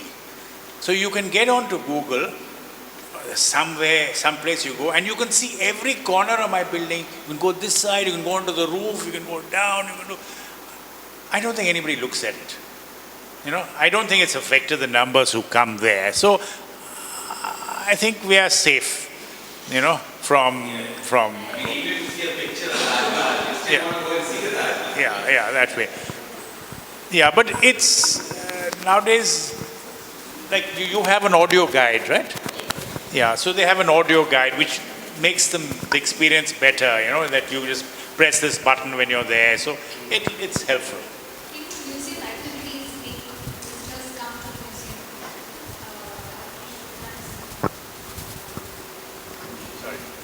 I have. Yeah. Don't you think that having a person as a guide would make better sense than an audio guide, because there is more personal touch, and sometimes certain queries person may have regarding some historical things may go unanswered. I think that is visitors' personal preference. Some visitors, they just want to be, not disturbed, and they just want to go on their own. And some visitors, of course, they note down the questions that they have, and they come to the office, they find us and they ask the queries. And some people, they look for the guided tour.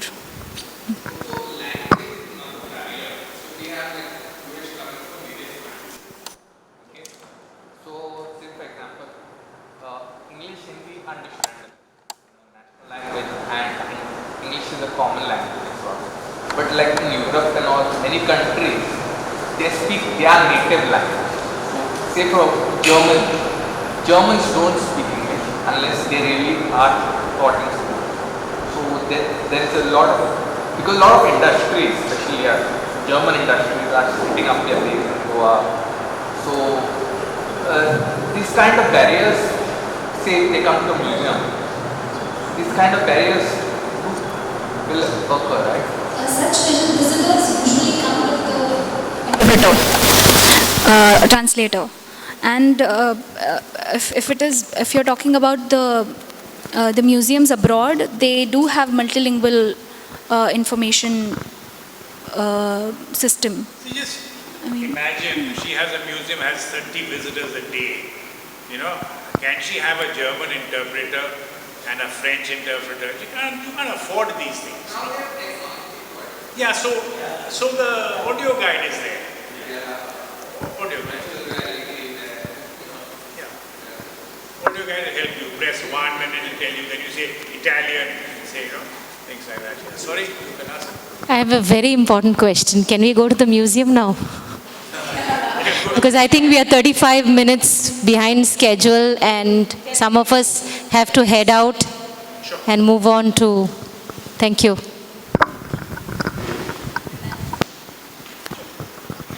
I just wanted to add something that Sir had pointed out, that when you invest a lot in the museum and you don't get the returns and all. So museums are basically non-profit institutions. However, museums like CSMVS in Bombay and other museums, they're blessed with of course, the location and the building and also the space that they have. So they utilize their space for the revenue generation. So for example, if they have a big lawn, they rent it out. If they have a big hall like this, they rent it out for exhibitions like Paramparik Karigar and all that. So from there, they receive the revenue. It is not completely, of course, and you have fun. There are, you have to go for the fundraisers and all, of course. But then these are the things that are there. All right. I think that we have to say loudly that funding is something that is very crucial. Everybody would want to do a lot of things, but ultimately we have to think about the money. Yeah, funding is always the problem, at least for our museum.